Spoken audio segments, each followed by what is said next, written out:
Chapter 1, The Shadow of the Bat. "You've got to get him, boys. Get him or bust," said a tired police chief, pounding a heavy fist on a table. The detectives he bellowed the words at looked at the floor. They had done their best and failed. Failure meant resignation for the police chief. Return to the hated work of pounding the pavements for them. They knew it, and knowing it could summon no gesture of bravado to answer their chiefs. Gunmen, thugs, hijackers, loft robbers, murderers, they could get them all in time, but they could not get the man he wanted. "Get him! To hell with expense! I'll give you carte blanche, but get him!" said a haggard millionaire in the sedate inner offices of the best private detective firm in the country. The man on the other side of the desk, manhunter extraordinary, old servant of government and state, sleuth-hound without a peer, threw up his hands in a gesture of odd hopelessness. "It isn't the money, Mr. De Courcy. I'd give every cent I've made to get the man you want, but I can't promise you results. For the first time in my life." The conversation was ended. "Get him? Ha! I'll get him. Watch my smoke." It was young ambition speaking in a certain set of rooms in Washington. 3 days later, young ambition lay in a New York gutter with a bullet in his heart and a look of such horror and surprise on his dead face that even the ambulance doctor who found him felt shaken. "We've lost the most promising man I've had in 10 years, said his chief when the news came in. He swore helplessly. "Damn the luck! Get him! Get him! Get him! Get him!" From 1,000 sources now the clamor arose. Press, police, and the public alike crying out for the capture of the master criminal of a century. Lost voices hounding a specter down the alleyways of the wind. And still the meshes broke, and the quarry slipped away before the hounds were well on the scent, leaving behind him a trail of shattered safes and rifled jewel cases, while ever the clamor rose higher to "Get him! Get him! Get—" Get whom, in God's sake? Get what? Beast, man, or devil? A specter? A flying shadow? The shadow of a bat? From thieves' hangout to thieves' hangout, the word passed along, stirring the underworld like the passage of an electric spark. "There's a bigger guy than Pete Flynn shooting the works. A guy that could have had Jim Gunderson for breakfast and not notice he'd et." The underworld heard and waited to be shown. After a little while, the underworld began to whisper to itself in tones of awed respect. There were bright stars and flashing comets in the sky of the world of crime, but this new planet rose with the portent of an evil moon. The Bat. They called him the Bat. Like a bat, he chose the night hours for his work of rapine. Like a bat, he struck and vanished, pouncingly, noiselessly. Like a bat, he never showed himself to the face of the day. He'd never been in stir, the bulls had never mugged him. He didn't run with a mob, he played a lone hand, and fenced his stuff so that even the fence couldn't swear he knew his face. Most lone wolves had a moll at any rate. Women were their ruin. But if the bat had a moll, not even the Grapevine Telegraph could locate her. Rat-faced gunmen in the dingy back rooms of saloons muttered over his exploits with bated breath. In tawdrily gorgeous apartments were gathered the larger figures, the proconsuls of the world of crime. Cold, conscienceless brains dissected the work of a colder and swifter brain than theirs, with suave and bitter envy. Evil's 400 chattered, discussed, debated, sent out 1,000 invisible tentacles to clutch at a shadow, to turn this shadow and its distorted genius to their own ends. The tentacles recoiled, baffled. The bat worked alone. Not even Evil's 400 could bend him into a willing instrument to execute another's plan. The men higher up waited. They had dealt with lone wolves before and broken them. Some day the bat would slip and falter, then they would have him. But the weeks passed into months, And still the bat flew free, solitary, untamed, and deadly. At last even his own kind turned upon him. The underworld is like the upper in its fear and distrust of genius that flies alone. But when they turned against him, they turned against a spook, a shadow. A cold and bodiless laughter from a pit of darkness answered and mocked at their bungling gestures of hate, and went on, flouting law and lawlessness alike. Where official trailer and private sleuth had failed, the newspapers might succeed, or so thought the disillusioned young men of the Fourth Estate. The tireless foxes, nose down on the trail of news. The trackers, who never gave up until the news was run to earth. Star reporter, leg man, cub, veteran gray in their trade, one and all they tried to pin the bat like a caught butterfly to the front page of their respective journals. Soon or late, each gave up beaten. He was news, bigger news each week. 1,000 ticking typewriters clicked his adventures. The brief staccato recital of his career in the morgues of the great dailies grew longer and more incredible each day. But the big news, the scoop of the century, the yearned-for headline, "Bat nabbed red-handed," "Bat slain in gun duel with the police," still eluded the ravenous maws of the linotypes. And meanwhile, the red-scored list of his felonies lengthened, and the rewards offered from various sources for any clue which might lead to his apprehension mounted and mounted till they totaled a small fortune. Columnists took him up, played with the name and the terror, used the name and the terror as a starting point from which to exhibit their own particular opinions on everything and anything. Ministers mentioned him in sermons. Cranks wrote fanatic letters denouncing him as one of the even-headed beasts of the apocalypse and a forerunner of the end of the world. A popular review put on a special bat number wherein 18 beautiful chorus girls appeared masked and black-winged in costumes of Brazilian bat fur. There were bat club sandwiches, bat cigarettes, and a new shade of hosiery called simply and succinctly bat. He became a fad, a catchword, a national figure. And yet he was walking death, cold, remorseless. But death itself had become a toy of publicity in these days of limelight and jazz. A city editor, at lunch with a colleague, pulled at his cigarette and talked. "See that Sunday story we had on the bat?" he asked. "Pretty tidy, huh? And yet we didn't have to play it up. It's an amazing list. The Marshall jewels, the Allison murder, the mail truck thing, 200,000 he got out of that, all negotiable, and 2 men dead. I wonder how many people he's really killed. We made it 6 murders and nearly $1 million in loot. Didn't even have room for the small stuff, but there must be more." His companion whistled. "And when is the universe's first newspaper going to burst forth with 'Bat captured by Blade reporter'?" he queried sardonically. "Oh, lay off it, will you?" said the city editor peevishly. "The old man's been hopping around about it for 2 months till everyone's plumb cuckoo. Even offered a bonus, a big one, and that shows how crazy he is. He doesn't love a nickel any better than his right eye.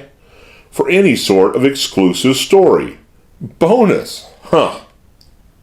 And he crushed out his cigarette. "It won't be a Blade reporter that gets that bonus, or any reporter. It'll be Sherlock Holmes from the spirit world." "Well, can't you dig up a Sherlock?" The editor spread out his hands. "Now look here," he said. "We've got the best staff of any paper in the country, if I do say it. We've got boys that could get a personal signed story from Delilah on how she barbered Samson, and find out who struck Billy Patterson and who was the man in the iron mask. But the bat's something else again.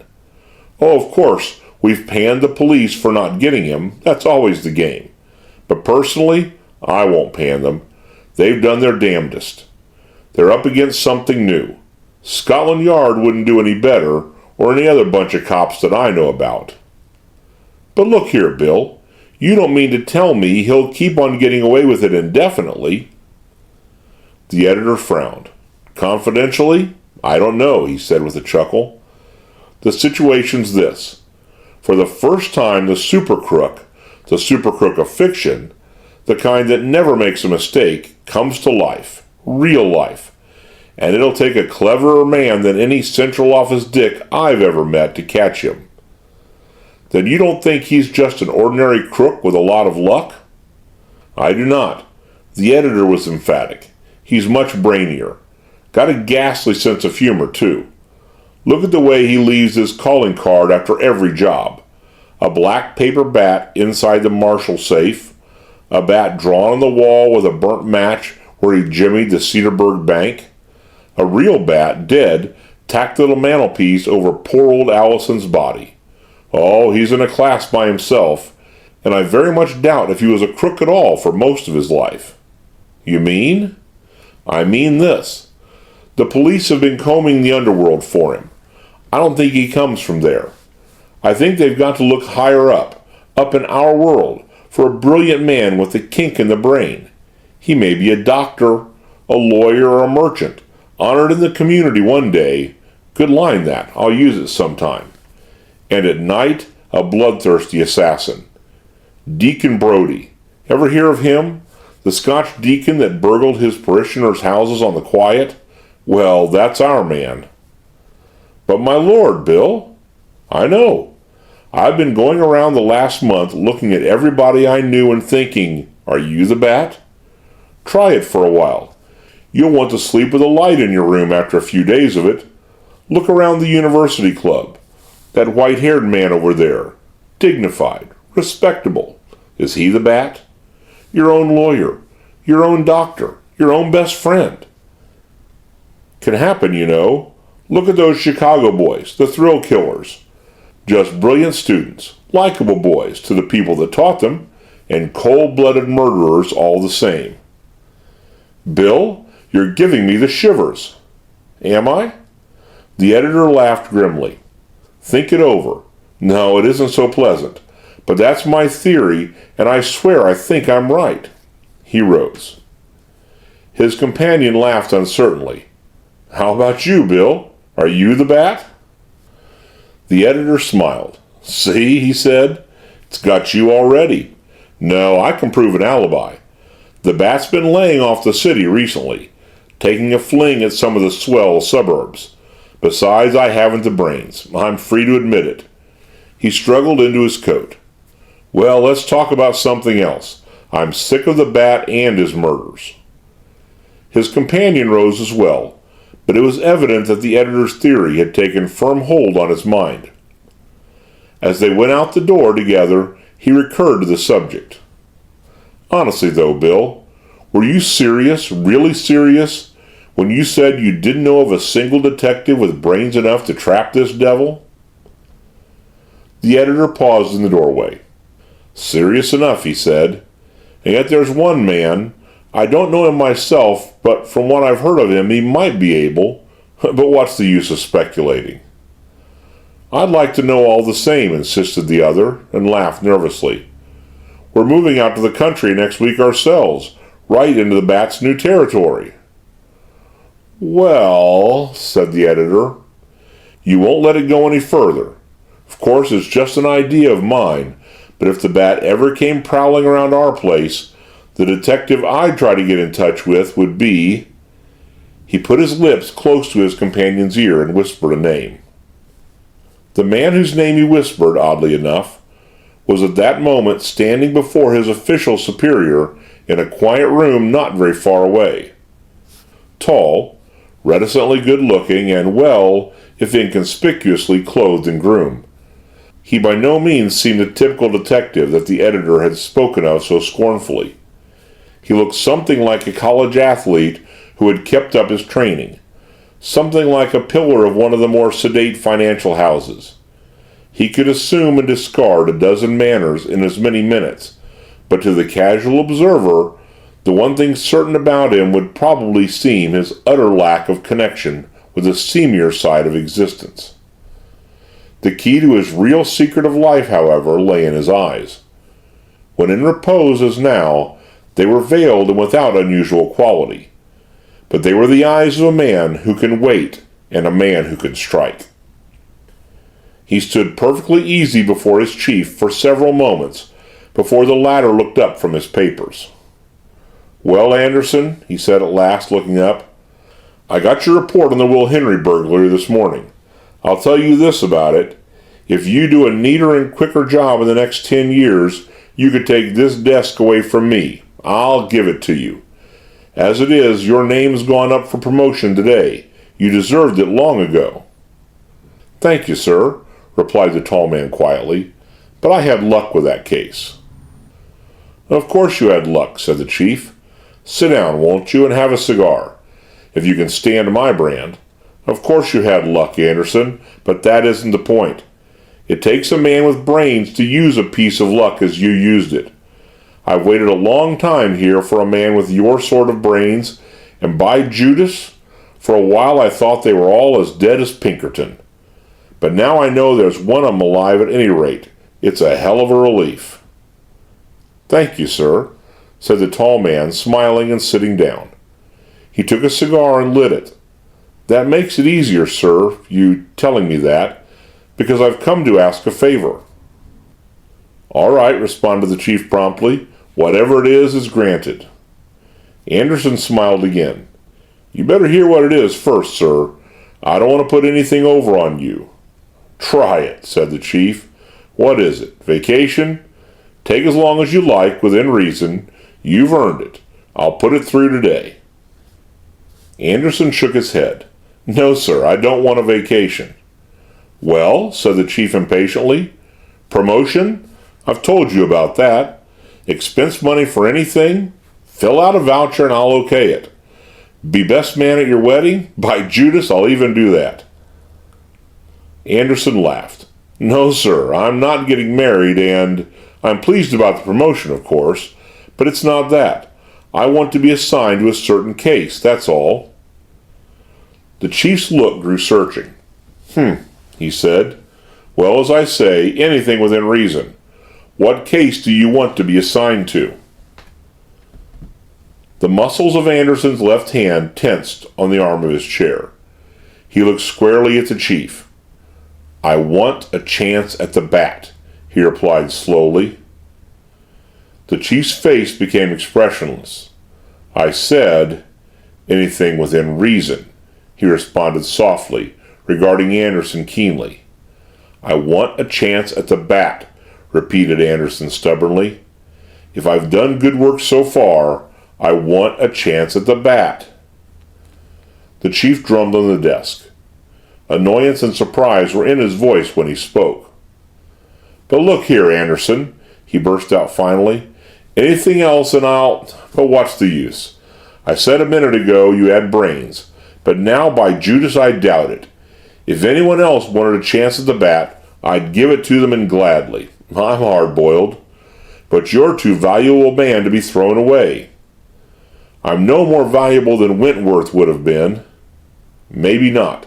And look what happened to him. A bullet in his heart and 30 years of work that he might have done thrown away. No, Anderson, I've found 2 first-class men since I've been at this desk. Wentworth and you. He asked for his chance, I gave it to him, turned him over to the government, and lost him. Good detectives aren't so plentiful that I can afford to lose you both." "Wentworth was a friend of mine," said Anderson softly. His knuckles were quite dense in the hand that gripped the chair. "Ever since the bat got him, I've wanted my chance. Now my other work's cleaned up, and I still want it." "But I tell you," began the chief in tones of high exasperation. Then he stopped and looked at his protege. There was a silence for a time. "Oh, well," said the chief finally in a hopeless voice. "Go ahead, commit suicide. I'll send you a Gates ajar and a card. Here lies a damn fool who would have been a great detective if he hadn't been so pig-headed. Go ahead." Anderson rose. "Thank you, sir," he said in a deep voice. His eyes had light in them now. "I can't thank you enough, sir." Don't try, grumbled the chief. If I weren't as much of a damn fool as you are, I wouldn't let you do it.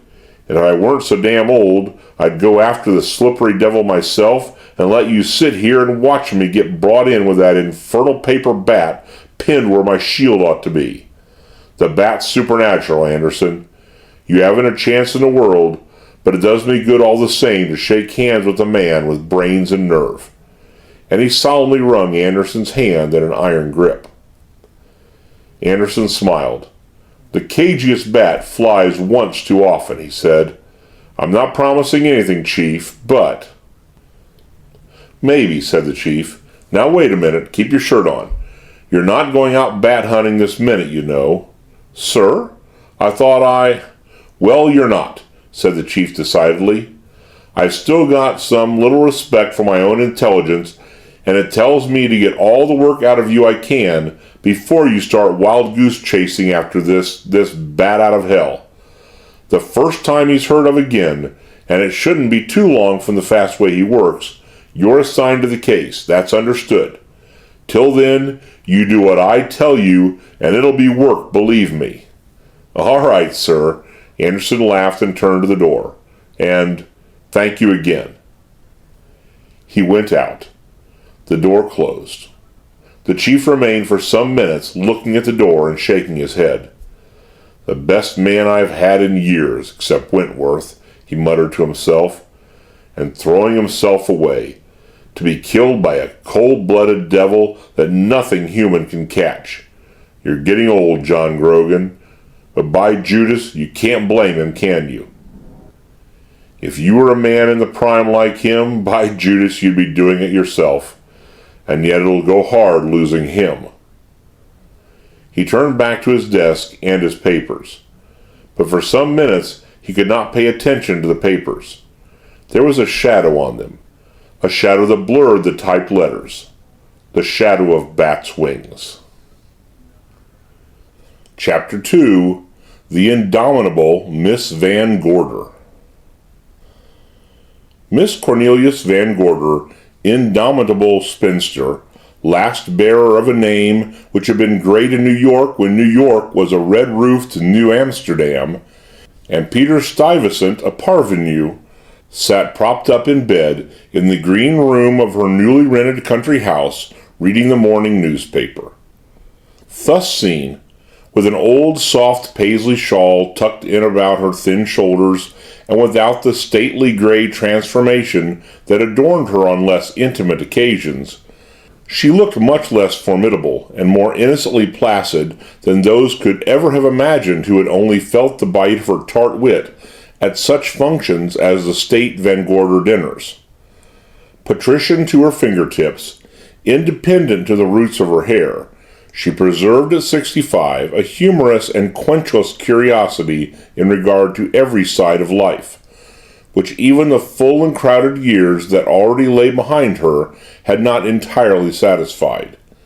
She was an age and an attitude, but she was more than that.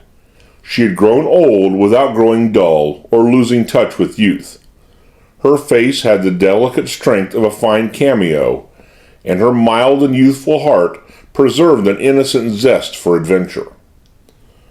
Wide travel, social leadership, the world of art and books, a dozen charities, an existence rich with diverse experience, all these she had enjoyed energetically and to the full, but she felt with ingenuous vanity that there were still sides to her character which even these had not brought to light.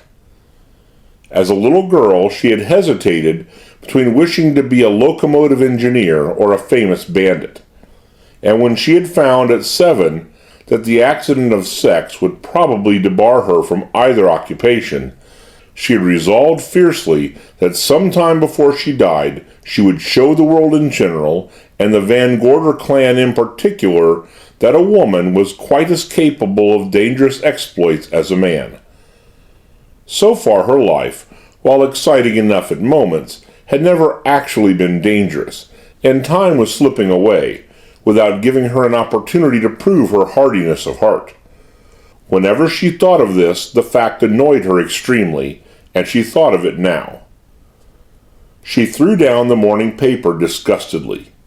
Here she was at 65, rich, safe, settled for the summer in a delightful country place with a good cook, excellent servants, beautiful gardens and grounds, everything as respectable and comfortable as a limousine. And out in the world, people were murdering and robbing each other, floating over Niagara Falls in barrels, rescuing children from burning houses, taming tigers, going to Africa to hunt gorillas, doing all sorts of exciting things. She could not float over Niagara Falls in a barrel.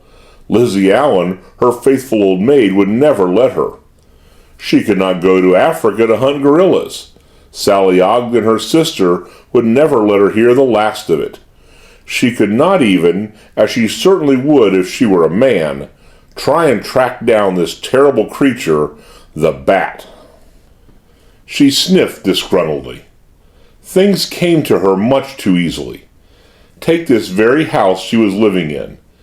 10 days ago, she had decided on the spur of the moment, a decision suddenly crystallized by a weariness of charitable committees and the noise and heat of New York, to take a place in the country for the summer. It was late in the renting season. Even the ordinary difficulties of finding a suitable spot would have added some spice to the quest, but this ideal place had practically fallen into her lap, with no trouble or search at all. Courtleigh Fleming, president of the Union Bank, who had built the house on a scale of comfortable magnificence. Courtleigh Fleming had died suddenly in the West when Miss Van Gorder was beginning her house hunting. The day after his death, her agent had called her up. Richard Fleming, Courtleigh Fleming's nephew and heir, was anxious to rent the Fleming house at once. If she made a quick decision, it was hers for the summer at a bargain. Miss Van Gorder had decided at once. She took an innocent pleasure in bargains. The next day the keys were hers. The servants engaged to stay on. Within a week she had moved. All very pleasant and easy, no doubt. Adventure? Pooh! And yet she could not really say that her move to the country had brought her no adventures at all. There had been things. Last night the lights had gone off unexpectedly, and Billy, the Japanese butler and handyman, had said that he had seen a face at one of the kitchen windows, a face that vanished when he went to the window. Servants' nonsense, probably, but the servants seemed unusually nervous for people who were used to the country. And Lizzie, of course, had sworn that she had seen a man trying to get up the stairs, but Lizzie could grow hysterical over a creaking door. Still, it was queer. And what had that affable Dr. Wells said to her? "I respect your courage, Miss Van Gorder, moving out into the bat's home country, you know." She picked up the paper again. There was a map of the scene of the bat's most recent exploits, and yes, 3 of his recent crimes had been within a 20-mile radius of this very spot. She thought it over and gave a little shudder of pleasurable fear. Then she dismissed the thought with a shrug. No chance. She might live in a lonely house 2 miles from the railroad station all summer long, and the bat would never disturb her. Nothing ever did. She had skimmed through the paper hurriedly. Now a headline caught her eye. Failure of Union Bank? Wasn't that the bank which Courtleigh Fleming had been president? She settled down to read the article, but it was disappointingly brief. The Union Bank had closed its doors. The cashier, a young man named Bailey, was apparently under suspicion. The article mentioned Courtleigh Fleming's recent and tragic death in the best vein of newspaperese. She laid down the paper and thought, Bailey. Bailey. She seemed to have a vague recollection of hearing about a young man named Bailey who worked in a bank, but she could not remember where or by whom his name had been mentioned. Well, it didn't matter. She had other things to think about. She must ring for Lizzie, get up and dress. The bright morning sun streaming in through the long window made lying in bed an old woman's luxury, and she refused to be an old woman. though the worst old woman I ever knew was a man, she thought with a satirical twinkle. She was glad Sally's daughter, young Dale Ogden, was here in the house with her. The companionship of Dale's bright youth would keep her from getting old womanish if anything could. She smiled, thinking of Dale. Dale was a nice child, her favorite niece. Sally didn't understand her, of course, but Sally wouldn't. Sally read newspaper articles on the younger generation and its wild ways. Sally doesn't remember when she was a younger generation herself, thought Miss Cornelia. But I do, and if we didn't have automobiles, we had buggies, and youth doesn't change its ways just because it has cut its hair. Before Mr. and Mrs. Ogden left for Europe, Sally had talked to her sister Cornelia long and weightily on the problem of Dale. Problem of Dale indeed, thought Miss Cornelia scornfully. Dale's the nicest thing I've seen in some time. She'd be 10 times happier if Sally wasn't always trying to marry her off to some young snip with more of what fools call eligibility than brains. But there, Cornelia Van Gorder, Sally's given you your innings by rampaging off to Europe and leaving Dale with you all summer, and you've a lot less sense than I flatter myself you have if you can't give your favorite niece a happy vacation from all her immediate family. And maybe find her someone who will make her happy for good and all in the bargain. Miss Cornelia was an incorrigible matchmaker. Nevertheless, she was more concerned with the problem of Dale than she would have admitted. Dale, at her age, with her charm and beauty, why, she ought to behave as if she were walking on air, thought her aunt worriedly. And instead, she acts more as if she were walking on pins and needles. She seems to like being here. I know she likes me. I'm pretty sure she's just as pleased to get a little holiday from Sally and Harry. She amuses herself. She falls in with any plan I want to make, and yet Dale was not happy. Miss Cornelia felt sure of it. It isn't natural for a girl to seem so lackluster and quiet at her age, and she's nervous too, as if something were preying on her mind, particularly these last few days. If she were in love with somebody Sally didn't approve of particularly, well, that would account for it, of course. But Sally didn't say anything that would make me think that, or Dale either, though I don't suppose Dale would, yet, even to me. I haven't seen so much of her in these last 2 years. Then Miss Cornelia's mind seized upon a sentence in a hurried flow of her sister's last instructions. A sentence that had passed almost unnoticed at the time. Something about Dale and an unfortunate attachment. But of course, Cornelia dear, she's so young, and I'm sure it will come to nothing now that her father and I have made our attitude plain. Pshaw, I bet that's it, thought Miss Cornelia shrewdly. Dale's fallen in love, or thinks she has, with some decent young man without a penny or an eligibility to his name, and now she's unhappy because her parents don't approve, or because she's trying to give him up and finds she can't. Well, and Miss Cornelia's tight little gray curls trembled with the vehemence of her decision. If the young thing ever comes to me for advice, I'll give her a piece of my mind that will surprise her and scandalize Sally Van Gorder Ogden out of their 7 senses. Sally thinks nobody's worth looking at if they didn't come over to America when our family did. She hasn't gumption enough to realize that if some people hadn't come over later, we'd all still be living on crullers and Dutch punch. She was just stretching out her hand to ring for Lizzie when a knock came at the door. She gathered her paisley shawl more tightly about her shoulders. "Who is it? Oh, it's only you, Lizzie," as a pleasant Irish face, crowned by an old-fashioned pompadour of graying hair, peeped in at the door. "Good morning, Lizzie.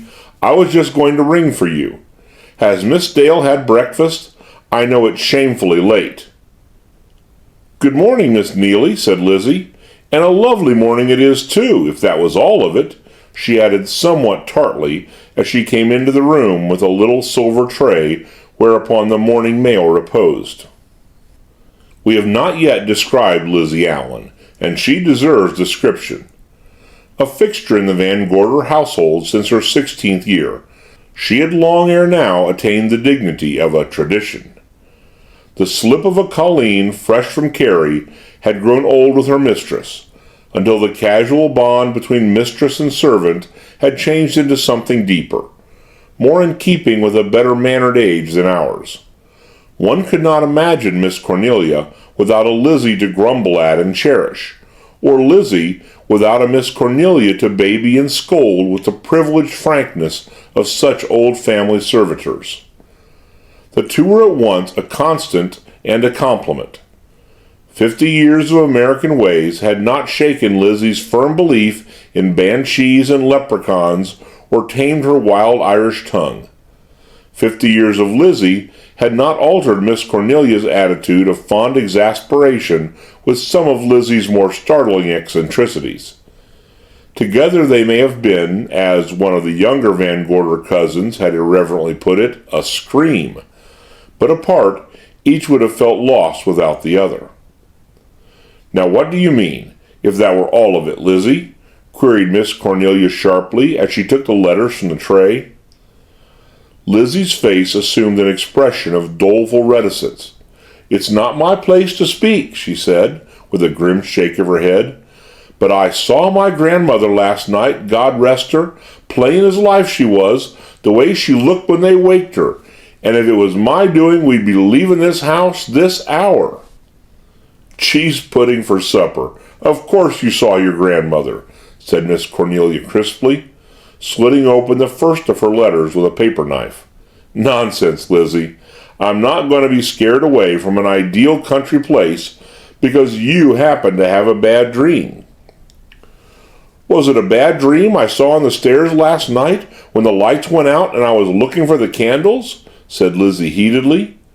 "Was it a bad dream that ran away from me and out the back door as fast as Paddy's pig? No, Miss Neely, it was a man. 7 feet tall he was, and eyes that shone in the dark, and—" "Lizzie Allen." "Well, it's true for all that," insisted Lizzie stubbornly. "And why did the lights go out? Tell me that, Miss Neely. They never go out in the city." "Well, this isn't the city," said Miss Cornelia decisively. "It's the country, and very nice it is, and we're staying here all summer. I suppose I may be thankful," she went on ironically, "that it was only your grandmother you saw last night.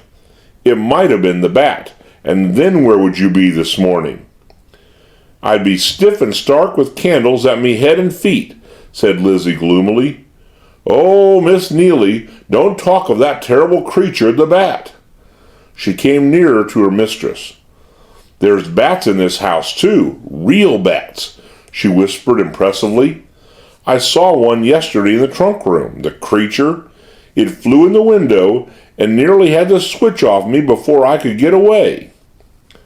Miss Cornelia chuckled. "Of course there are bats," she said. "There are always bats in the country. They're perfectly harmless, except the switches." "And the bat ye were talking of just then? He's harmless too, I suppose," said Lizzie with mournful satire. "Oh, Miss Neely, let's do go back to the city before he flies away with all of us." "Nonsense, Lizzie," said Miss Cornelia again, but this time less firmly. Her face grew serious. "If I thought for an instant that there was any real possibility of our being in danger here," she said slowly, "but, oh, look at the map, Lizzie. The bat has been flying in this district, that's true enough, but he hasn't come within 10 miles of us yet." "What's 10 miles to the bat?" the obdurate Lizzie sighed. "And what of the letter ye had when ye first moved in here? The Fleming house is unhealthy for strangers, it said. Leave it while you can." "Some silly boy or some crank." Miss Cornelia's voice was firm. "I never pay any attention to anonymous letters." "And there's a funny-looking letter this morning, down at the bottom of the pile," persisted Lizzie. "It looked like the other one. I'd half a mind to throw it away before you saw it." "Now, Lizzie, that's quite enough." Miss Cornelia had the Van Gorder manner on now. I don't care to discuss your ridiculous fears any further. Where is Miss Dale?" Lizzie assumed an attitude of prim rebuff. "Miss Dale's gone into the city, ma'am." "Gone into the city?" "Yes, ma'am. She got a telephone call this morning early. Long distance it was. I don't know who it was called her." "Lizzie, you didn't listen?" "Of course not, Miss Neely." Lizzie's face was a study in injured virtue. "Miss Dale took the call in her own room and shut the door." "And you were outside the door?" "Where else would I be dusting that time in the morning?" said Lizzie fiercely. "But it's yourself knows well enough the doors in this house is thick and not a sound goes past them." "I should hope not," said Miss Cornelia rebukingly. "But tell me, Lizzie, did Miss Dale seem well this morning?" "That she did not," said Lizzie promptly. "When she comes down to breakfast after the call, she looked like a ghost. I made her the eggs she likes too, but she wouldn't eat 'em." Miss Cornelia pondered. "I'm sorry if... Well, Lizzie, we mustn't meddle in Miss Dale's affairs." "No, ma'am." "But did she say when she would be back?" "Yes, Miss Neely, on the 2 o'clock train. Oh, and I was almost forgetting. She told me to tell you particular. She said that while he was in the city, she'd be after engaging the gardener you spoke of." "The gardener?" "Oh, yes. I spoke to her about that the other night. The place is beginning to look run down. So many flowers to attend to. Well, that's very kind of Miss Dale." "Yes, Miss Neely." Lizzie hesitated, obviously with some weighty news on her mind which she wished to impart. Finally, she took the plunge. "I might have told Miss Dale that she could have been looking for a cook as well, and a housemaid," she muttered at last, "but they hadn't spoken to me then." Miss Cornelia sat bolt upright in bed. "A cook and a housemaid? But we have a cook and a housemaid, Lizzie. You don't mean to tell me—" Lizzie nodded her head. "Yes'm, they're leaving, both of 'em, today." "But Lizzie, why on earth didn't you tell me before?" Lizzie spoke soothingly, all the blarney of Carrie in her voice. "Now, Miss Neely, as if I'd wake you first thing in the morning with bad news like that. And thinks I, well, maybe 'tis all for the best after all. For when Miss Neely hears they're leaving, and her so particular, maybe she'll go back to the city for just a little, and leave this house to its haunts, and its bats, and—" "Go back to the city? I shall do nothing of the sort. I rented this house to live in, and live in it I will, with servants or without them. You should have told me at once, Lizzie. I'm really very much annoyed with you because you didn't. I shall get up immediately. I want to give those two a piece of my mind. Is Billy leaving too?" "Not that I know of, the heathen Japanese," said Lizzie sorrowfully. "And yet he'd be better riddance than cook or housemaid." "Now, Lizzie, how many times have I told you that you must conquer your prejudices? Billy is an excellent butler. He's been with Mr. Fleming 10 years and has the very highest recommendations. I'm very glad that he is staying if he is. With you to help him, we shall do very well until I can get other servants." Miss Cornelia had risen now, and Lizzie was helping her with the intricacies of her toilet. "But it's too annoying," she went on, in the pauses of Lizzie's deft ministrations. "What did they say to you, Lizzie? Did they give any reason? It isn't as if they were new to the country like you. They'd been with Mr. Fleming for some time, though not as long as Billy." "Oh, yes, Miss Neely, they had reasons you could choke a goat with," said Lizzie viciously, as she arranged Miss Cornelia's transformation. "Cook was the first of 'em. She was up late. I think they'd been talking it over together. She comes into the kitchen with her hat on and her bag in her hand. 'Good morning,' says I, pleasant enough. 'You've got your hat on,' says I. 'I'm leaving,' says she. 'Leaving, are you?' says I. 'Leaving,' says she. 'My sister has twins,' says she. I just got word I must go to her right away. What, says I, all struck in a heap. Twins, says she. You've heard of such things as twins. That I have, says I, and I know a lie on a face when I see it too. Lizzie! Well, it made me sick at heart, Miss Neely. Her with her hat and her bag and her talk about twins and no consideration for you. Well, I'll go on. You're a clever woman, aren't you, says she, the impudence. I can see through a millstone as far as most, says I. I wouldn't put up with her sauce.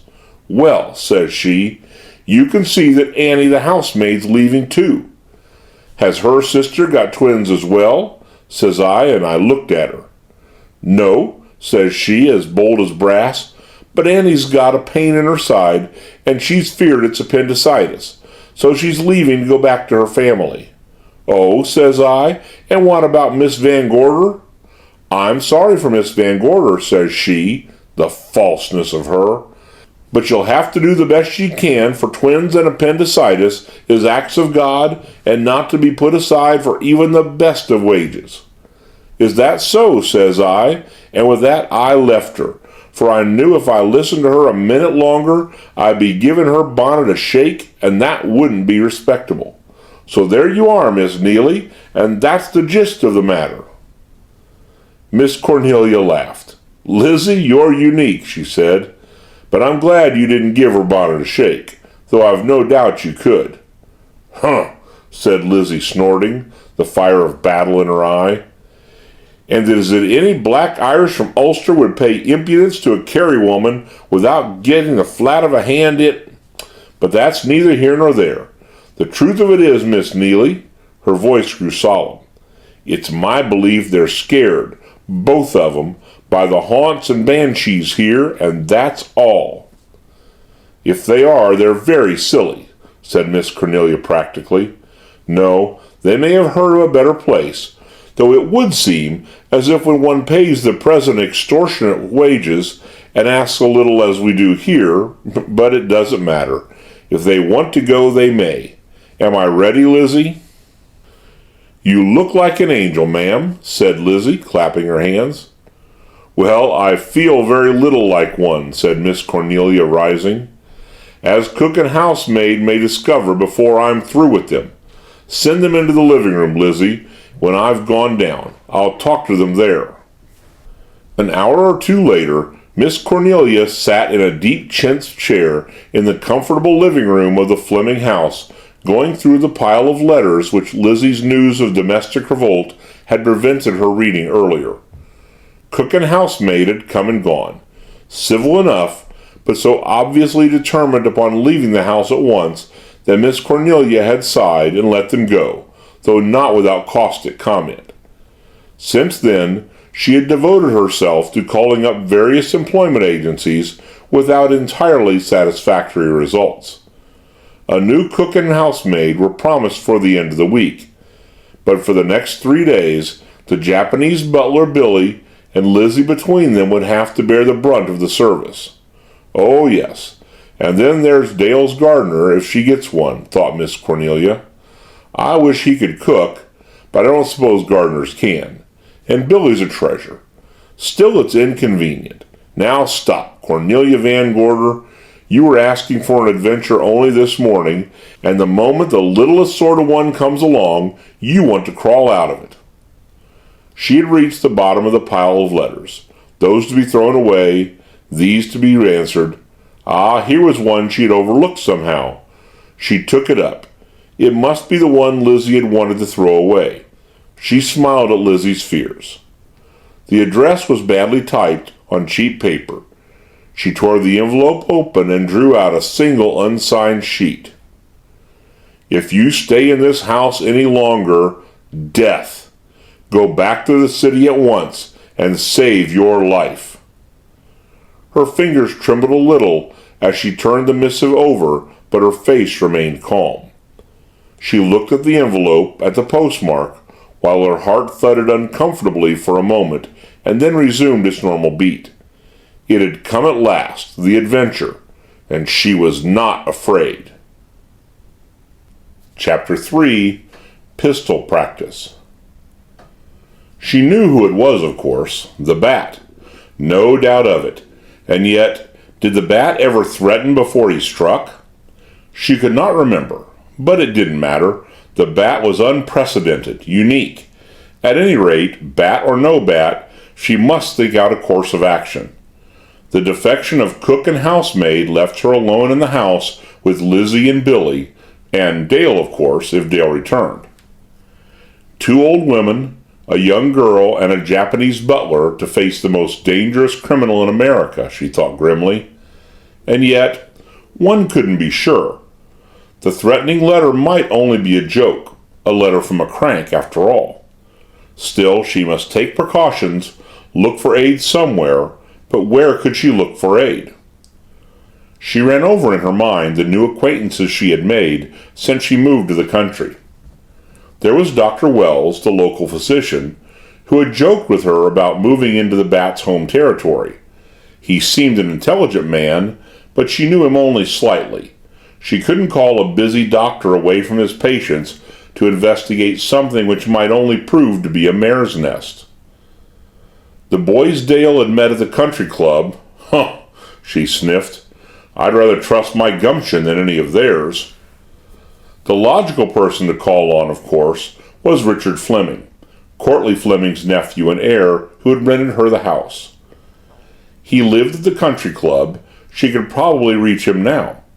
She was just on the point of doing so when she decided against it, partly from delicacy, partly from an indefinable feeling that he would not be of much help.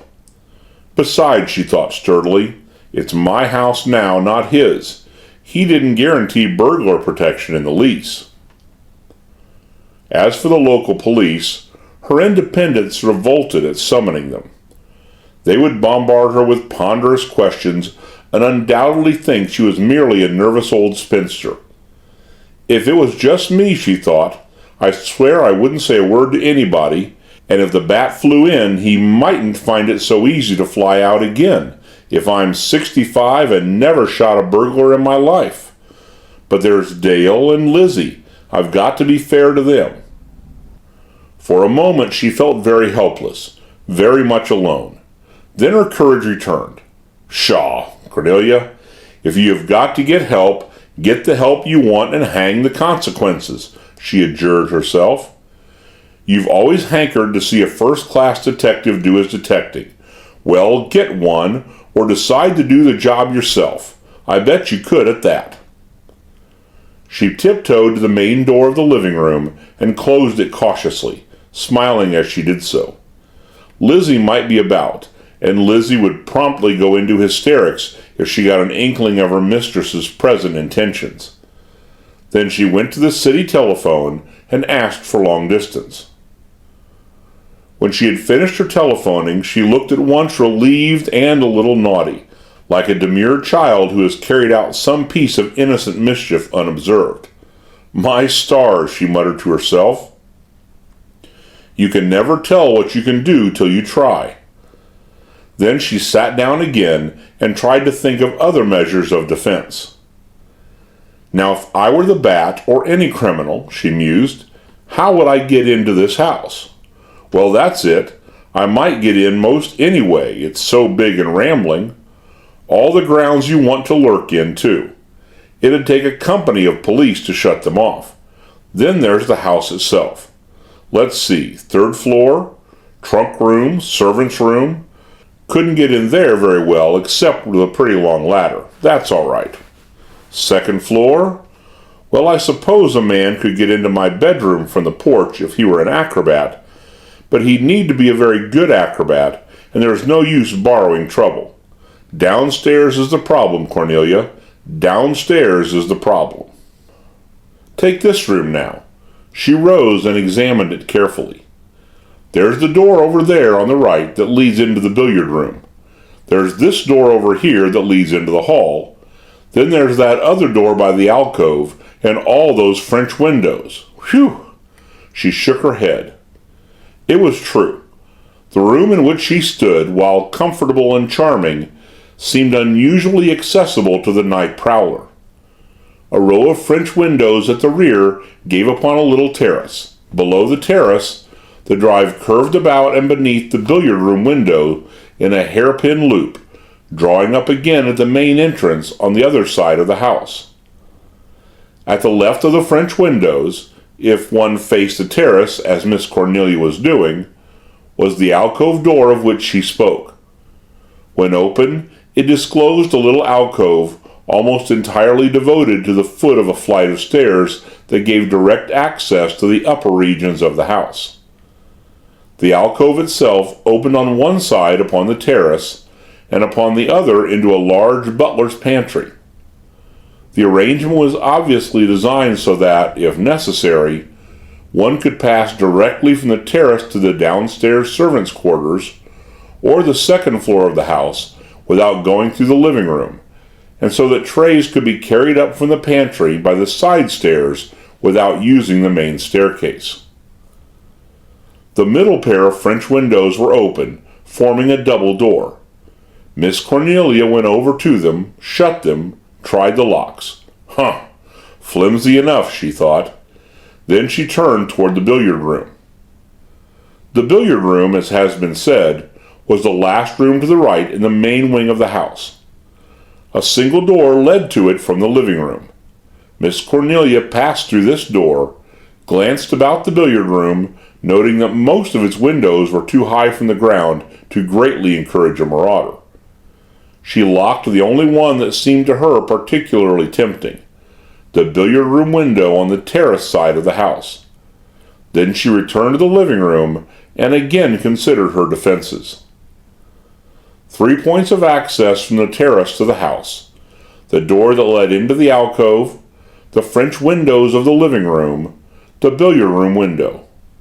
On the other side of the house there was the main entrance, the porch, the library, and dining room windows.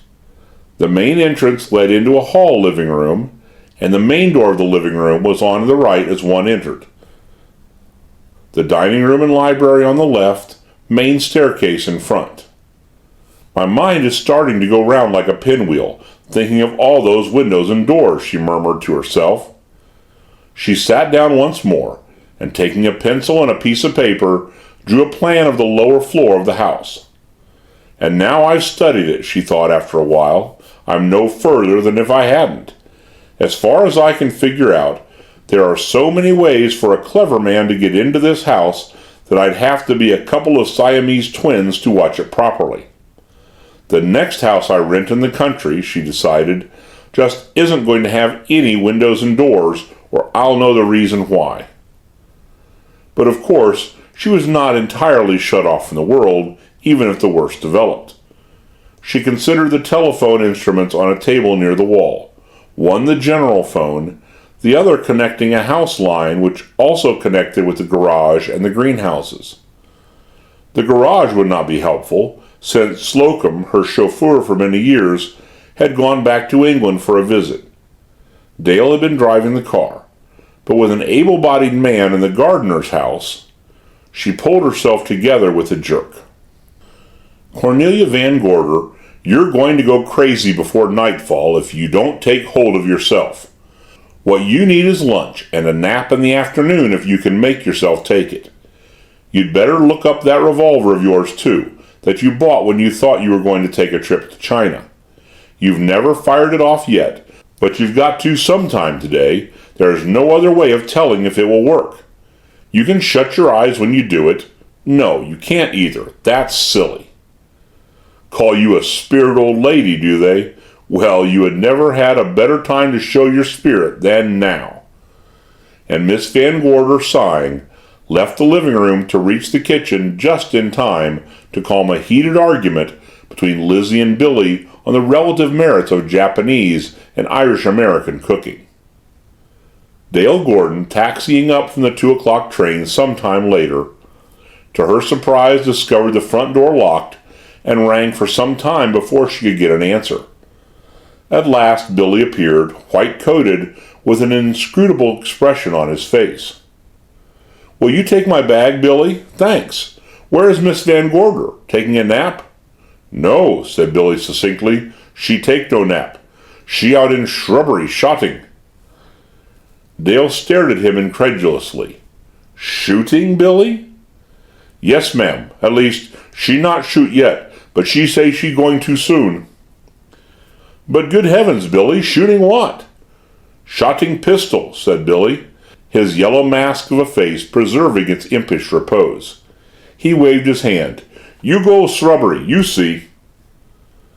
The scene that met Dale's eyes when she finally found the shrubbery was indeed a singular one.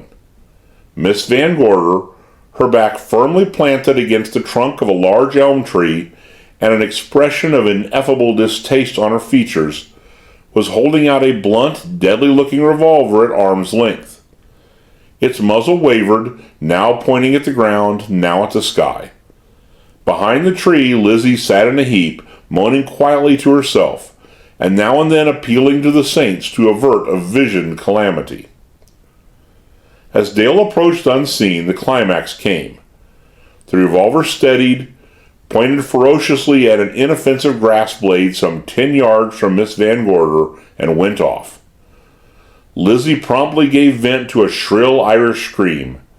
Miss Van Gorder dropped the revolver like a hot potato and opened her mouth to tell Lizzie not to be such a fool. Then she saw Dale. Her mouth went into a round O of horror, and her hand clutched weakly at her heart. "Good heavens, child," she gasped. "Didn't Billy tell you what I was doing? I might have shot you like a rabbit." And overcome with emotion, she sat down on the ground and started to fan herself mechanically with the cartridge. Dale couldn't help laughing, and the longer she looked at her aunt, the more she laughed, until that dignified lady joined in the mirth herself. "Aunt Cornelia, Aunt Cornelia," said Dale, when she could get her breath, "that I've lived to see the day, and they call us the wild generation. Why on earth were you having pistol practice, darling? Has Billy turned into a Japanese spy, or what?" Miss Van Gorder rose from the ground with as much stateliness as she could muster under the circumstances. "No, my dear, but there's no fool like an old fool, that's all," she stated. "I've wanted to fire that infernal revolver ever since I bought it 2 years ago, and now I have, and I'm satisfied. Still," she went on thoughtfully, picking up the weapon, "it seems like a very good revolver, and shooting people must be easier than I supposed. All you have to do is point the front of it like this and—" "Oh, Miss Dale, dear Miss Dale," came in woe-begone accents from the other side of the tree. "For the love of heaven, Miss Dale, say no more, but take it away from her. She'll have herself all riddled through with bullets like a kitchen sieve, and me too, if she's let to have it again."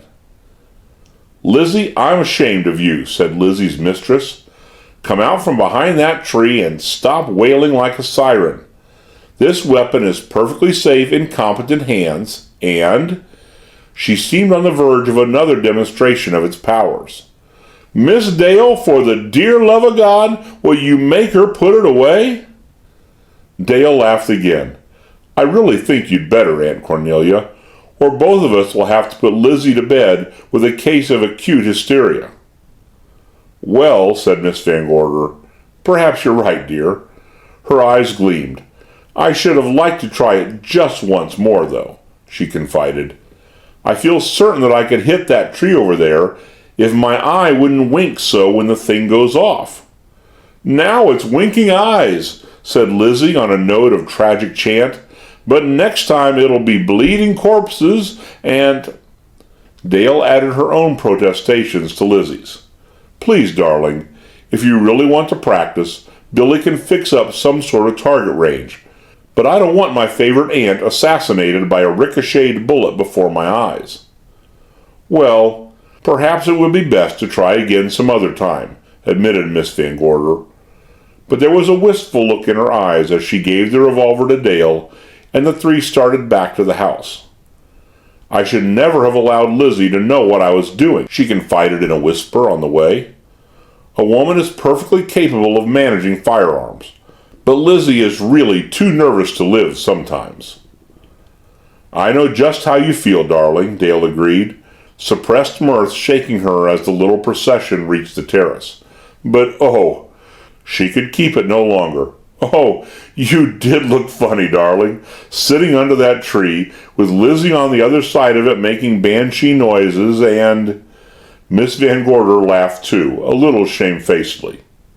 I must have, she said. But, oh, you needn't shake your head, Lizzie Allen. I am going to practice with it. There's no reason I shouldn't, and you never can tell when things like that might be useful, she ended rather vaguely. She did not wish to alarm Dale with her suspicions yet. There, Dale. Yes, put it in the drawer of the table. That will reassure Lizzie. Lizzie, you might make us some lemonade, I think. Miss Dale must be thirsty after her long, hot drive. Yes, Miss Cornelia, said Lizzie, recovering her normal calm as the revolver was shut away in the drawer of the large table in the living room. But she could not resist one parting shot. And thank God it's lemonade I'll be making, and not bandages for bullet wounds, she muttered darkly as she went toward the servants' quarters. Miss Van Gorder glared after her departing back. Lizzie is really impossible sometimes, she said with stately ire. Then her voice softened. Though, of course, I couldn't do without her, she added. Dale stretched out on the settee opposite her aunt's chair. I know you couldn't, darling. Thanks for thinking of the lemonade. She passed her hand over her forehead in a gesture of fatigue. I am hot and tired. Miss Van Gorder looked at her keenly. The young face seemed curiously worn and haggard in the clear afternoon light. You don't really feel very well, do you, Dale? Oh, it's nothing. I feel all right, really. I could send for Dr. Wells if... Oh, heavens no, Aunt Cornelia. She managed a wan smile. It isn't as bad as all that. I'm just tired, and the city was terribly hot and noisy, and... She stole a glance at her aunt from between lowered lids. I got you a gardener, by the way, she said casually. Did you, dear? That's splendid, though, but I'll tell you about that later. Where did you get him? That good agency. I can't remember its name.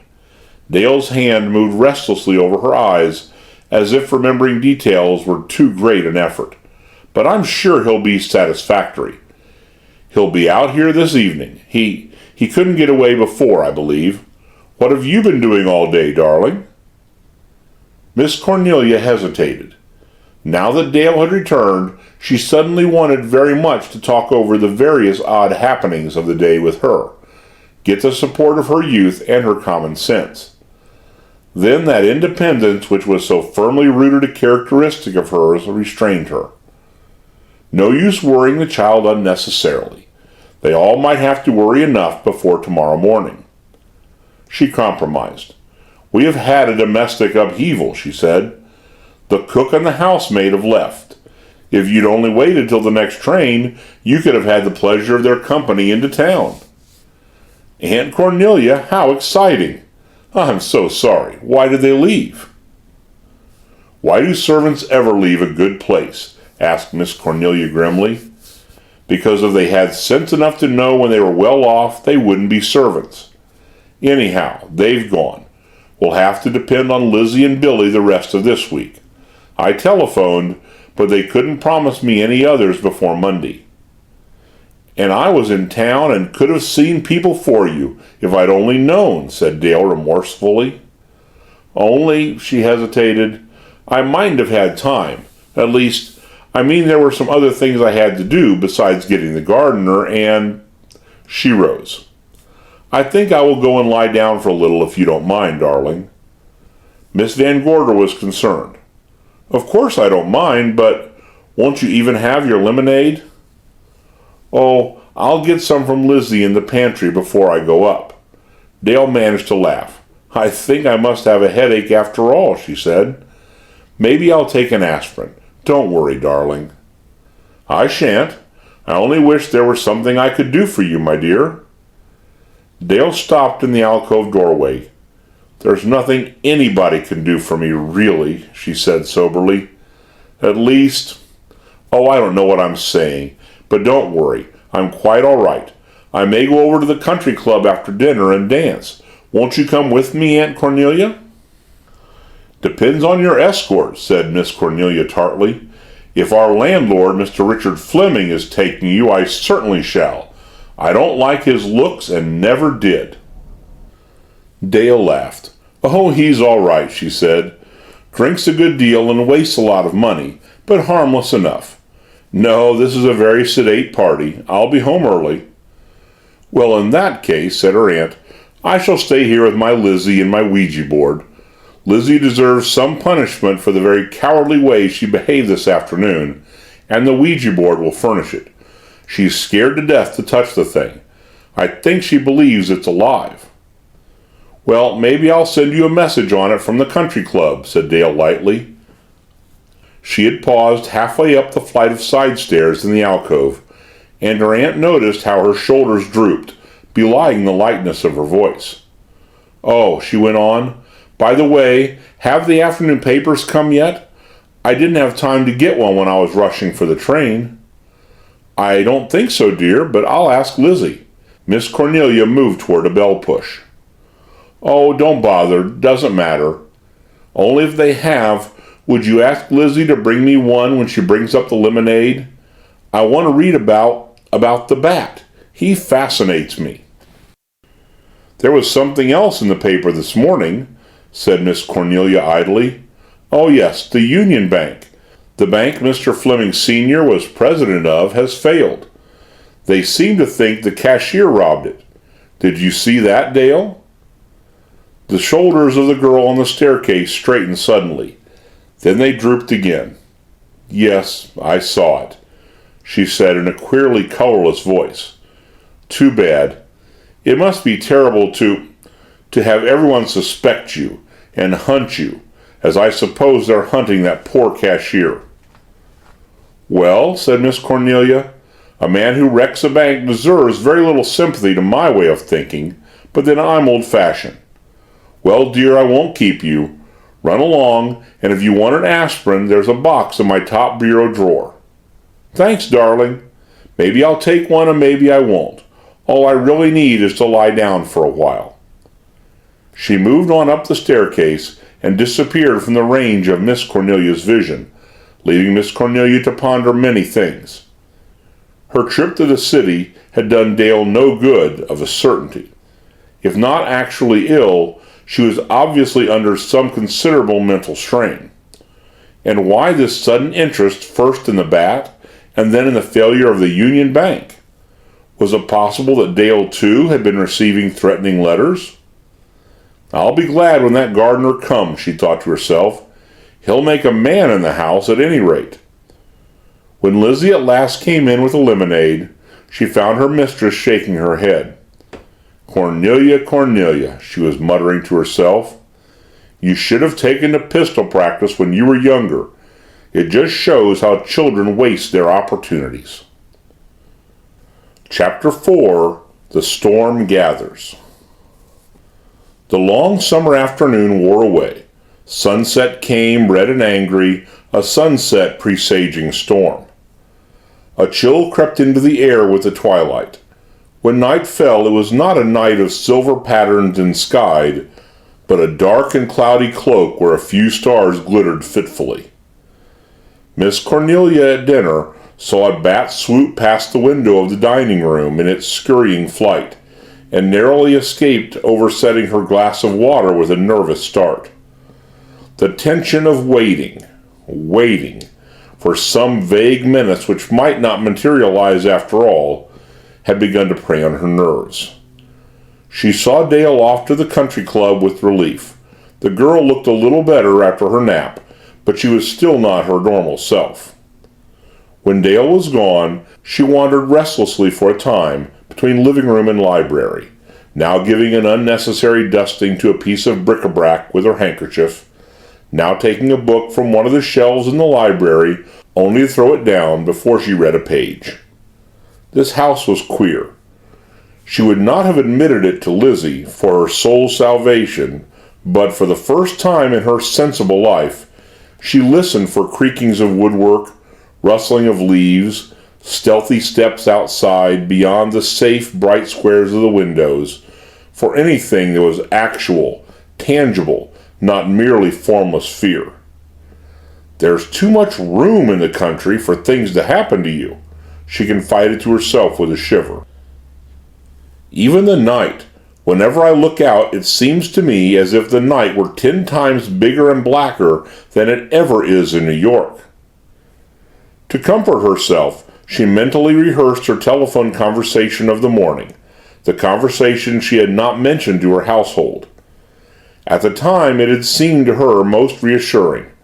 The plan she had based upon it adequate and sensible in the normal light of day. But now the light of day had been blotted out, and with it her security. Her plans seemed weapons of paper against the sinister might of the darkness beyond her windows. A little wind wailed somewhere in that darkness like a beaten child. Beyond the hills, thunder rumbled, drawing near, and with it lightning and the storm. She made herself sit down in the chair beside her favorite lamp on the center table and take up her knitting with stiff fingers. Knit 2, purl 2. Her hands fell into the accustomed rhythm mechanically. A spy peering in through the French windows would have deemed her the picture of calm, but she had never felt less calm in all the long years of her life. She wouldn't ring for Lizzie to come and sit with her, she simply wouldn't, but she was very glad nevertheless when Lizzie appeared at the door. "Miss Neely?" "Yes, Lizzie?" Miss Cornelia's voice was composed, but her heart felt a throb of relief. Can I sit in here with you, Miss Neely, just a minute?" Lizzie's voice was plaintive. "I've been sitting out in the kitchen watching that Jap read his funny newspaper the wrong way and listening for ghosts till I'm nearly crazy." "Why, certainly, Lizzie," said Miss Cornelia primly, "though," she added doubtfully, "I really shouldn't pamper your absurd fears, I suppose, but—" "Oh, please, Miss Neely." "Very well," said Miss Cornelia brightly. "You can sit here, Lizzie, and help me work the Ouija board. That will take your mind off listening for things." Lizzie groaned. "You know I'd rather be shot than touch that uncanny Ouija," she said dolefully. "It gives me the creeps every time I put my hands on it." "Well, of course, if you'd rather sit in the kitchen, Lizzie—" "Oh, give me the Ouija," said Lizzie in tones of heartbreak. "I'd rather be shot and stabbed than stay in the kitchen any more." "Very well," said Miss Cornelia. "It's your own decision, Lizzie, remember that." Her needles clicked on. "I'll just finish this row before we start," she said. "You might call up the light company in the meantime, Lizzie. There seems to be a storm coming up, and I want to find out if they intend to turn out the lights tonight as they did last night. Tell them I find it most inconvenient to be left without light that way." "It's worse than inconvenient," muttered Lizzie. "It's criminal, that's what it is, turning off all the lights in a haunted house like this one, as if spooks wasn't bad enough with the lights on. Lizzie!" "Yes, Miss Neely, I wasn't going to say another word." She went to the telephone. Miss Cornelia knitted on. Knit 2, purl 2. In spite of her experiments with the Ouija board, she didn't believe in ghosts, and yet there were things one couldn't explain by logic. Was there something like that in this house? A shadow walking the corridors? A vague shape of evil drifting like mist from room to room till its cold breath whispered on one's back and— There! She had ruined her knitting. The last 2 rows would have to be ripped out. That came of mooning about ghosts like a ninny. She put down the knitting with an exasperated little gesture. Lizzie had just finished her telephoning and was hanging up the receiver. "Well, Lizzie?" "Yes'm," said the latter, glaring at the phone. "That's what he says. They turned off the lights last night because there was a storm threatening. He says it burns out their fuses if they leave 'em on in a storm." A louder roll of thunder punctuated her words. "There," said Lizzie. "They'll be going off again tonight." She took an uncertain step toward the French windows. "Humph," said Miss Cornelia. "I hope it will be a dry summer." Her hands tightened on each other. Darkness. Darkness inside this house of whispers to match with the darkness outside. She forced herself to speak in a normal voice. "Ask Billy to bring some candles, Lizzie, and have them ready." Lizzie had been staring fixedly at the French windows. At Miss Cornelia's command, she gave a little jump of terror and moved closer to her mistress. "You are not going to ask me to go out in that hall alone," she said in a hurt voice. It was too much. Miss Cornelia found vent for her feelings in crisp exasperation. "What's the matter with you anyhow, Lizzie Allen?" The nervousness in her own tones infected Lizzie's. She shivered frankly. "Oh, Miss Neely," she pleaded. "I don't like it. I want to go back to the city." Miss Cornelia braced herself. "I have rented this house for 4 months and I am going to stay," she said firmly. Her eyes sought Lizzie's, striving to pour some of her own inflexible courage into the latter's shaking form. But Lizzie would not look at her. Suddenly she started and gave a low scream. "There's somebody on the terrace," she breathed in a ghastly whisper, clutching at Miss Cornelia's arm. For a second, Miss Cornelia sat frozen. Then, "Don't do that," she said sharply. "What nonsense!" But she looked over her shoulder as she said it, and Lizzie saw the look. Both waited in pulsing stillness. 1 second. 2. "I guess it was the wind," said Lizzie at last, relieved, her grip on Miss Cornelia relaxing. She began to look a trifle ashamed of herself, and Miss Cornelia seized the opportunity. "You were born on a brick pavement," she said crushingly. "You get nervous out here at night whenever a cricket begins to sing or scrape his legs or whatever it is they do." Lizzie bowed back before the blast of her mistress's scorn and began to move gingerly toward the alcove door. But obviously she was not entirely convinced. "Oh, it's more than that, Miss Neely," she mumbled. Miss Cornelia turned to her fiercely. If Lizzie was going to behave like this, they might as well have it out now between them, before Dale came home. "What did you really see last night?" she said in a minatory voice. The instant relief on Lizzie's face was ludicrous. She so obviously preferred discussing any subject at any length to braving the dangers of the other part of the house unaccompanied. "I was standing right there at the top of that there staircase," she began, gesticulating toward the alcove stairs in the manner of one who embarks upon the narrative of an epic. "Standing there with your switch in my hand, Miss Neely, and then I looked down and—" Her voice dropped. "I saw a gleaming eye. It looked at me and winked. I tell you, this house is haunted." "A flirtatious ghost?" queried Miss Cornelia skeptically. She snorted. "Huh. Why didn't you yell?" "I was too scared to yell, and I'm not the only one." She started to back away from the alcove, her eyes still fixed upon its haunted stairs. "Why do you think the servants left so sudden this morning?" she went on. "Do you really believe the housemaid has appendicitis, or the cook's sister had twins?" She turned and gestured at her mistress with a long pointed forefinger. Her voice had a note of doom. "I bet a penny the cook never had any sister, and the sister never had any twins," she said impressively. "No, Miss Neely, they couldn't put it over on me like that. They were scared away. They saw it." She concluded her epic and stood nodding her head, an Irish Cassandra who had prophesied the evil to come. "Fiddlesticks," said Miss Cornelia briskly, more shaken by the recital than she would have admitted. She tried to think of another topic of conversation. "What time is it?" she asked. Lizzie glanced at the mantel clock. 10:30, Miss Neely." Miss Cornelia yawned, a little dismally. She felt as if the last 2 hours had not been hours, but years. "Miss Dale won't be home for half an hour," she said reflectively, And if I have to spend another 30 minutes listening to Lizzie shiver, she thought, Dale will find me a nervous wreck when she does come home.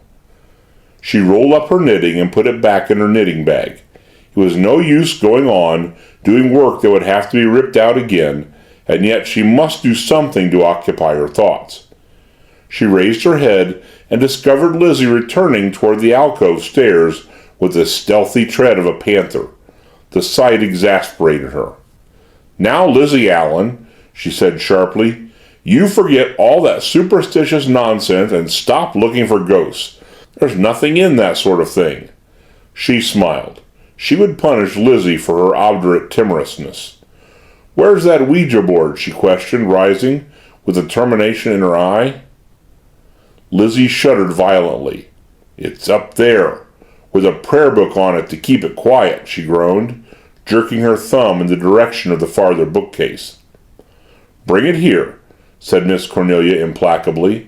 Then, as Lizzie still hesitated, "Lizzie!" Shivering, every movement of her body a conscious protest, Lizzie slowly went over to the bookcase, lifted off the prayer book, and took down the Ouija board. Even then she would not carry it normally, but bore it over to Miss Cornelia at arm's length, as if any closer contact would blast her with lightning, her face a comic mask of loathing and repulsion. She placed the lettered board in Miss Cornelia's lap with a sigh of relief. "You can do it yourself. I'll have none of it," she said firmly. "It takes two people, and you know it, Lizzie Allen." Miss Cornelia's voice was stern, but it was also amused. Lizzie groaned, but she knew her mistress. She obeyed. She carefully chose the farthest chair in the room and took a long time bringing it over to where her mistress sat waiting. "I've been working for you for 20 years, she muttered. "I've been your goat for 20 years, and I've got a right to speak my mind." Miss Cornelia cut her off. "You haven't got a mind. Sit down," she commanded. Lizzie sat, her hands at her side. With a sigh of tried patience, Miss Cornelia put her unwilling fingers on the little moving table that is used to point to the letters on the board itself. Then she placed her own hands on it too, the tips of her fingers just touching Lizzie's. "Now, make your mind a blank," she commanded her factotum.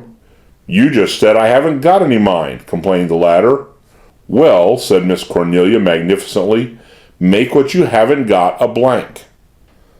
The repartee silenced Lizzie for the moment, but only for the moment. As soon as Miss Cornelia had settled herself comfortably and tried to make her mind a suitable receiving station for Ouija messages, Lizzie began to mumble the sorrows of her heart.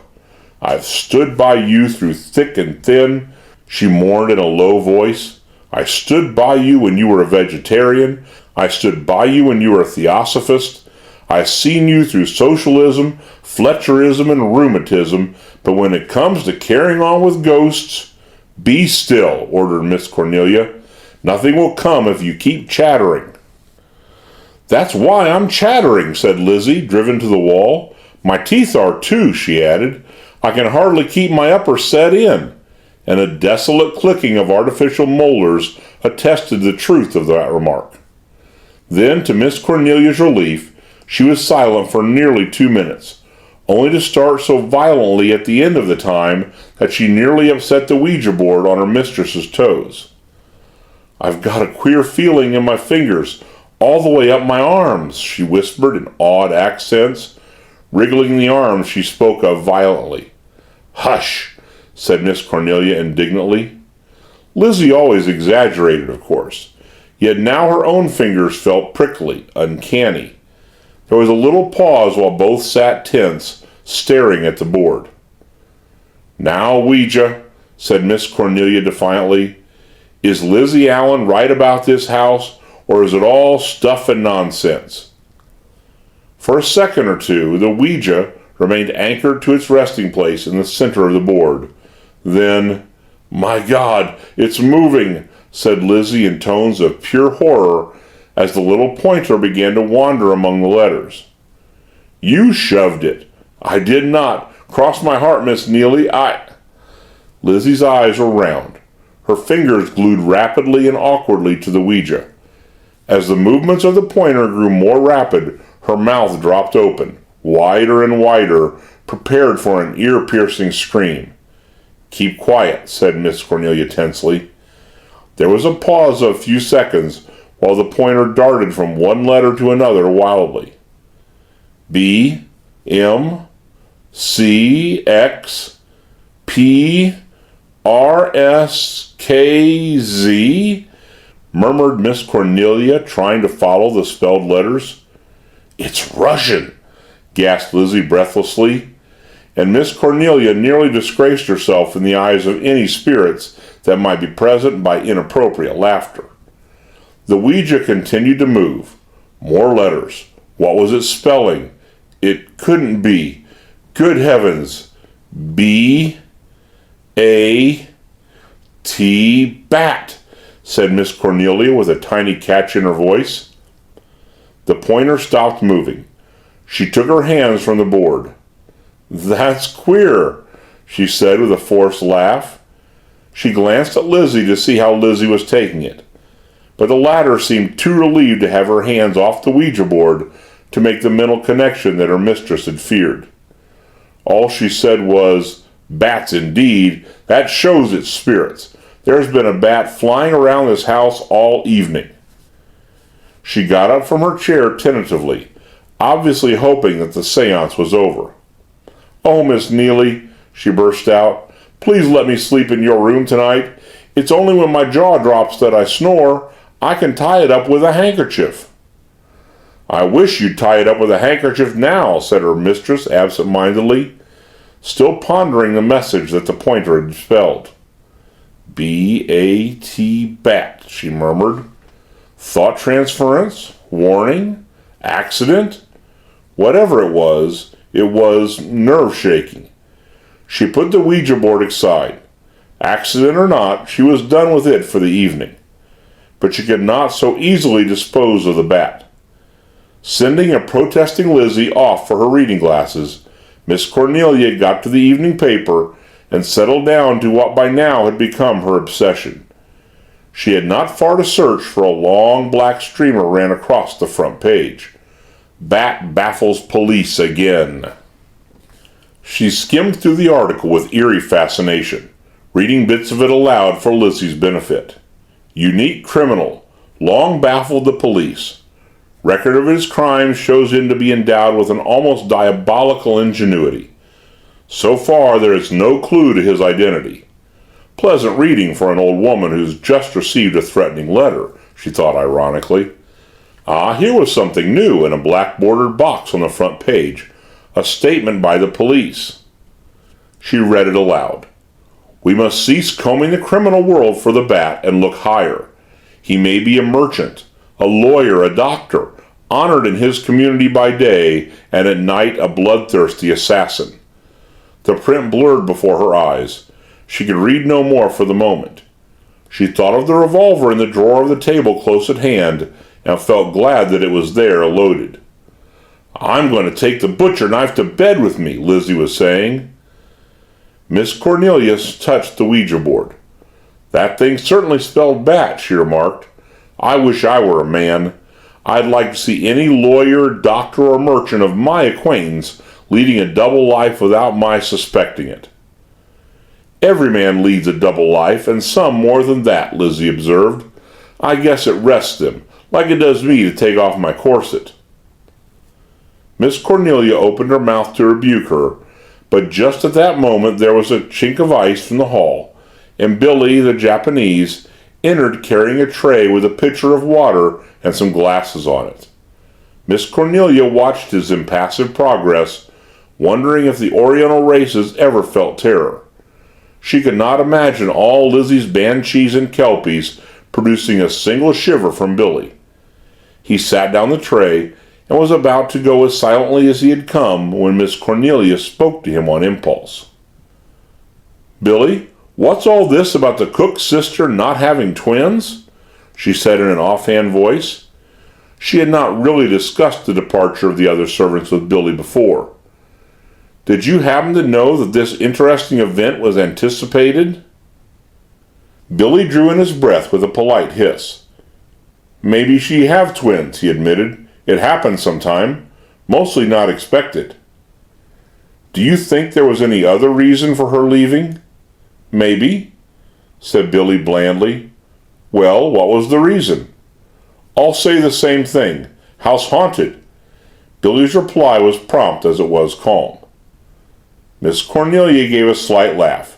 "You know better than that, though, don't you?" Billy's oriental placidity remained unruffled. He neither admitted nor denied. He shrugged his shoulders. "Funny house," he said laconically. "Find window open, nobody there. Door slam, nobody there." On the heels of his words came a single startling bang from the kitchen quarters. The bang of a slammed door. Chapter 5.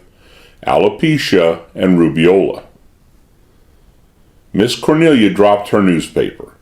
Lizzie, frankly frightened, gave a little squeal and moved closer to her mistress. Only Billy remained impassive, but even he looked sharply in the direction whence the sound had come. Miss Cornelia was the first of the others to recover her poise. "Stop that! It was the wind," she said, a little irritably. The "stop that" addressed to Lizzie, who seemed on the point of squealing again. "I think not wind," said Billy. His very lack of perturbation added weight to the statement. It made Miss Cornelia uneasy. She took out her knitting again. "How long have you lived in this house, Billy?" "Since Mr. Fleming built." Miss Cornelia pondered. "And this is the first time you have been disturbed?" "Last 2 days only." Billy would have made an ideal witness in a courtroom. He restricted himself so precisely to answering what was asked of him in as few words as possible. Miss Cornelia ripped out a row in her knitting. She took a deep breath. "What about that face Lizzie said you saw last night at the window?" she asked in a steady voice. Billy grinned, as if slightly embarrassed. "Just face, that all." "A man's face?" He shrugged again. "Don't know, maybe. It there, it gone." Miss Cornelia did not want to believe him, but she did. "Did you go out after it?" she persisted. Billy's yellow grin grew wider. "No thanks," he said cheerfully with ideal succinctness. Lizzie, meanwhile, had stood first on one foot and then on the other during the interrogation, terror and morbid interest fighting in her for mastery. Now she could hold herself in no longer. "Oh, Miss Neely," she exploded in a graveyard moan. "Last night when the lights went out, I had a token. My oil lamp was full of oil, but, do what I would, it kept going out too. The minute I shut my eyes, out that lamp would go. There ain't a surer token of death. The Bible says, 'Let your light shine,' and when a hand you can't see puts your lights out, good night." She ended in a hushed whisper, and even Billy looked a trifle uncomfortable after her climax. "Well, now that you've cheered us up," began Miss Cornelia undauntedly. But a long, ominous roll of thunder that rattled the panes in the French windows drowned out the end of her sentence. Nevertheless, she welcomed the thunder as a diversion. At least its menace was a physical one, to be guarded against by physical means. She rose and went over to the French windows. That flimsy bolt. She parted the curtains and looked out. A flicker of lightning stabbed the night. The storm must be almost upon them. "Bring some candles, Billy," she said. "The lights may be going out at any moment. And, Billy," as he started to leave, "there's a gentleman arriving on the last train. After he comes, you may go to bed. I'll wait up for Miss Dale, and, oh, Billy," arresting him at the door, "see that all the outer doors on this floor are locked, and bring the keys here." Billy nodded and departed. Miss Cornelia took a long breath. Now that the moment for waiting had passed, the moment for action come, she felt suddenly indomitable, prepared to face a dozen bats. Her feelings were not shared by her maid. "I know what all this means," moaned Lizzie. "I tell you there's going to be deaths, sure." "There certainly will be if you don't keep quiet," said her mistress acidly. "Lock the billiard room windows and go to bed." But this was the last straw for Lizzie. A picture of the 2 long, dark flights of stairs up which she had to pass to reach her bedchamber rose before her, and she spoke her mind. "I'm not going to bed," she said wildly. "I'm going to pack up tomorrow and leave this house." That such a threat would never be carried out while she lived made little difference to her. She was beyond the need of truth's consolations. "I ask you on my bended knees not to take this place 2 miles from a railroad," she went on heatedly. "For mercy's sake, Miss Neely, let's go back to the city before it's too late." Miss Cornelia was inflexible. "I'm not going. You can make up your mind to that. I'm going to find out what's wrong with this place if it takes all summer. I came out to the country for a rest, and I'm going to get it." "You'll get your heavenly rest," mourned Lizzie, giving it up. She looked pitifully at her mistress's face for a sign that the latter might be weakening, but no such sign came. Instead, Miss Cornelia seemed to grow more determined. "Besides," she said, suddenly deciding to share the secret she had hugged to herself all day, "I might as well tell you, Lizzie, I'm having a detective sent down tonight from police headquarters in the city." "A detective?" Lizzie's face was horrified. "Miss Neely, you're keeping something from me. You know something I don't know." "I hope so. I dare say he will be stupid enough. Most of them are. But at least we can have one proper night's sleep." "Not I. I trust no man," said Lizzie. But Miss Cornelia had picked up the paper again. "The Bat's last crime was a particularly atrocious one," she read.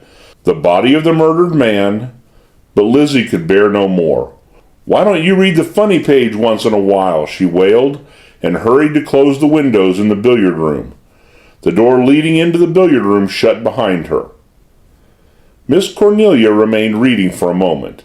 Then, was that a sound from the alcove?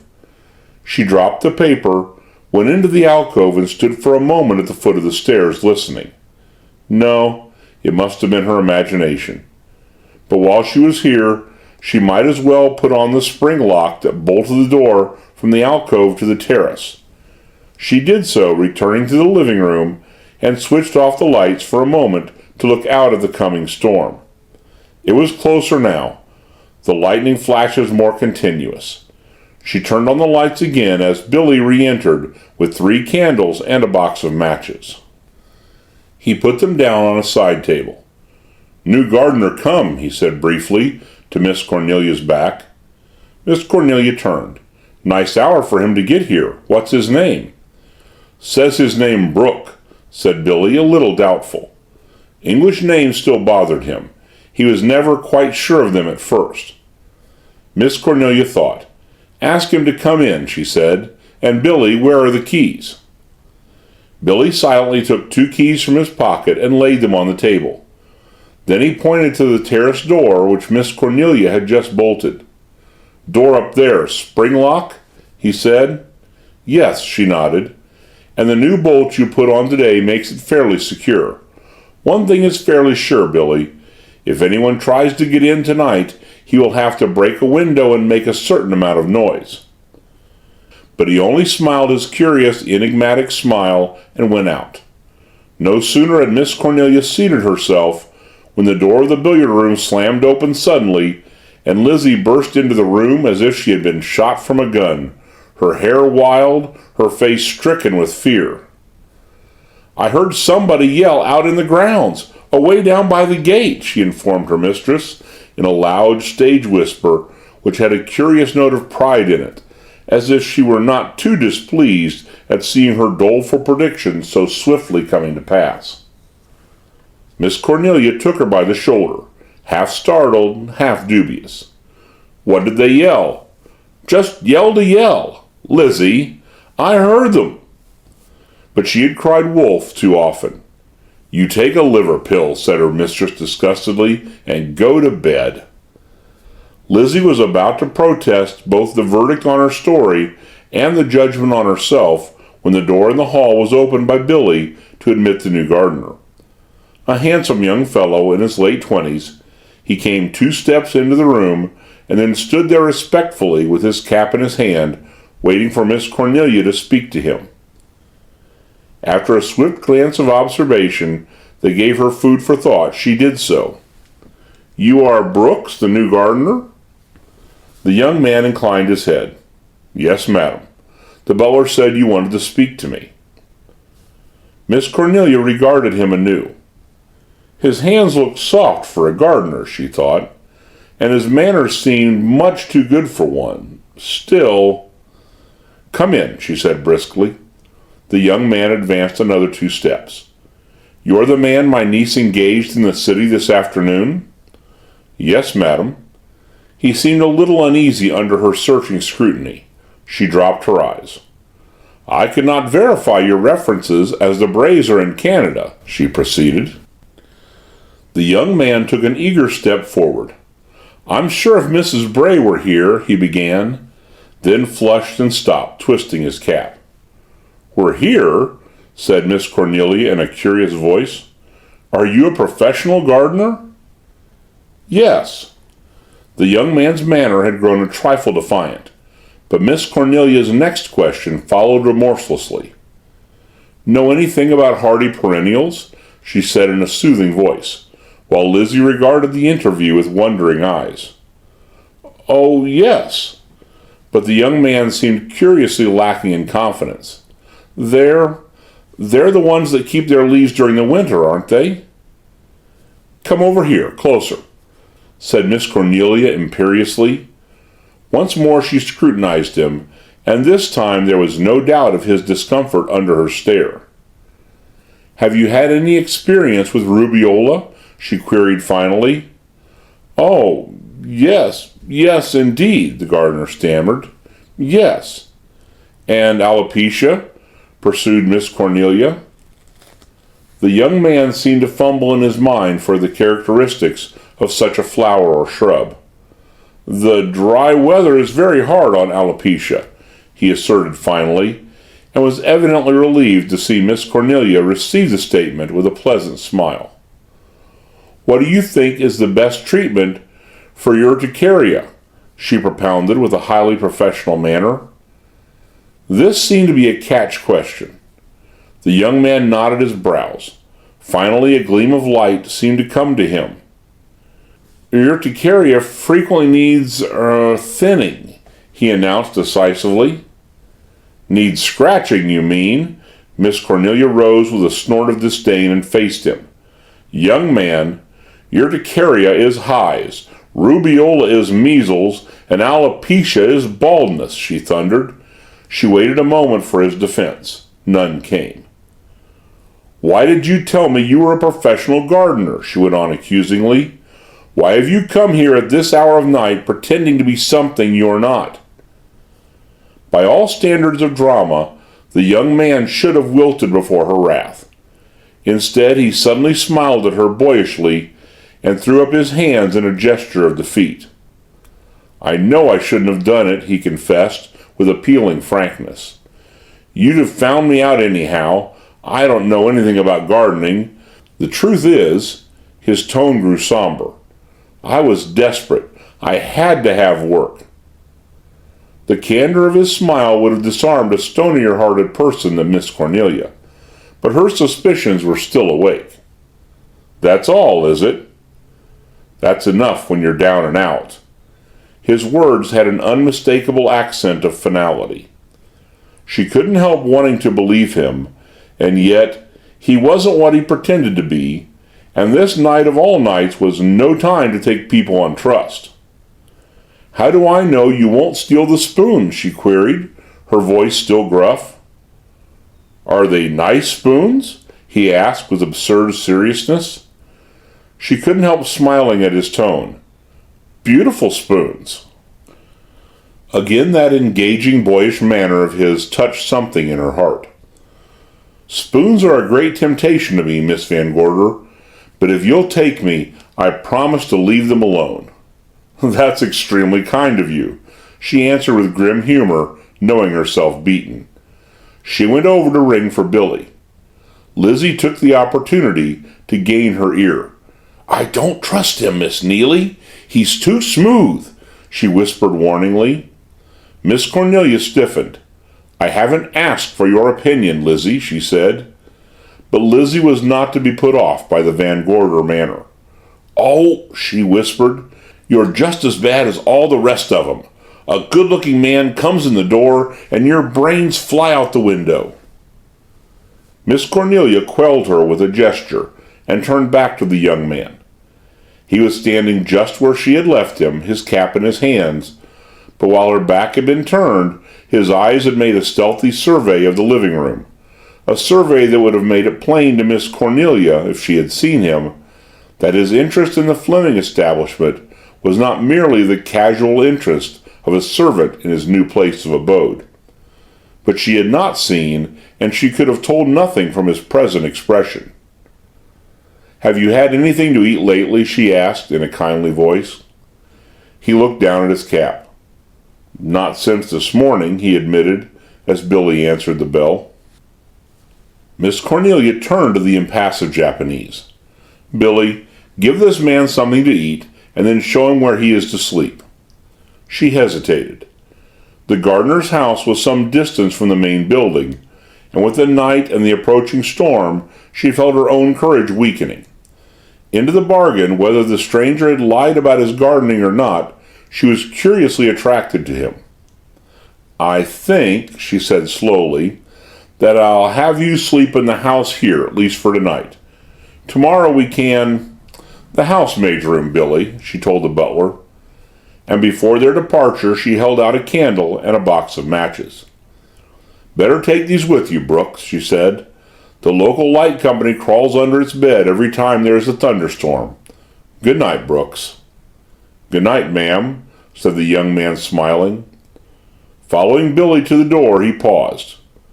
"You're being mighty good to me," he said diffidently, smiled again, and disappeared after Billy. As the door closed behind them, Miss Cornelia found herself smiling too. "That's a pleasant young fellow, no matter what he is," she said to herself decidedly, and not even Lizzie's feverish, "Haven't you any sense taking strange men into the house? How do you know he isn't the Bat?" could draw a reply from her. Again the thunder rolled as she straightened the papers and magazines on the table, and Lizzie gingerly took up the Ouija board to replace it on the bookcase with the prayer book firmly on top of it. And this time, with the roll of the thunder, the lights in the living room blinked uncertainly for an instant before they recovered their normal brilliance. "There go the lights," grumbled Lizzie, her fingers still touching the prayer book as if for protection. Miss Cornelia did not answer her directly. "We'll put the detective in the blue room when he comes," she said. "You'd better go up and see if it's all ready." Lizzie started to obey, going toward the alcove to ascend to the second floor by the alcove stairs. But Miss Cornelia stopped her. "Lizzie, you know the stair rail's just been varnished. Miss Dale got a stain on her sleeve there this afternoon. And Lizzie—" "Yes'm?" "No one is to know that he is a detective. Not even Billy." Miss Cornelia was very firm. "Well, what'll I say he is?" "It's nobody's business." "A detective," moaned Lizzie, opening the hall door to go by the main staircase. "Tiptoeing around with his eyes to all the keyholes? A body won't be safe in the bathtub." She shut the door with a little slap and disappeared. Miss Cornelia sat down. She had many things to think over. "If I ever get time really to think of anything again," she thought, because with gardeners coming who aren't gardeners, and Lizzie hearing yells in the grounds, and— She started slightly. The front doorbell was ringing, a long trill, uncannily loud in the quiet house. She sat rigid in her chair, waiting. Billy came in. "Front door key, please?" he asked urbanely. She gave him the key. "Find out who it is before you unlock the door," she said. He nodded. She heard him at the door, then a murmur of voices, Dale's voice and another's. Won't you come in for a few minutes? Oh, thank you. She relaxed. The door opened. It was Dale. How lovely she looks in that evening wrap, thought Miss Cornelia. But how tired, too. I wish I knew what was worrying her. She smiled. Aren't you back early, Dale? Dale threw off her wrap and stood for a moment patting back into its smooth, smart bob, hair ruffled by the wind. I was tired, she said, sinking into a chair. Not worried about anything. Miss Cornelia's eyes were sharp. No, said Dale without conviction, but I've come here to be company for you, and I don't want to run away all the time. She picked up the evening paper and looked at it without apparently seeing it. Miss Cornelia heard voices in the hall. A man's voice, affable.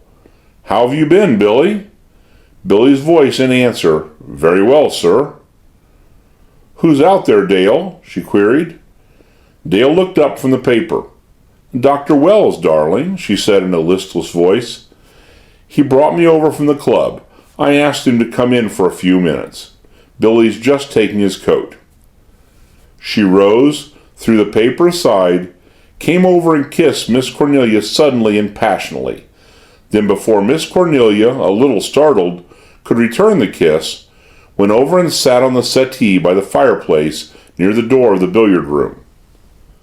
Miss Cornelia turned to her with 1,000 questions on her tongue, but before she could ask any of them, Billy was ushering in Dr. Wells. As she shook hands with the doctor, Miss Cornelia observed him with casual interest, wondering why such a good-looking man in his early 40s, apparently built for success, should be content with the comparative rustication of his local practice. That shrewd, rather aquiline face, with its keen gray eyes, would have found itself more at home in a wider sphere of action, she thought. There was just that touch of ruthlessness about it which makes or mars a captain in the world's affairs. She found herself murmuring the usual conventionalities of greeting. Oh, I'm very well, doctor, thank you. Well, how many people at the country club? Not very many, he said with a shake of his head. This failure of the Union Bank has knocked a good many of the club members sky high. Just how did it happen? Miss Cornelia was making conversation. Oh, the usual thing. The doctor took out his cigarette case. The cashier, a young chap named Bailey, looted the bank to the tune of over $1 million. Dale turned sharply toward them from her seat by the fireplace. How do you know the cashier did it? She said in a low voice. The doctor laughed. Well, he's run away for one thing. The bank examiners found the deficit. Bailey the cashier went out on an errand and didn't come back. The method was simple enough. Worthless bonds substituted for good ones, with a good bond on the top and bottom of each package, so the packages would pass a casual inspection. Probably been going on for some time. The fingers of Dale's right hand drummed restlessly on the edge of her settee. Couldn't somebody else have done it? She queried tensely. The doctor smiled, a trifle patronizingly. Of course, the president of the bank had access to the vaults, he said, but as you know, Mr. Courtleigh Fleming, the late president, was buried last Monday. Miss Cornelia had seen her niece's face light up oddly at the beginning of the doctor's statement, to relapse into lassitude again at its conclusion. Bailey. Bailey. She was sure she remembered that name on Dale's lips. Dale, dear, did you know this young Bailey? She asked point blank. The girl had started to light a cigarette. The flame wavered in her fingers. The match went out. Yes, slightly, she said. She bent to strike another match, averting her face. Miss Cornelia did not press her. What with bank robberies and communism and the income tax, she said, turning the subject, the only way to keep your money these days is to spend it. Or not to have any, like myself, the doctor agreed. It seems strange, Miss Cornelia went on, living in Courtleigh Fleming's house. A month ago I'd never even heard of Mr. Fleming, though I suppose I should have, and now, while I'm as interested in the failure of his bank as if I were a depositor." The doctor regarded the end of his cigarette. "As a matter of fact," he said pleasantly, "Dick Fleming had no right to rent you the property before the estate was settled. He must have done it the moment he received my telegram announcing his uncle's death." "Were you with him when he died?"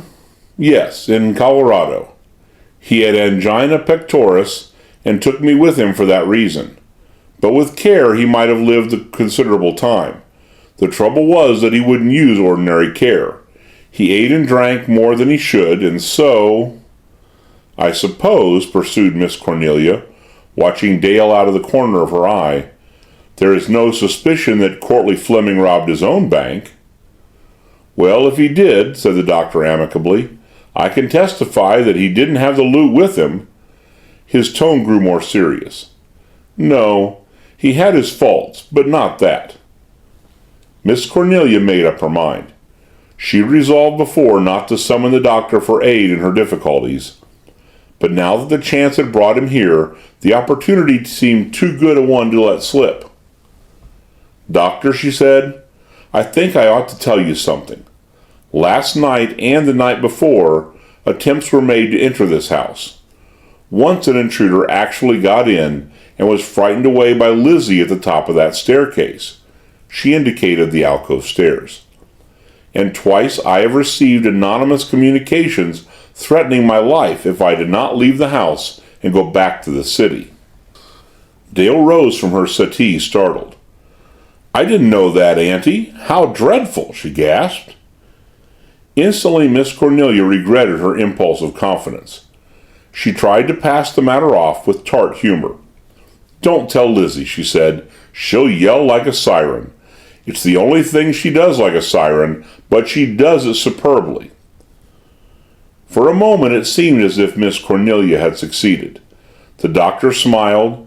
Dale sat down again, her expression altering from one of anxiety to one of amusement. Miss Cornelia opened her lips to dilate further upon Lizzie's eccentricities. But just then there was a splintering crash of glass from one of the French windows behind her. Chapter 6. Detective Anderson Takes Charge. "What's that? Somebody smashed a window pane and threw in a stone. Wait a minute, The doctor, all alert at once, ran into the alcove and jerked at the terrace door. "It's bolted at the top too," called Miss Cornelia. He nodded, without wasting words on a reply, unbolted the door and dashed out into the darkness of the terrace. Miss Cornelia saw him run past the French windows and disappear into blackness. Meanwhile Dale, her listlessness vanished before the shock of the strange occurrence, had gone to the broken window and picked up the stone. It was wrapped in paper. There seemed to be writing on the paper. She closed the terrace door and brought the stone to her aunt. Miss Cornelia unwrapped the paper and smoothed out the sheet. 2 lines of coarse, round handwriting sprawled across it. "Take warning. Leave this house at once. It is threatened with disaster which will involve you if you remain." There was no signature. "Who do you think wrote it?" asked Dale breathlessly. Miss Cornelia straightened up like a ramrod, indomitable. "A fool, that's who! If anything was calculated to make me stay here forever, this sort of thing would do it." She twitched the sheet of paper angrily. "But something may happen, darling." "I hope so. That's the reason She stopped. The doorbell was ringing again, thrilling, insistent. Her niece started at the sound. "Oh, don't let anybody in," she besought Miss Cornelia as Billy came in from the hall with his usual air of walking on velvet. "Key. Front door, please. Bell ring," he explained tersely, taking the key from the table. Miss Cornelia issued instructions. "See that the chain is on the door, Billy. Don't open it all the way, and get the visitor's name before you let him in." She lowered her voice. "If he says he is Mr. Anderson, Let him in and take him to the library." Billy nodded and disappeared. Dale turned to her aunt, the color out of her cheeks. "Anderson? Who is Mr.?" Miss Cornelia did not answer. She thought for a moment, then she put her hand on Dale's shoulder in a gesture of protective affection. "Dale, dear, you know how I love having you here, but it might be better if you went back to the city." "Tonight, darling?" Dale managed a wan smile, but Miss Cornelia seemed serious. "There's something behind all this disturbance, something I don't understand, but I mean to." She glanced about to see if the doctor was returning. She lowered her voice. She drew Dale closer to her. "The man in the library is a detective from police headquarters," she said. She had expected Dale to show surprise, excitement, but the white mask of horror which the girl turned toward her appalled her. The young body trembled under her hand for a moment like a leaf in the storm. "Not the police?" breathed Dale in tones of utter consternation. Miss Cornelia could not understand why the news had stirred her niece so deeply. But there was no time to puzzle it out. She heard crunching steps on the terrace. The doctor was returning. "Shh," she whispered. "It isn't necessary to tell the doctor. I think he's a sort of perambulating bedside gossip, and once it's known the police are here, we'll never catch the criminals." When the doctor entered from the terrace, brushing drops of rain from his no longer immaculate evening clothes, Dale was back on her favorite settee, and Miss Cornelia was poring over the mysterious missive that had been wrapped about the stone. "He got away in the shrubbery," said the doctor disgustedly, taking out a handkerchief to fleck the spots of mud from his shoes. Miss Cornelia gave him the letter of warning. "Read this," she said. The doctor adjusted a pair of pince nez, read the two crude sentences over once, twice.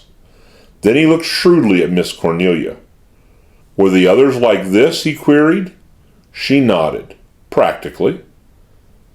He hesitated for a moment, like a man with an unpleasant social duty to face. "Miss Van Gorder, may I speak frankly?" "Generally speaking, I detest frankness," said that lady grimly, "but go on." The doctor tapped the letter. His face was wholly serious. "I think you ought to leave this house," he said bluntly. "Because of that letter? Humph!" His very seriousness, perversely enough, made her suddenly wish to treat the whole matter as lightly as possible. The doctor repressed the obvious annoyance of a man who sees a warning, given in all sobriety, unexpectedly taken as a quip. "There is some deviltry afoot," he persisted. "You are not safe here, Miss Van Gorder." But if he was persistent in his attitude, so was she in hers. "I've been safe in all kinds of houses for 60-odd years," she said lightly. "It's time I had a bit of a change. Besides," she gestured towards her defenses, "this house is as nearly impregnable as I can make it. The window locks are sound enough, the doors are locked, and the keys are there." She pointed to the keys lying on the table. "As for the terrace door you just used," she went on, "I had Billy put an extra bolt on it today. By the way, did you bolt that door again?" She moved toward the alcove. "Yes, I did," said the doctor quickly, still seeming unconvinced of the wisdom of her attitude. "Miss Van Gorder, I confess I'm very anxious for you. This letter is ominous. Have you any enemies?" "Don't insult me. Of course I have. Enemies are an indication of character." The doctor's smile held both masculine pity and equally masculine exasperation. He went on more gently. "Why not accept my hospitality in the village tonight?" he proposed reasonably. "It's a little house, but I'll make you comfortable. Or," he threw out his hands in the gesture of one who reasons with a willful child, If you won't come to me, let me stay here." Miss Cornelia hesitated for an instant. The proposition seemed logical enough.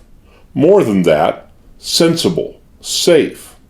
And yet, some indefinable feeling, hardly strong enough to be called a premonition, kept her from accepting it. Besides, she knew what the doctor did not, that help was waiting across the hall in the library.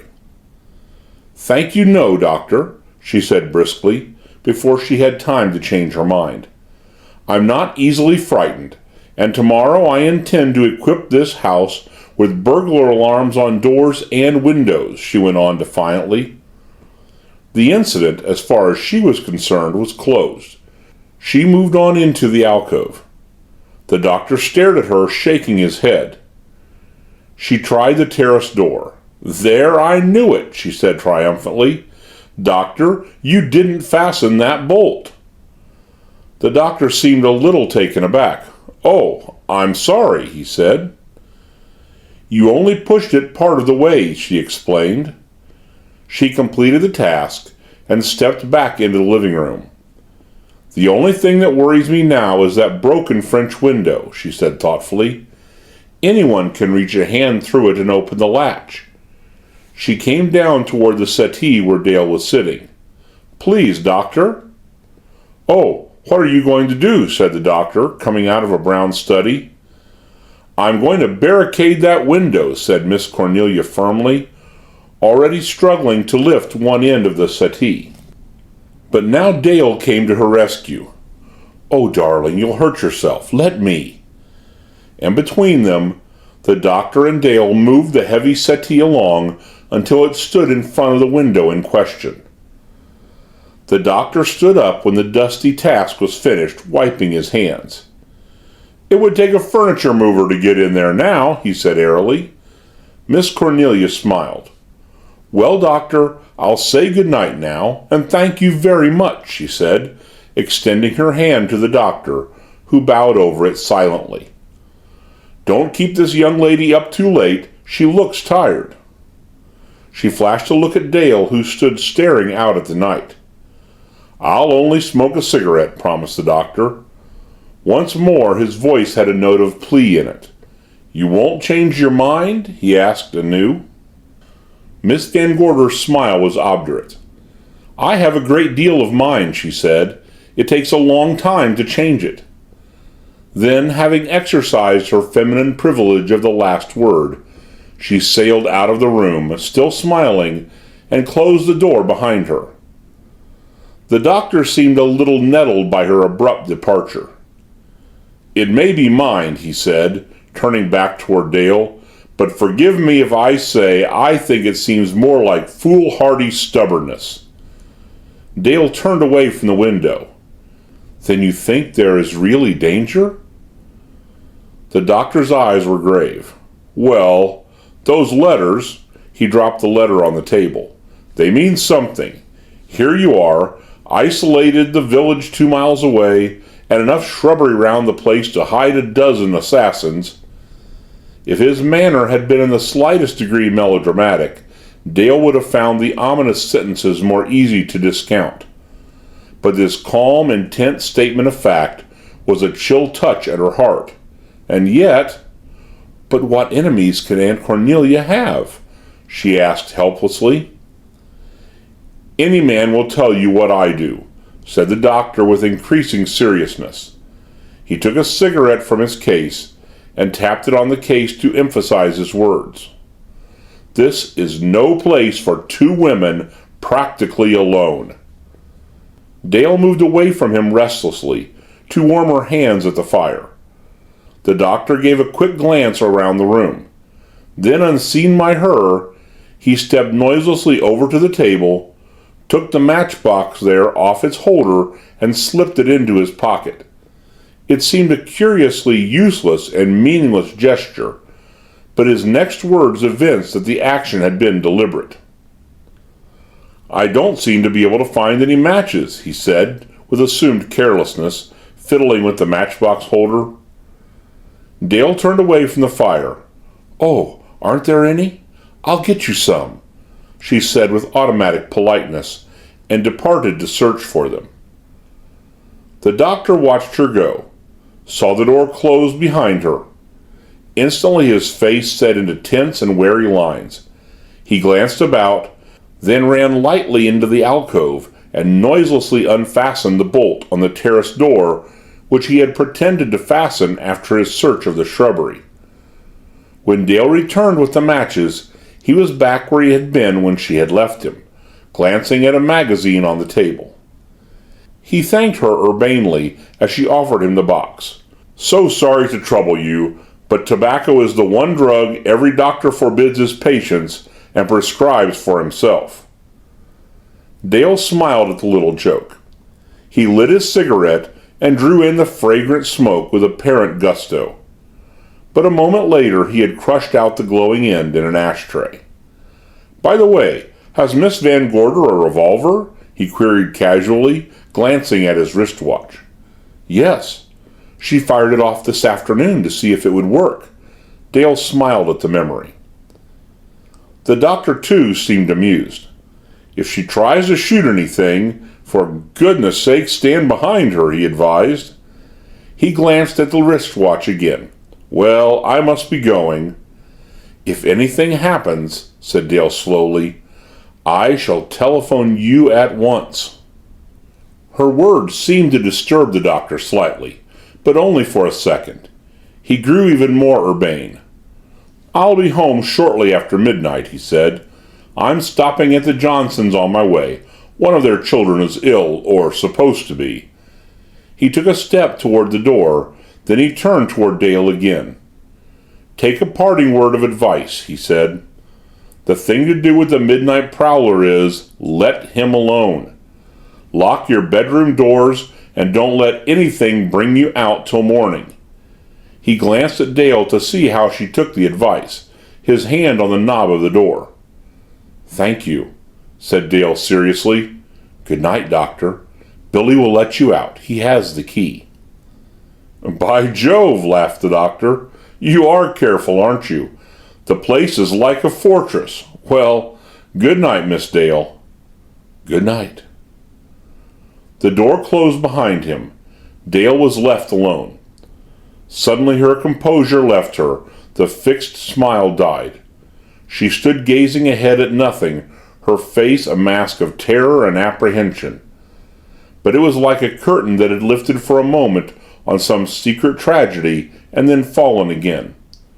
When Billy returned with the front door key, she was as impassive as he was. "Has the new gardener come yet?" "He here," said Billy stolidly. "Name Brooke." She was entirely herself once more when Billy, departing, held the door open wide to admit Miss Cornelia Van Gorder and a tall, strong-featured man, quietly dressed, with reticent, piercing eyes, the detective. Dale's first conscious emotion was one of complete surprise.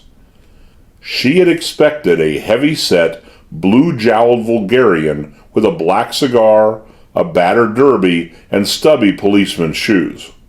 "Why, this man's a gentleman," she thought. "At least he looks like one, and yet, you can tell from his face he'd have as little mercy as a steel trap for anyone he had to catch." She shuddered uncontrollably. "Dale, dear," said Miss Cornelia with triumph in her voice, "this is Mr. Anderson."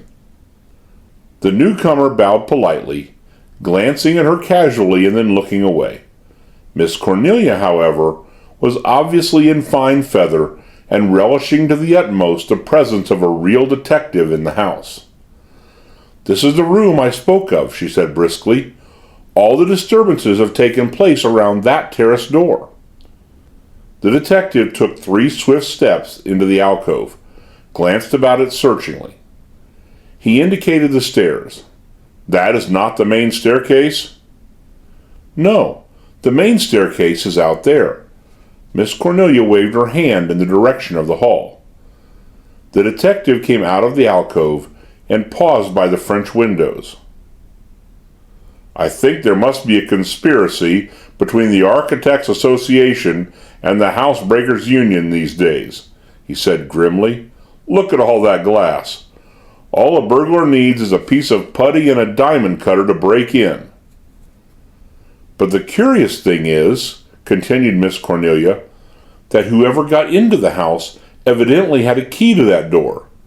Again she indicated the terrace door, but Anderson did not seem to be listening to her. "Hello? What's this?" he said sharply, his eyes lighting on the broken glass below the shattered French window. He picked up a piece of glass and examined it.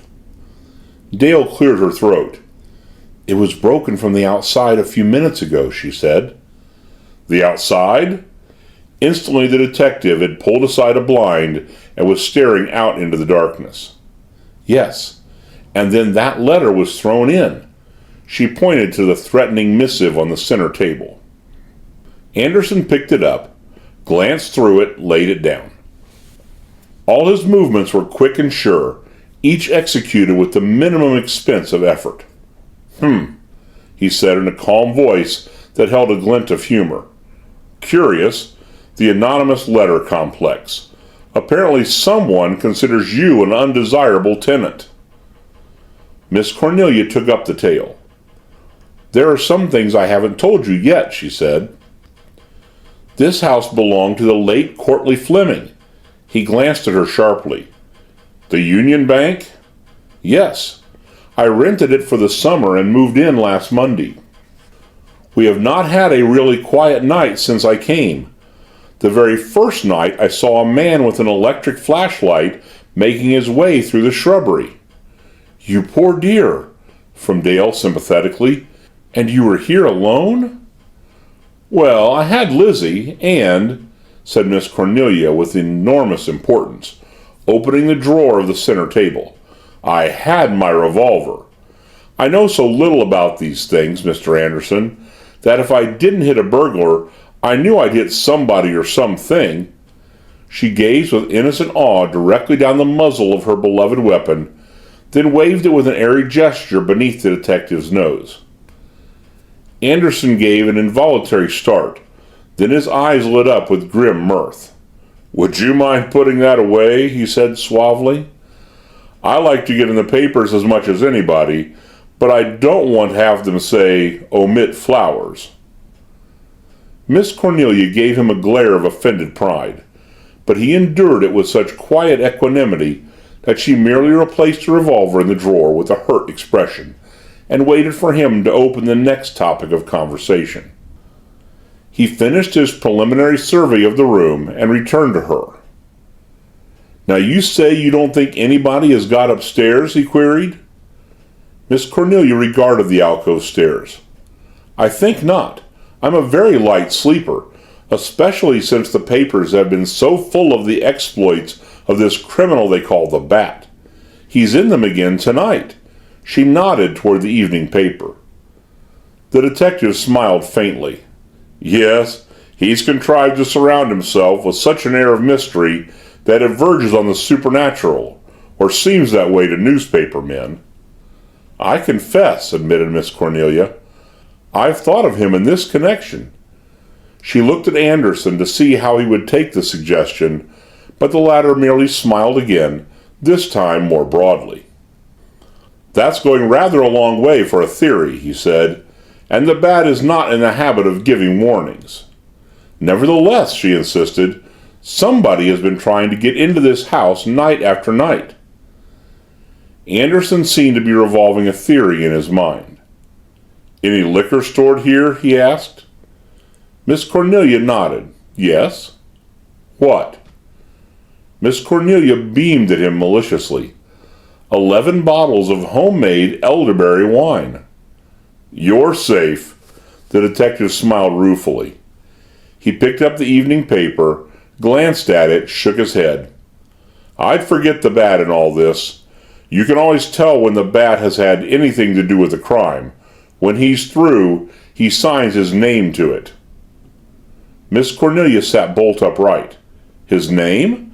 I thought nobody knew his name." The detective made a little gesture of apology. "That was a figure of speech. The newspapers named him the Bat, because he moves with incredible rapidity, always at night, and by signing his name, I mean he leaves the symbol of his identity, the bat, which can see in the dark."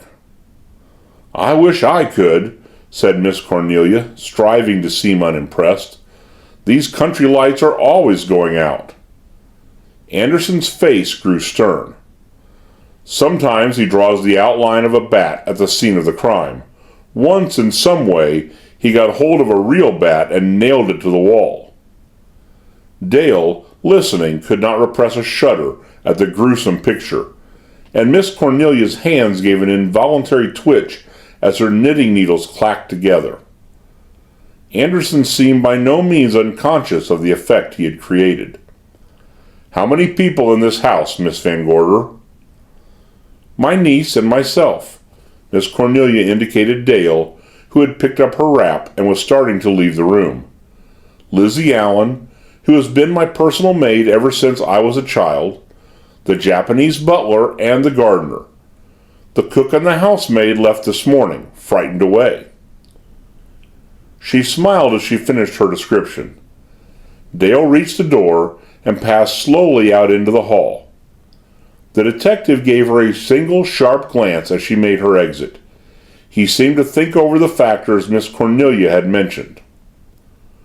"Well," he said after a slight pause, "you can have a good night's sleep tonight. I'll stay right here in the dark and watch."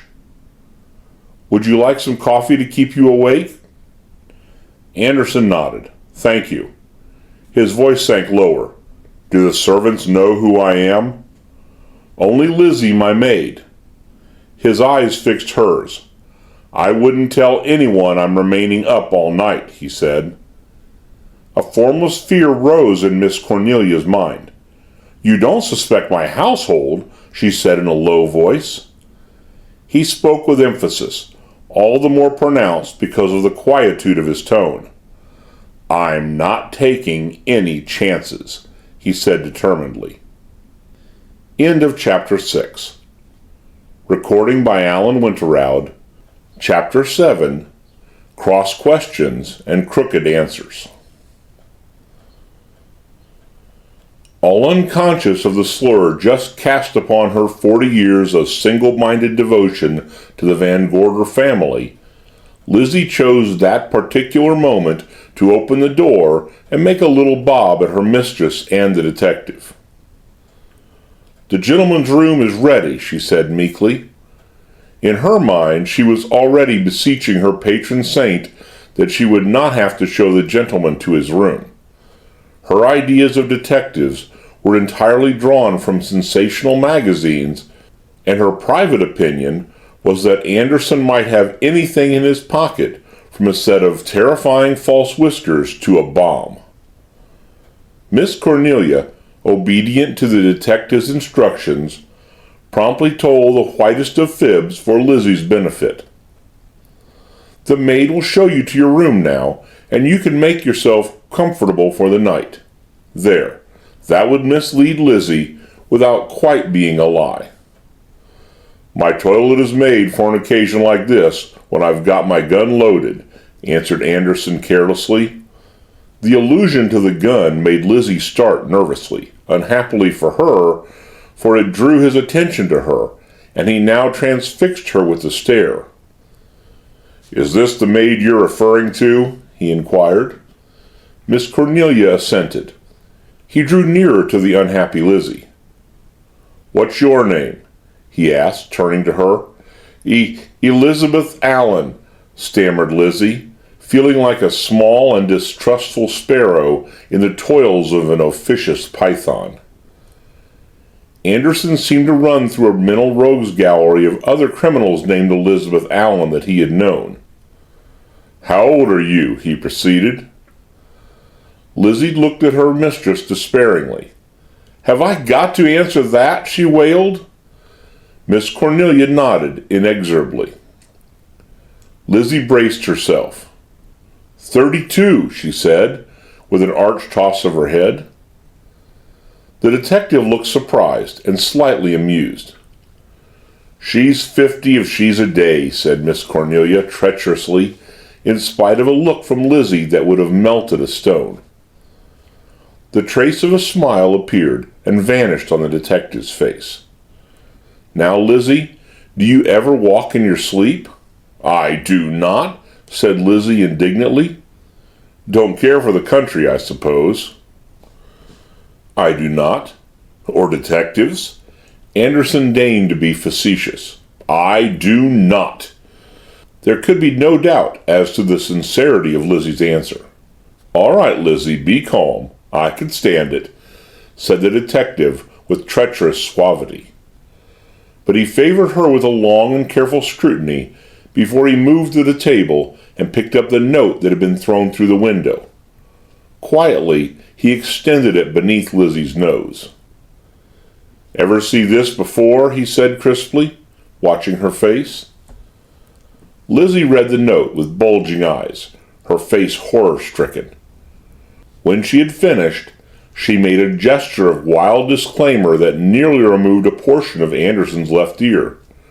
"Mercy on us," she moaned, mentally invoking not only her patron saint, but all the rosary of heaven to protect herself and her mistress. But the detective still kept his eye on her. "Didn't write it yourself, did you?" he queried curtly. "I did not," said Lizzie angrily. "I did not." "And you're sure you don't walk in your sleep?" The bare idea strained Lizzie's nerves to the breaking point. "When I go to bed in this house, I wouldn't put my feet out for $1,000,000, she said with heartfelt candor. Even Anderson was compelled to grin at this. "Then I won't ask you to," he said, relaxing considerably. "That's more money than I'm worth, Lizzie." "Well, I'll say it is," quoth Lizzie, now thoroughly aroused, and flounced out of the room in high dudgeon, her pompadour bristling, before he had time to interrogate her further. He replaced the note on the table and turned back to Miss Cornelia. If he had found any clue to the mystery in Lizzie's demeanor, she could not read it in his manner. "Now, what about the butler?" he said. "Nothing about him, except that he was Courtleigh Fleming's servant." Anderson paused. "Do you consider that significant?" A shadow appeared behind him deep in the alcove, a vague, listening figure. Dale, on tiptoe, conspiratorial, taking pains not to draw the attention of the others to her presence. But both Miss Cornelia and Anderson were too engrossed in their conversation to notice her. Miss Cornelia hesitated. "Isn't it possible there is a connection between the colossal theft at the Union Bank and these disturbances?" she said. Anderson seemed to think over the question. "What do you mean?" he asked, as Dale slowly moved into the room from the alcove, silently closing the alcove doors behind her, and still unobserved. "Suppose," said Miss Cornelia slowly, "that Courtleigh Fleming took that money from his own bank and concealed it in this house." The eavesdropper grew rigid. "That's the theory you gave headquarters, isn't it?" said Anderson. "But I'll tell you how headquarters figures it out. In the first place, the cashier is missing. In the second place, if Courtleigh Fleming did it and got as far as Colorado, he had it with him when he died, and the facts apparently don't bear that out. In the third place, suppose he had hidden the money in or around this house. Why did he rent it to you?" "But he didn't," said Miss Cornelia obstinately. "I leased this house from his nephew, his heir." The detective smiled tolerantly. "Well, I wouldn't struggle like that for a theory," he said, the professional note coming back into his voice. "The cashier's missing. That's the answer." Miss Cornelia resented his offhand demotion of the mental card castle she had erected with such pride. "I have read a great deal on the detection of crime," she said hotly, "and—" "Well, we all have our little hobbies," he said tolerantly. "A good many people rather fancy themselves as detectives and run around looking for clues under the impression that a clue is a big and vital factor that sticks up like, Well, like a sore thumb. The fact is that the criminal takes care of the big and important factors. It's only the little ones he may overlook. Go back to your friend the Bat. It's because of his skill in the little things that he's still at large.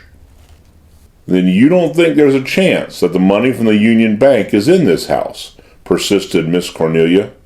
I think it very unlikely. Miss Cornelia put her knitting away and rose. She still clung tenaciously to her own theories, but her belief in them had been badly shaken. If you'll come with me, I'll show you to your room, she said a little stiffly. The detective stepped back to let her pass. Sorry to spoil your little theory, he said, and followed her to the door. If either had noticed the unobtrusive listener to their conversation, neither made a sign. The moment the door had closed on them, Dale sprang into action. She seemed a different girl from the one who had left the room so inconspicuously such a short time before. There were 2 bright spots of color in her cheeks, and she was obviously laboring under great excitement. She went quickly to the alcove doors. They opened softly, disclosing the young man who had said that he was Brooks, the new gardener, and yet not the same man, for his assumed air of servitude had dropped from him like a cloak, revealing him as a young fellow at least of the same general social class as Dale's, if not a fellow inhabitant of the select circle where Van Gorders revolved around Van Gorders, and a man's great-grandfather was more important than the man himself. Dale cautioned him with a warning finger as she advanced into the room. "Shh, shh," she whispered. "Be careful. That man's a detective." Brooks gave a hunted glance at the door into the hall. "Then they've traced me here," he said in a dejected voice. "I don't think so." He made a gesture of helplessness. "I couldn't get back into my rooms," he said in a whisper. "If they've searched them," he paused, "as they're sure to, they'll find your letters to me." He paused again. "Your aunt doesn't suspect anything?" "No. I told her I'd engaged a gardener, and that's all there was about it." He came nearer to her. "Dale," he murmured in a tense voice, "you know I didn't take that money," he said with boyish simplicity. All the loyalty of first love was in her answer. "Of course. I believe in you absolutely," she said. He caught her in his arms and kissed her, gratefully, passionately. Then the galling memory of the predicament in which he stood, the hunt already on his trail, came back to him. He released her gently, still holding one of her hands. But the police here," he stammered, turning away. "What does that mean?" Dale swiftly informed him of the situation. "Aunt Cornelia says people have been trying to break into this house for days, at night." Brooks ran his hand through his hair in a gesture of bewilderment. Then he seemed to catch at a hope. "What sort of people?" he queried sharply. Dale was puzzled. "She doesn't know." The excitement in her lover's manner came to a head. "That proves exactly what I've contended right along," he said, thudding one fist softly into the palm of the other. "Through some underneath channel, old Fleming has been selling those securities for months, turning them into cash. And somebody knows about it, and knows that that money is hidden here. Don't you see? Your Aunt Cornelia has crabbed the game by coming here." "Why didn't you tell the police that?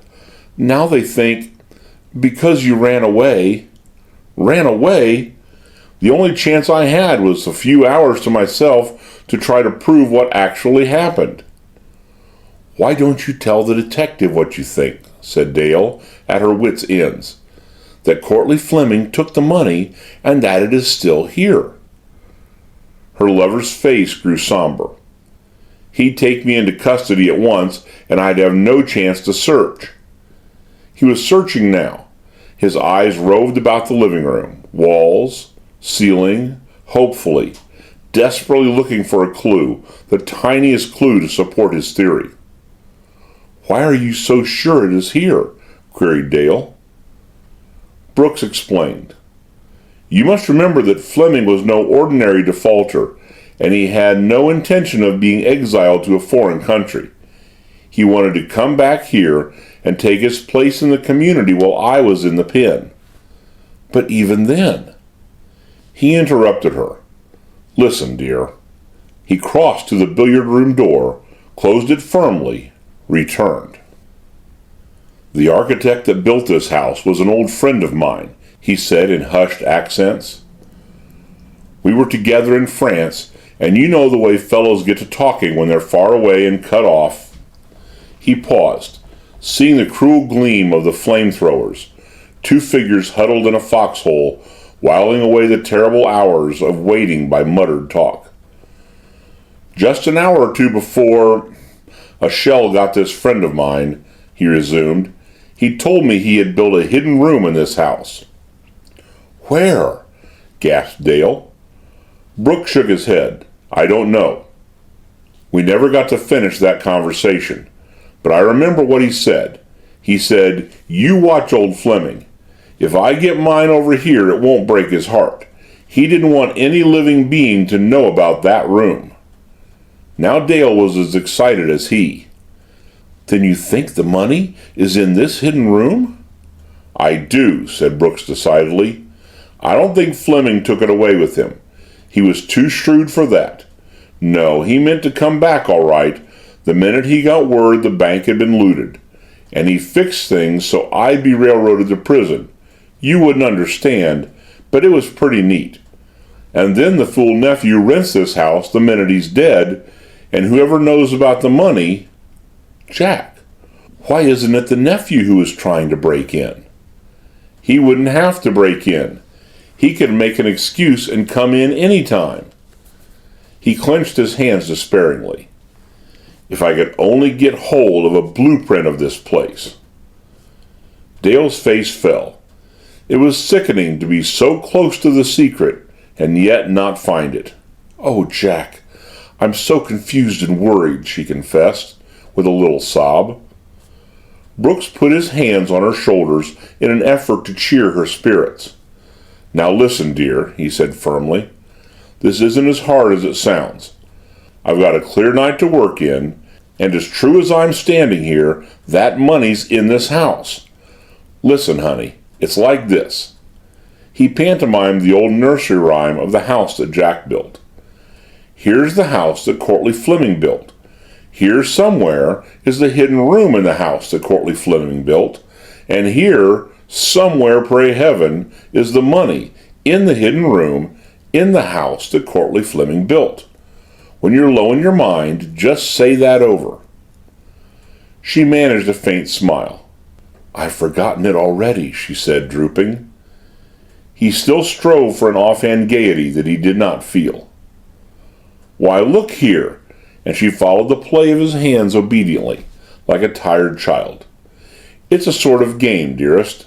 Money, money, who's got the money? You know. For the dozenth time, he stared at the unrevealing walls of the room. For that matter, he added, the hidden room may be behind these very walls. He looked about for a tool, a poker, anything that would sound the walls and test them for hollow spaces. Ah, he had it, that driver and the bag of golf clubs over in the corner. He took the driver and stood wondering where he had best begin. That blank wall above the fireplace looked as promising as any. He tapped it gently with the golf club, afraid to make too much noise, and yet anxious to test the wall as thoroughly as possible. A dull, heavy reverberation answered his stroke. Nothing hollow there, apparently. As he tried another spot, again thunder beat the long roll on its iron drum outside in the night. The lights blinked, wavered, recovered. The lights are going out again, said Dale dully. Her excitement sunk into stupefied calm. Let them go. The less light, the better for me. The only thing to do is to go over this house room by room. He pointed to the billiard room door. What's in there? The billiard room. She was thinking hard. Jack, Perhaps Courtleigh Fleming's nephew would know where the blueprints are. He looked dubious. "It's a chance, but not a very good one," he said. "Well," he led the way into the billiard room and began to rap at random upon its walls while Dale listened intently for any echo that might betray the presence of a hidden chamber or sliding panel. Then it happened that Lizzie received the first real thrill of what was to prove to her, and to others, a sensational and hideous night.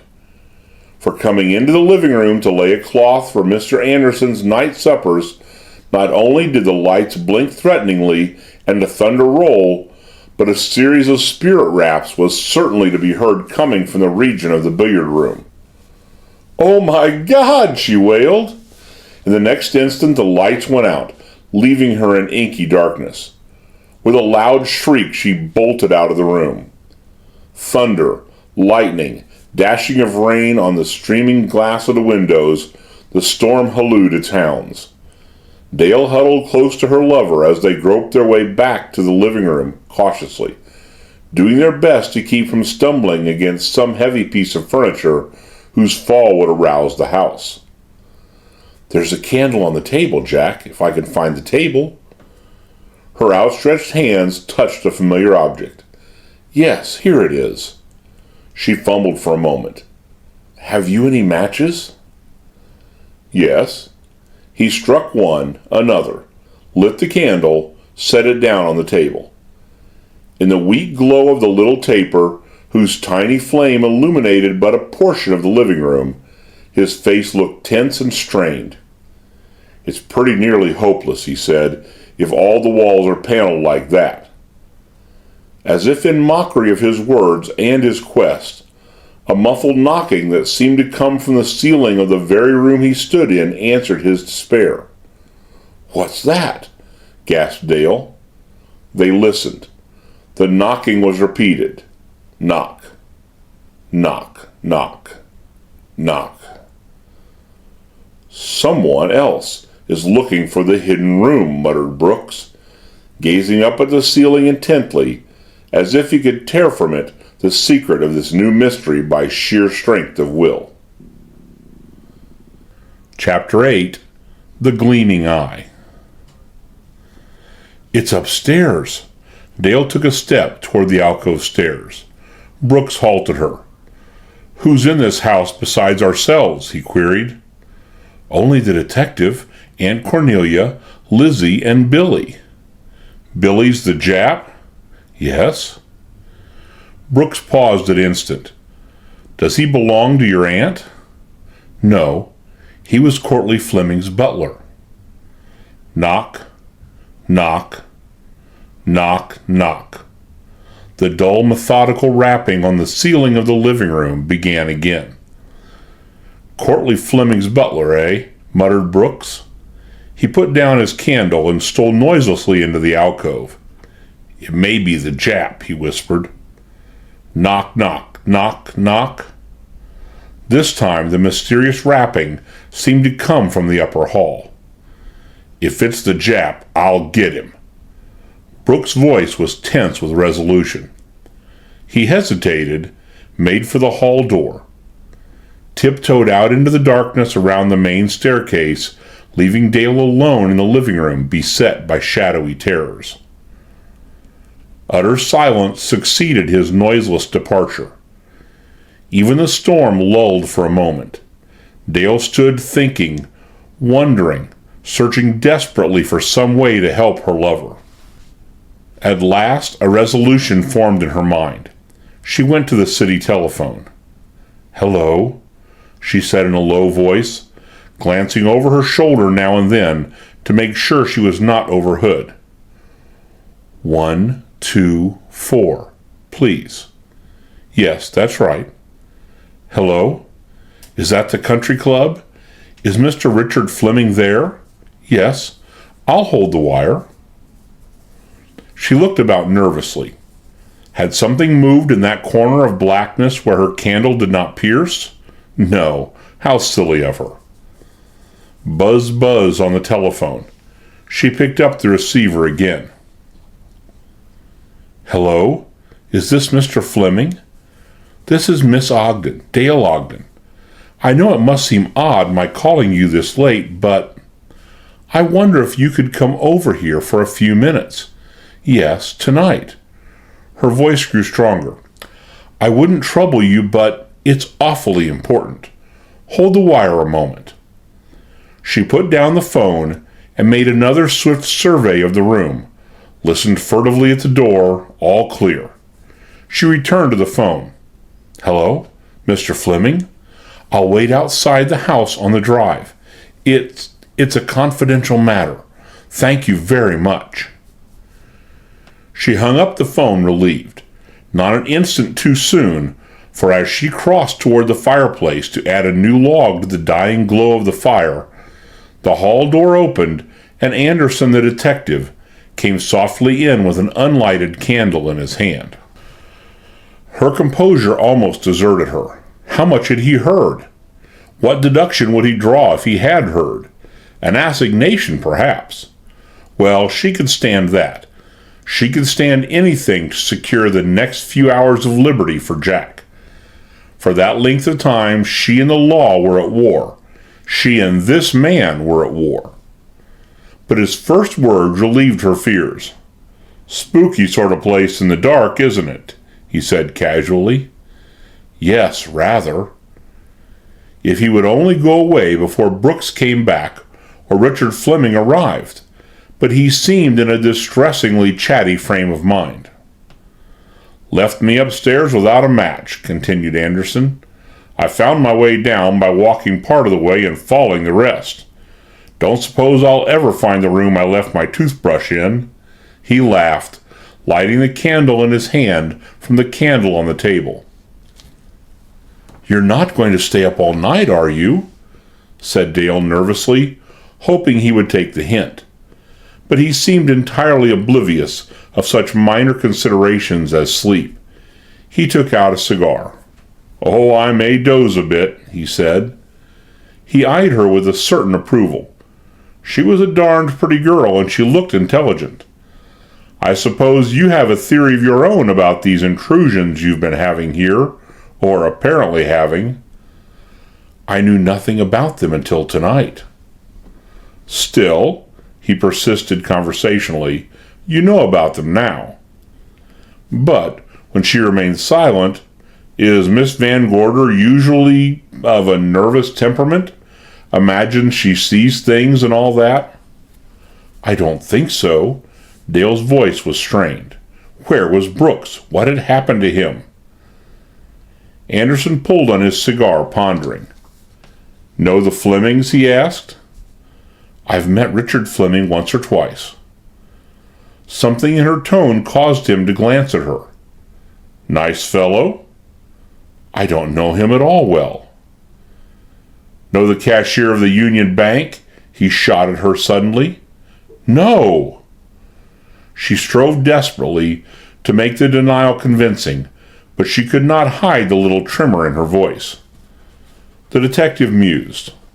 Fellow of good family, I understand, he said, eyeing her. Very popular. That's what's behind most of these bank embezzlements. Men getting into society and spending more than they make. Dale hailed the tinkle of the city telephone with an inward sigh of relief. The detective moved to answer the house phone on the wall by the alcove, mistaking the direction of the ring. Dale corrected him quickly. No, the other one. That's the house phone. Anderson looked the apparatus over. No connection with the outside, eh? No, said Dale absent-mindedly. Just from room to room in the house. He accepted her explanation and answered the other telephone. Hello? Hello? What the? He moved the receiver hook up and down without result, and gave it up. This line sounds dead, he said. It was all right a few minutes ago, said Dale without thinking. You were using it a few minutes ago? She hesitated. What use to deny what she had already admitted for all practical purposes? Yes. The city telephone rang again. The detective pounced upon it. "Hello, yes, this is Anderson. Go ahead." He paused, while the tiny voice in the receiver buzzed for some seconds. Then he interrupted it impatiently. "You're sure of that, are you? I see. All right. Bye." He hung up the receiver and turned swiftly on Dale. "Did I understand you to say that you were not acquainted with the cashier of the Union Bank?" he said to her with a new note in his voice. Dale stared ahead of her blankly. It had come. She did not reply. Anderson went on ruthlessly. "That was headquarters, Miss Ogden. They have found some letters in Bailey's room which seem to indicate that you were not telling the entire truth just now." He paused, waiting for her answer. "What letters?" she said wearily. "From you to Jack Bailey, showing that you had recently become engaged to him." Dale decided to make a clean breast of it, or as clean a one as she dared. "Very well," she said in an even voice. "That's true." "Why didn't you say so before?" There was menace beneath his suavity. She thought swiftly. Apparent frankness seemed to be the only resource left her. She gave him a candid smile. "It's been a secret. I haven't even told my aunt yet." Now she let indignation color her tones. "How can the police be so stupid as to accuse Jack Bailey, a young man and about to be married? Do you think he would wreck his future like that?" "Some people wouldn't call it wrecking a future to lay away $1 million, said Anderson ominously. He came closer to Dale, fixing her with his eyes. "Do you know where Bailey is now?"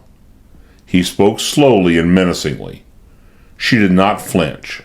"No." The detective paused. "Miss Ogden," he said, still with that hidden threat in his voice. "In the last minute or so, the Union Bank case and certain things in this house have begun to tie up pretty close together. Bailey disappeared this morning. Have you heard from him since?" Her eyes met his without weakening. Her voice was cool and composed. "No." The detective did not comment on her answer.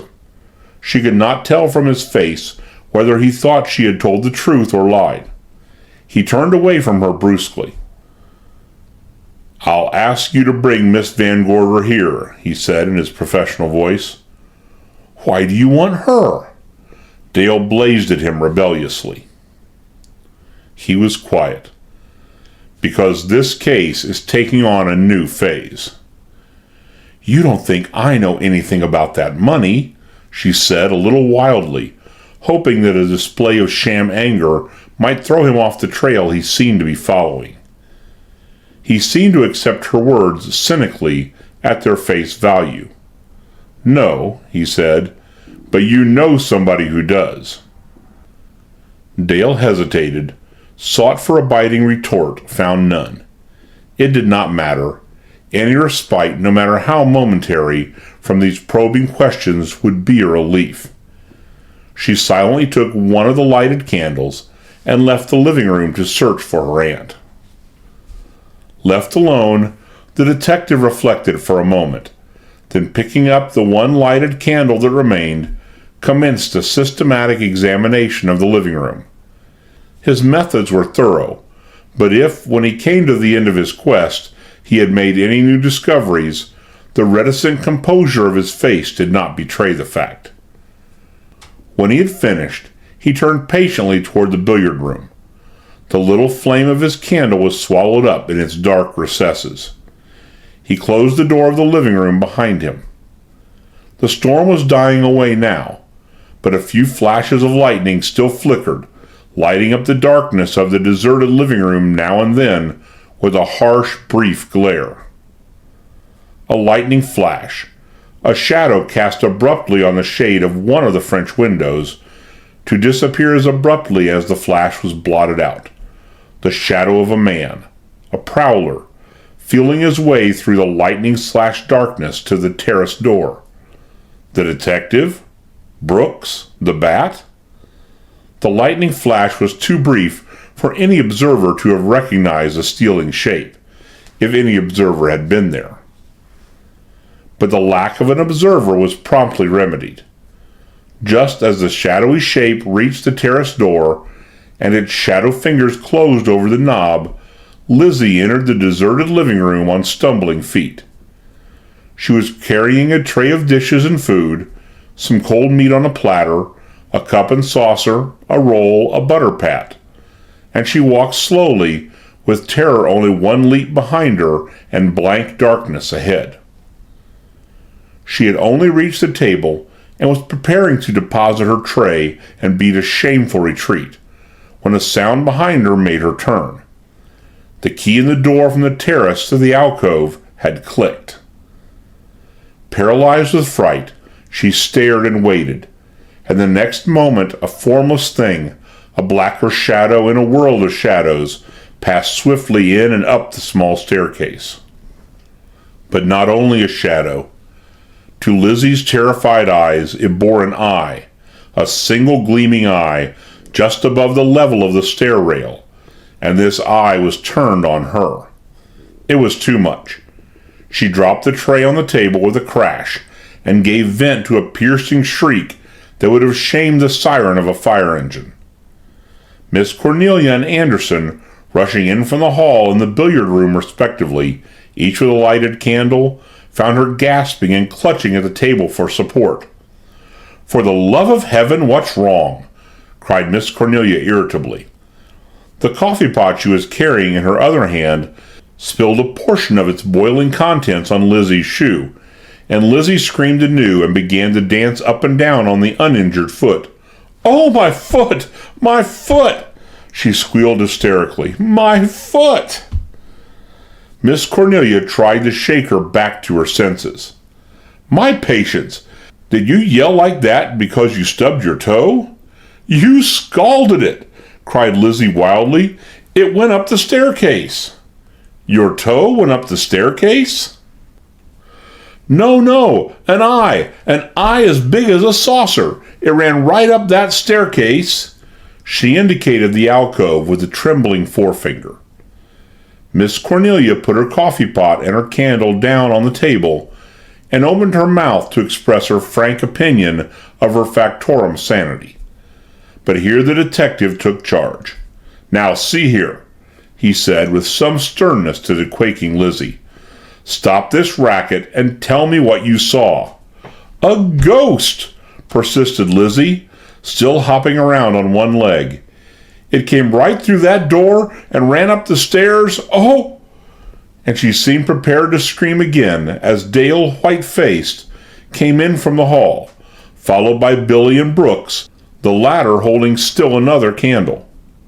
"Who screamed?" said Dale tensely. "I did," Lizzie wailed. "I saw a ghost." She turned to Miss Cornelia. "I begged you not to come here," she vociferated. "I begged you on my bended knees. There's a graveyard not a quarter of a mile away." "Yes, and one more scare like that, Lizzie Allen, and you'll have me lying in it," said her mistress unsympathetically. She moved up to examine the scene of Lizzie's ghostly misadventure, while Anderson began to interrogate its heroine. "Now, Lizzie," he said, forcing himself to urbanity, "what did you really see?" "I told you what I saw." His manner grew somewhat threatening. "You're not trying to frighten Miss Van Gorder into leaving this house and going back to the city?" "Well, if I am," said Lizzie with a grim, unconscious humor, "then I'm giving myself an awful good scare too, ain't I?" The two glared at each other as Miss Cornelia returned from her survey of the alcove. "Somebody who had a key could have got in here, Mr. Anderson," she said annoyedly. "That terrace door's been unbolted from the inside." Lizzie groaned. "I told you so," she wailed. "I knew something was going to happen tonight. I hear rappings all over the house today, and the Ouija board spelled bat." The detective recovered his poise. "I think I see the answer to your puzzle, Miss Van Gorder," he said with a scornful glance at Lizzie. "A hysterical and not very reliable woman, anxious to go back to the city and terrified over and over by the shutting off of the electric lights." If looks could slay, this characterization of Lizzie would have laid him dead at her feet at that instant. Miss Van Gorder considered his theory. "I wonder," she said. The detective rubbed his hands together more cheerfully. "A good night's sleep and—" he began, but the irrepressible Lizzie interrupted him. "My God, we're not going to bed, are we?" she said, with her eyes as big as saucers. He gave her a kindly pat on the shoulder, which she obviously resented. "You'll feel better in the morning," he said. "Lock your door and say your prayers, and leave the rest to me." Lizzie muttered something inaudible and rebellious, but now Miss Cornelia added her protestations to his. "That's very good advice," she said decisively. "You take her, Dale." Reluctantly, with a dragging of feet and scared glances cast back over her shoulder, Lizzie allowed herself to be drawn toward the door and the main staircase by Dale, but she did not depart without one Parthian shot. "I'm not going to bed!" she wailed as Dale's strong young arm helped her out into the hall. "Do you think I want to wake up in the morning with my throat cut?" Then the creaking of the stairs, and Dale's soothing voice reassuring her as she painfully clambered towards the third floor, announced that Lizzie, for some time at least, had been removed as an active factor from the puzzling equation of Cedar Crest. Anderson confronted Miss Cornelia with certain relief. "There are certain things I want to discuss with you, Miss Van Gorder," he said, "but they can wait until tomorrow morning." Miss Cornelia glanced about the room. His manner was reassuring. "Do you think all this pure imagination?" she said. "Don't you?" She hesitated. "I'm not sure." He laughed. "I'll tell you what I'll do. You go upstairs and go to bed comfortably. I'll make a careful search of the house before I settle down, and if I find anything at all suspicious, I'll promise to let you know." She agreed to that, and after sending the Jap out for more coffee, prepared to go upstairs. Never had the thought of her own comfortable bed appealed to her so much, but in spite of her weariness, she could not quite resign herself to take Lizzie's story as lightly as the detective seemed to. "If what Lizzie says is true," she said, taking her candle, "the upper floors of the house are even less safe than this one." "I imagine Lizzie's account just now is about as reliable as her previous one as to her age," Anderson assured her. "I'm certain you need not worry. Just go on up and get your beauty sleep. I'm sure you need it." On which ambiguous remark, Miss Van Gorder took her leave, rather grimly smiling. It was after she had gone that Anderson's glance fell on Brooks, standing warily in the doorway. "What are you, the gardener?" But Brooks was prepared for him. "Ordinarily I drive a car," he said. "Just now I'm working on the place here." Anderson was observing him closely, with the eyes of a man ransacking his memory for a name, a picture. "I've seen you somewhere," he went on slowly, "and I'll place you before long." There was a little threat in his shrewd scrutiny. He took a step towards Brooks. "Not in the portrait gallery at headquarters, are you?" "Not yet." Brooks' voice was resentful. Then he remembered his pose, and his back grew supple, his whole attitude that of the respectful servant. "Well, we slip up now and then," said the detective slowly. Then apparently he gave up his search for the name, the pictured face, but his manner was still suspicious. "All right, Brooks," he said tersely. "If you're needed in the night, you'll be called." Brooks bowed. "Very well, sir." He closed the door softly behind him, glad to have escaped as well as he had. But that he had not entirely lulled the detective's watchfulness to rest was evident as soon as he had gone. Anderson waited a few seconds, then moved noiselessly over to the hall door, listened, opened it suddenly, closed it again. Then he proceeded to examine the alcove, the stairs where the gleaming eye had wavered like a corpse candle before Lizzie's affrighted vision. He tested the terrace door and bolted it. How much truth had there been in her story? He could not decide, but he drew out his revolver nevertheless and gave it a quick inspection to see if it was in working order. A smile crept over his face, the smile of a man who has dangerous work to do and does not shirk from the prospect. He put the revolver back in his pocket, and taking the one lighted candle remaining, went out by the hall door as the storm burst forth in fresh fury and the window panes of the living room rattled before a new reverberation of thunder. For a moment in the living room, except for the thunder, all was silence. Then the creak of surreptitious footsteps broke the stillness. Light footsteps descending the alcove stairs where the gleaming eye had passed. It was Dale slipping out of the house to keep her appointment with Richard Fleming. She carried a raincoat over her arm and a pair of rubbers in one hand. Her other hand held a candle. By the terrace door she paused, unbolted it, glanced out at the streaming night with a shiver. Then she came into the living room and sat down to put on her rubbers. Hardly had she begun to do so when she started up again. A muffled knocking sounded at the terrace door. It was ominous and determined, and in a panic of terror she rose to her feet. If it was the law come after Jack, what should she do? Or again, suppose it was the unknown who had threatened them with death. Not coherent thoughts these, but chaotic, bringing panic with them. Almost unconscious of what she was doing, she reached into the drawer beside her, secured the revolver there, and leveled it at the door. Chapter 9. A Shot in the Dark. A key clicked in the terrace door. A voice swore muffledly at the rain. Dale lowered her revolver slowly. It was Richard Fleming, come to meet her here instead of down by the drive.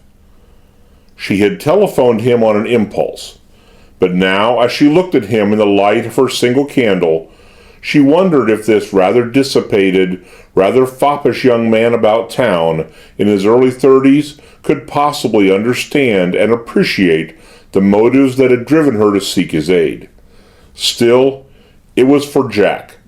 She clenched her teeth and resolved to go through with the plan mapped out in her mind. It might be a desperate expedient, but she had nowhere else to turn. Fleming shut the terrace door behind him and moved down from the alcove, trying to shake the rain from his coat. "Did I frighten you?" "Oh, Mr. Fleming, yes." Dale laid her aunt's revolver down on the table. Fleming perceived her nervousness and made a gesture of apology. "I'm sorry," he said. "I rapped, but nobody seemed to hear me, so I used my key." "You're wet through. I'm sorry," said Dale with mechanical politeness. He smiled. "Oh, no." He stripped off his cap and raincoat and placed them on a chair, brushing himself off as he did so with finicky little movements of his hands. "Reggie Beresford brought me over in his car," he said. "He's waiting down the drive." Dale decided not to waste words in the usual commonplaces of social greeting. "Mr. Fleming, I'm in dreadful trouble," she said, facing him squarely, with a courageous appeal in her eyes. He made a polite movement. "Oh, I say, that's too bad." She plunged on. "You know the Union Bank closed today." He laughed lightly. "Yes, I know it. I didn't have anything in it, or any other bank for that matter," he admitted ruefully, "but I hate to see the old thing go to smash." Dale wondered which angle was best from which to present her appeal. Well, even if you haven't lost anything in this bank failure, a lot of your friends have, surely, she went on. I'll say so, said Fleming debonairly. Beresford is sitting down the road in his Packard now, writhing with pain. Dale hesitated. Fleming's lightness seemed so incorrigible that, for a moment, she was on the verge of giving her project up entirely. Then, waster or not, he's the only man who can help us, she told herself and continued. Lots of awfully poor people are going to suffer too, she said wistfully. Fleming chuckled, dismissing the poor with a wave of his hand. Oh well, the poor are always in trouble, he said with airy heartlessness. They specialize in suffering. He extracted a monogrammed cigarette from a thin gold case. But look here, he went on, moving closer to Dale. You didn't send for me to discuss this hypothetical poor depositor, did you? Mind if I smoke? No. He lit his cigarette and puffed at it with enjoyment while Dale paused, summoning up her courage. Finally the words came in a rush. Mr. Fleming, I'm going to say something rather brutal. Please don't mind, I'm merely desperate. You see, I happen to be engaged to the cashier, Jack Bailey. Fleming whistled. I see, and he's beat it. Dale blazed with indignation. He has not. I'm going to tell you something. He's here now in this house. She continued fierily, all her defenses thrown aside. My aunt thinks he's a new gardener. He is here, Mr. Fleming, because he knows he didn't take the money, and the only person who could have done it was your uncle. Dick Fleming dropped his cigarette in a convenient ashtray and crushed it out there absently, not seeming to notice whether it scorched his fingers or not. He rose and took a turn about the room, then he came back to Dale. That's a pretty strong indictment to bring against a dead man, he said slowly, seriously. It's true, Dale insisted stubbornly, giving him glance for glance. Fleming nodded. All right.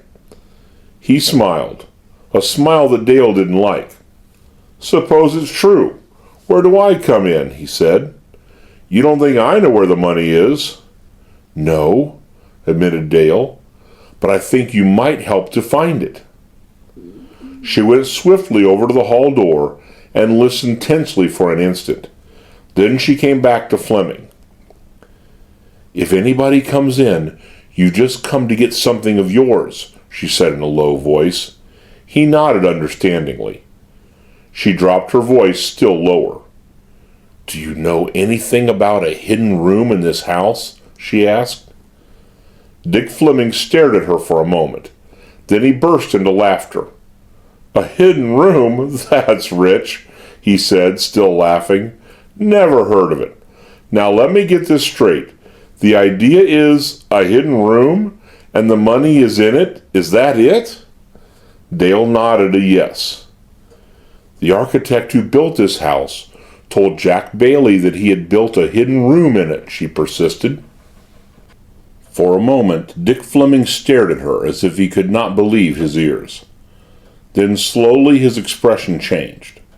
Beneath the well-fed, debonair mask of the clubman about town, other lines appeared. Lines of avarice and calculation. Wolf marks, betokening the crafty and petty ruthlessness of the small soul within the gentlemanly shell. His eyes took on a shifty, uncertain stare. They no longer looked at Dale. Their gaze seemed turned inward, beholding a visioned treasure, a glittering pile of gold. And yet, the change in his look was not so pronounced as to give Dale pause. She felt a vague uneasiness steal over her, true, but it would have taken a shrewd and long-experienced woman of the world to read the secret behind Fleming's eyes at first glance. And Dale, for all her courage and common sense, was a young and headstrong girl. She watched him puzzled, wondering why he made no comment on her last statement. "Do you know where there are any blueprints of the house?" she asked at last. An odd light glittered in Fleming's eyes for a moment. Then it vanished. He held himself in check. The casual idler again. "Blueprints?" He seemed to think it over. "Why, there may be some. Have you looked in the old secretary in the library? My uncle used to keep all sorts of papers there," he said with apparent helpfulness. "Why, don't you remember? You locked it when we took the house." "So I did." Fleming took out his key ring, selected a key. "Suppose you go and look," he said. "Don't you think I'd better stay here?" "Oh, yes," said Dale, blinded to everything else by the rising hope in her heart. "Oh, I can hardly thank you enough." And before he could even reply, she had taken the key and was hurrying towards the hall door. He watched her leave the room, a bleak smile on his face. As soon as she had closed the door behind her, his languor dropped from him. He became a hound, a ferret, questing for its prey. He ran lightly over to the bookcase by the hall door.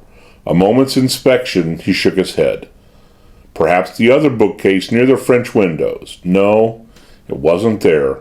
Ah, the bookcase over the fireplace. He remembered now. He made for it, hastily swept the books from the top shelf, reached groping fingers into the space behind the second row of books. There, a dusty roll of 3 blueprints.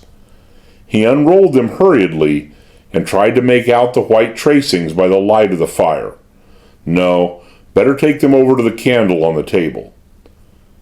He peered at them hungrily in the little spot of light thrown by the candle.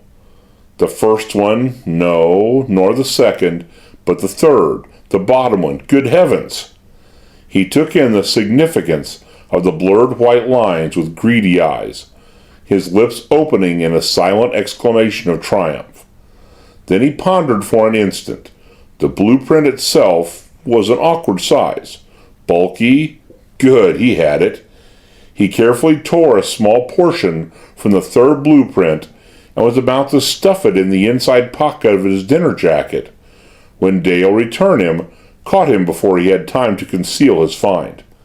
She took in the situation at once.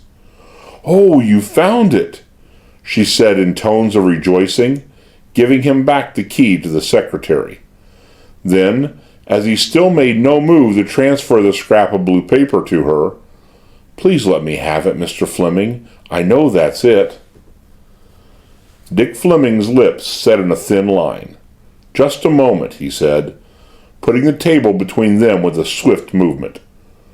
Once more he stole a glance at the scrap of paper in his hand by the flickering light of the candle. Then he faced Dale boldly. "Do you suppose, if that money is actually here, that I can simply turn this over to you and let you give it to Bailey?" he said. "Every man has its price. How do I know that Bailey's isn't $1 million? Dale felt as if he had dashed cold water in her face. "What do you mean to do with it then?" she said. Fleming turned the blueprint over in his hand. "I don't know," he said. "What is it you want me to do?" But by now Dale's vague distrust in him had grown very definite. "Aren't you going to give it to me?" He brushed her off. "I'll have to think about that." He looked at the blueprint again. "So the missing cashier is in this house posing as a gardener," he said with a sneer in his tones. Dale's temper was rising. "If you won't give it to me, there's a detective in this house," she said with a stamp of her foot. She made a movement as if to call Anderson, then, remembering Jack, turned back to Fleming. "Give it to the detective and let him search," she pleaded. "A detective?" said Fleming, startled. "What's a detective doing here?" "People have been trying to break in." "What people?" "I don't know." Fleming stared out beyond Dale into the night. "Then it is here," he muttered to himself. Behind his back, was it a gust of air that moved them? The double doors of the alcove swung open just a crack. Was a listener crouched behind those doors, or was it only a trick of carpentry, a gesture of chance? The mask of the clubman dropped from Fleming completely. His lips drew back from his teeth in the snarl of a predatory animal that clings to its prey at the cost of life or death. Before Dale could stop him, he picked up the discarded blueprints and threw them on the fire, retaining only the precious scrap in his hand. The roll blackened and burst into flame. He watched it, smiling. "I'm not going to give this to any detective," he said quietly, tapping the piece of paper in his hand. Dale's heart pounded sickeningly, but she kept her courage up. "What do you mean?" she said fiercely. "What are you going to do?" He faced her across the fireplace, his airy manner coming back to him just enough to add an additional touch of the sinister to the cold self-revelation of his words. "Let us suppose a few things, Miss Ogden," he said. "Suppose my price is $1 million. Suppose I need money very badly, and my uncle has left me a house containing that amount in cash. Suppose I choose to consider that that money is mine. Then it wouldn't be hard to suppose, would it, that I'd make a pretty sincere attempt to get away with it?" Dale summoned up all her fortitude. "If you go out of this room with that paper, I'll scream for help," she said defiantly. Fleming made a little mock bow of courtesy. He smiled. "To carry on our little game of supposing," he said easily, "suppose there is a detective in this house, and that, if I were cornered, I should tell him where to lay his hands on Jack Bailey. Do you suppose you would scream?" Dale's hands dropped powerless at her sides. If only she hadn't told him. Too late. She was helpless. She could not call the detective without ruining Jack. And yet, if Fleming escaped with the money, how could Jack ever prove his innocence? Fleming watched her for an instant, smiling. Then, seeing she made no move, he darted hastily toward the double doors of the alcove, flung them open, seemed about to dash up the alcove stairs. The sight of him escaping with the only existing clue to the hidden room galvanized Dale into action. She followed him, hurriedly snatching up Miss Cornelia's revolver from the table as she did so, in a last gesture of desperation. "No, no! Give it to me! Give it to me!" And she sprang after him, clutching the revolver. He waited for her on the bottom step of the stairs, the slight smile still on his face. Panting breaths in the darkness of the alcove, a short, furious scuffle. He had wrested the revolver away from her, but in doing so had unguarded the precious blueprint. She snatched at it desperately, tearing most of it away, leaving only a corner in his hand. He swore, tried to get it back. She jerked away. Then suddenly a bright shaft of light split the darkness of the alcove stairs like a sword. A spot of brilliance centered on Fleming's face, like the glare of a flashlight focused from above by an invisible hand. For an instant it revealed him, his features distorted with fury, about to rush down the stairs again and attack the trembling girl at their foot. A single shot rang out. For a second, the fury on Fleming's face seemed to change to a strange look of bewilderment and surprise. Then the shaft of light was extinguished as suddenly as the snuffing of a candle, and he crumpled forward to the foot of the stairs, struck, lay on his face in the darkness just inside the double doors.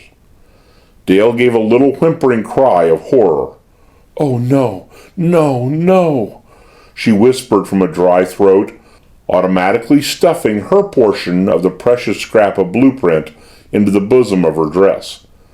She stood frozen, not daring to move, not daring even to reach down with her hand and touch the body of Fleming to see if he was dead or alive.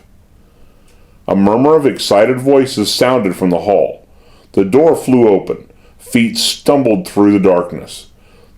"The noise came from this room." That was Anderson's voice. "Holy Virgin!" That must be Lizzie.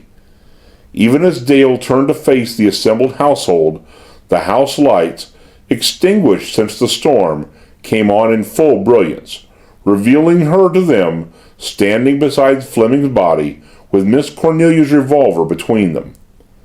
She shuddered, seeing Fleming's arm flung out awkwardly by his side. No living man could lie in such a posture. "I didn't do it! I didn't do it!" she stammered, after a tense silence that followed the sudden reillumining of the lights. Her eyes wandered from figure to figure idly, noting unimportant details. Billy was still in his white coat, and his face, impassive as ever, showed not the slightest surprise. Brooks and Anderson were likewise completely dressed, but Miss Cornelia had evidently begun to retire for the night when she had heard the shot. Her transformation was askew, and she wore a dressing gown. As for Lizzie, that worthy shivered in a gaudy wrapper adorned with incredible orange flowers, with her hair done up in curlers. Dale saw it all, and was never after to forget one single detail of it. The detective was beside her now, examining Fleming's body with a professional thoroughness. At last he rose. "He's dead," he said quietly. A shiver ran through the watching group. Dale felt a stifling hand constrict about her heart. There was a pause. Anderson picked up the revolver beside Fleming's body and examined it swiftly, careful not to confuse his own fingerprints with any that might already be on the polished steel. Then he looked at Dale. "Who is he?" he said bluntly. Dale fought hysteria for some seconds before she could speak. "Richard Fleming. Somebody shot him," she managed to whisper at last. Anderson took a step toward her. "What do you mean by somebody?" he said. The world to Dale turned into a crowd of threatening, accusing eyes, a multitude of shadowy voices shouting, "Guilty! Guilty! Prove that you're innocent! You can't!" "I don't know," she said wildly. "Somebody on the staircase." "Did you see anybody?" Anderson's voice was as passionless and cold as a bar of steel. "No, but there was a light from somewhere, like a pocket flash." She could not go on. She saw Fleming's face before her, furious at first, then changing to that strange look of bewildered surprise. She put her hands over her eyes to shut the vision out. Lizzie made a welcome interruption. "I told you I saw a man go up that staircase," she wailed, jabbing her forefinger in the direction of the alcove stairs. Miss Cornelia, now recovered from the first shock of the discovery, supported her gallantly. "That's the only explanation, Mr. Anderson," she said decidedly. The detective looked at the stairs, at the terrace door. His eyes made a circuit of the room and came back to Fleming's body. "I've been all over the house," he said. "There's nobody there." A pause followed. Dale found herself helplessly looking toward her lover for comfort he could not give without revealing his own secret.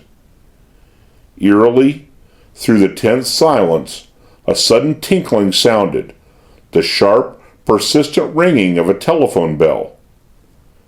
Miss Cornelia rose to answer it automatically. "The house phone," she said. Then she stopped.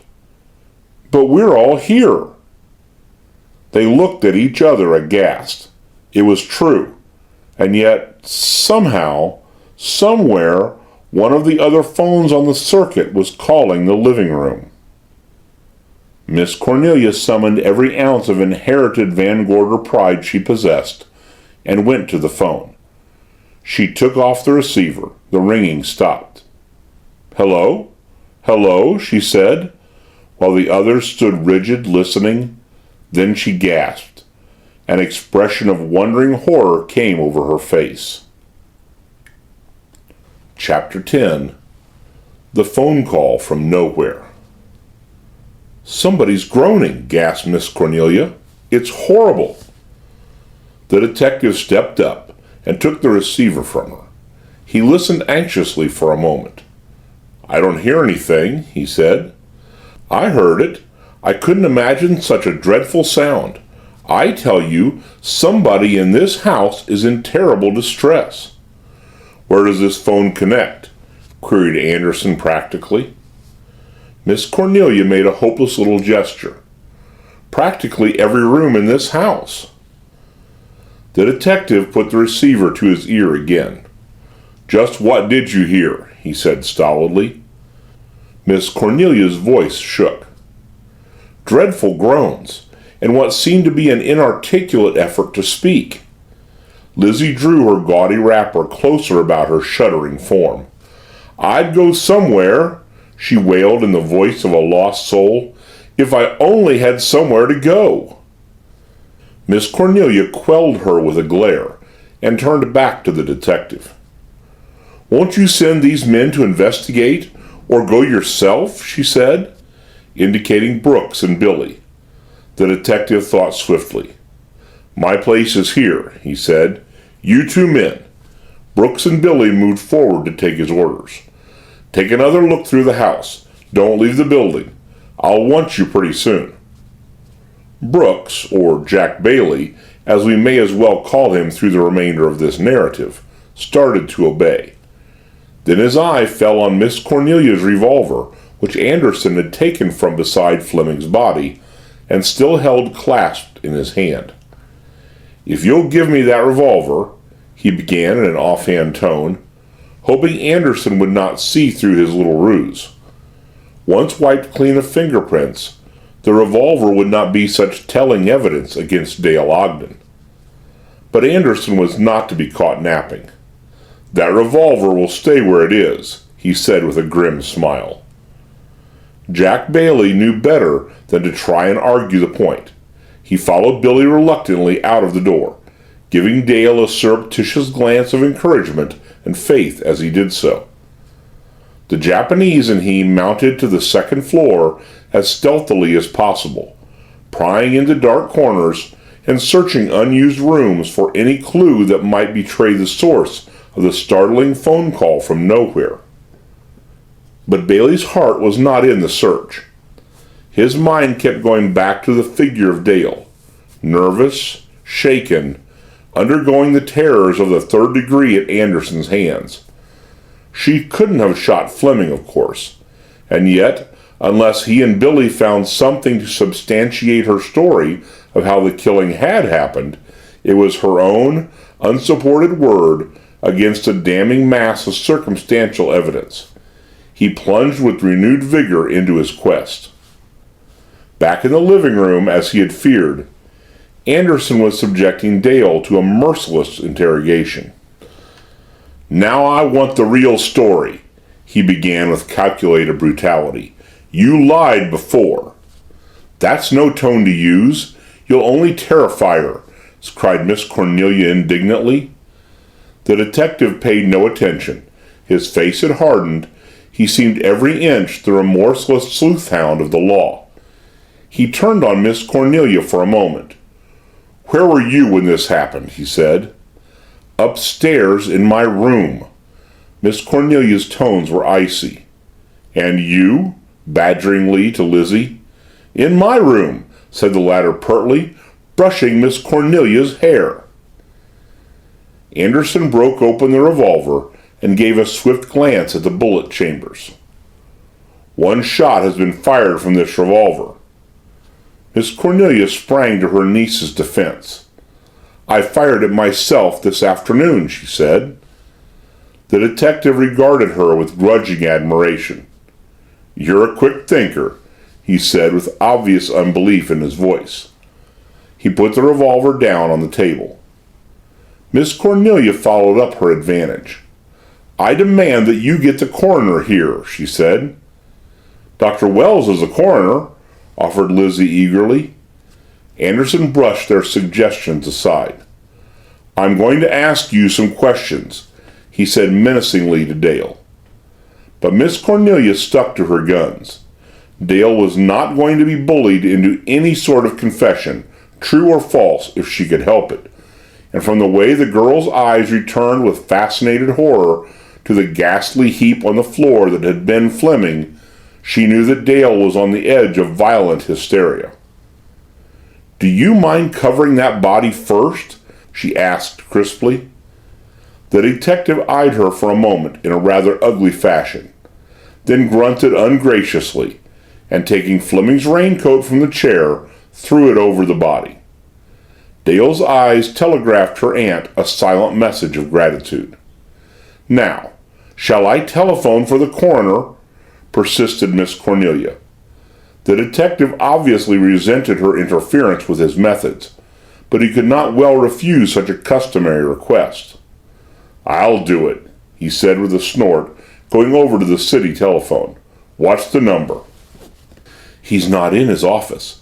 He's at the Johnsons'," murmured Dale. Miss Cornelia took the telephone from Anderson's hands. "I'll get the Johnsons, Mr. Anderson," she said firmly. The detective seemed about to rebuke her. Then his manner recovered some of its former suavity. He relinquished the telephone and turned back toward his prey. "Now, what was Fleming doing here?" he asked Dale in a gentler voice. Should she tell him the truth? No. Jack Bailey's safety was too inextricably bound up with the whole sinister business. She must lie and lie again while there was any chance of a lie's being believed. "I don't know," she said weakly, trying to avoid the detective's eyes. Anderson took thought. "Well, I'll ask that question another way," he said. "How did he get into the house?" Dale brightened. No need for a lie here. "He had a key." "Key to what door?" "That door over there." Dale indicated the terrace door of the alcove. The detective was about to ask another question, then he paused. Miss Cornelia was talking on the phone. "Hello? Is that Mr. Johnson's residence? Is Dr. Wells there? No?" Her expression was puzzled. "Oh, all right. Thank you. Good night." Meanwhile, Anderson had been listening, but thinking as well. Dale saw his sharp glance travel over to the fireplace, rest for a moment with an air of discovery on the fragments of the roll of blueprints that remained unburned among ashes, returned. She shut her eyes for a moment, trying tensely to summon every atom of shrewdness she possessed to aid her. He was hammering at her with questions again. "When did you take that revolver out of the table drawer?" "When I heard him outside on the terrace," said Dale promptly and truthfully. "I was frightened." Lizzie tiptoed over to Miss Cornelia. "You wanted a detective," she said in an ironic whisper. "I hope you're happy now you've got one." Miss Cornelia gave her a look that sent her scuttling back to her former post by the door. But nevertheless, internally, she felt thoroughly in accord with Lizzie. Again, Anderson's questions pounded at the rigid Dale, striving to pierce her armor of mingled truth and falsehood. "When Fleming came in, what did he say to you?" "Just something about the weather," said Dale weakly. The whole scene was still too horribly vivid before her eyes for her to furnish a more convincing alibi. "You didn't have any quarrel with him?" Dale hesitated. "No."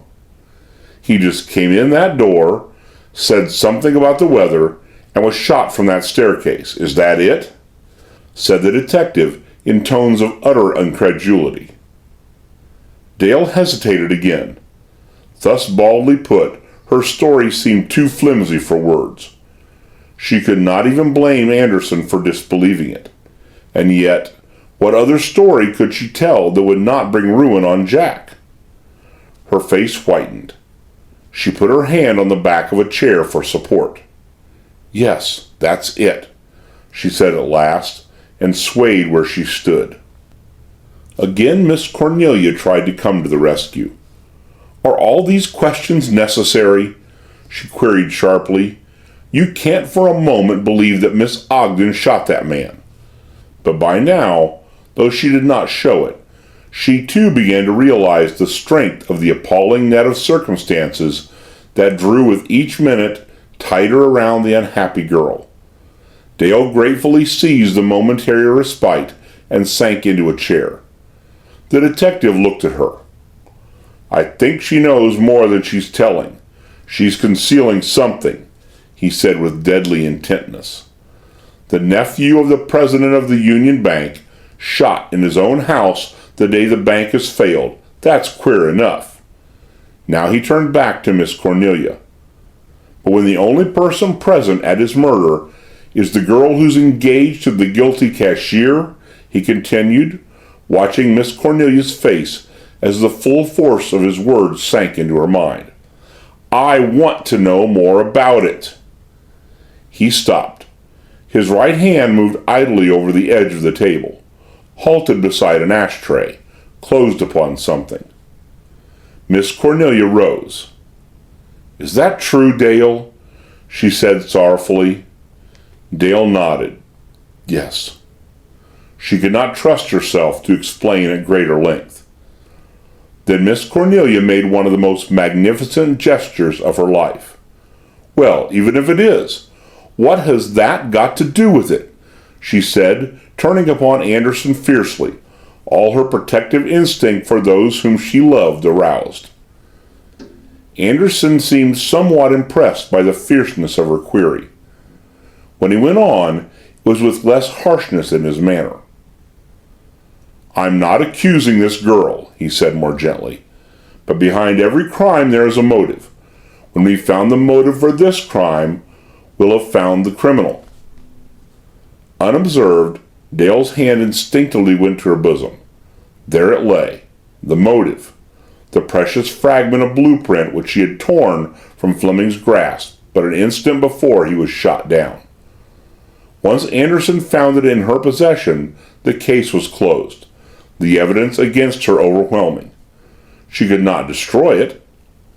It was the only clue to the hidden room and the truth that might clear Jack Bailey. But somehow she must hide it, get it out of her hands before Anderson's third-degree methods broke her down, or he insisted on a search of her person. Her eyes roved wildly about the room, looking for a hiding place. The rain of Anderson's questions began anew. "What papers did Fleming burn in that grate?" he asked abruptly, turning back to Dale. Papers?" she faltered. "Papers. The ashes are still there."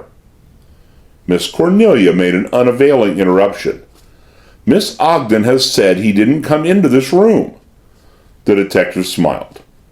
"I hold in my hand proof that he was in this room for some time," he said coldly, displaying the half-burned cigarette he had taken from the ashtray a moment before. His cigarette, with his monogram on it. He put the fragment of tobacco and paper carefully away in an envelope and marched over to the fireplace. There he rummaged among the ashes for a moment, like a dog uncovering a bone. He returned to the center of the room with a fragment of blackened blue paper fluttering between his fingers. "A fragment of what is technically known as a blueprint," he announced. "What were you and Richard Fleming doing with a blueprint?" His eyes bored into Dale's. Dale hesitated, shut her lips. "Now think it over," he warned. "The truth will come out sooner or later. Better be frank now." If he only knew how I wanted to be, he wouldn't be so cruel, thought Dale wearily. But I can't. Then her heart gave a throb of relief. Jack had come back into the room. Jack and Billy. Jack would protect her. But even as she thought of this, her heart sank again. Protect her indeed. Poor Jack. He would find it hard enough to protect himself if once this terrible man with the cold smile and steely eyes started questioning him. She looked up anxiously. Bailey made the report breathlessly. "Nothing in the house, sir." Billy's impassive lips confirmed him. "We go all over house. Nobody." Nobody? Nobody in the house? And yet, the mysterious ringing of the phone. The groans Miss Cornelia had heard. Were old wives' tales and witches' fables true after all? Did a power, merciless, evil, exist outside the barriers of the flesh, blasting that trembling flesh with a cold breath from beyond the portals of the grave? There seemed to be no other explanation. "You men stay here," said the detective. "I want to ask you some questions." He doggedly returned to his third-degreeing of Dale. "Now what about this blueprint?" he queried sharply. Dale stiffened in her chair. Her lies had failed. Now she would tell a portion of the truth, as much of it as she could without menacing Jack. "I'll tell you what happened," she began. "I sent for Richard Fleming, and when he came, I asked him if he knew where there were any blueprints of the house." The detective pounced eagerly upon her admission.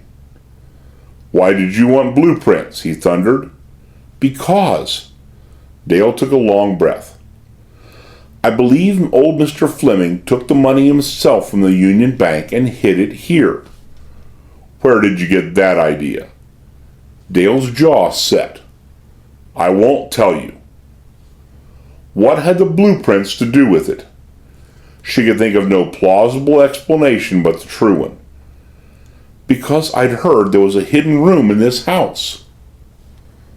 The detective leaned forward intently. "Did you locate that room?" Dale hesitated. "No." "Then why did you burn the blueprints?"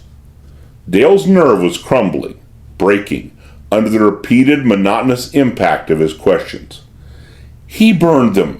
she cried wildly. "I don't know why." The detective paused an instant, then returned to a previous query. "Then you didn't locate this hidden room?" Dale's lips formed a pale no.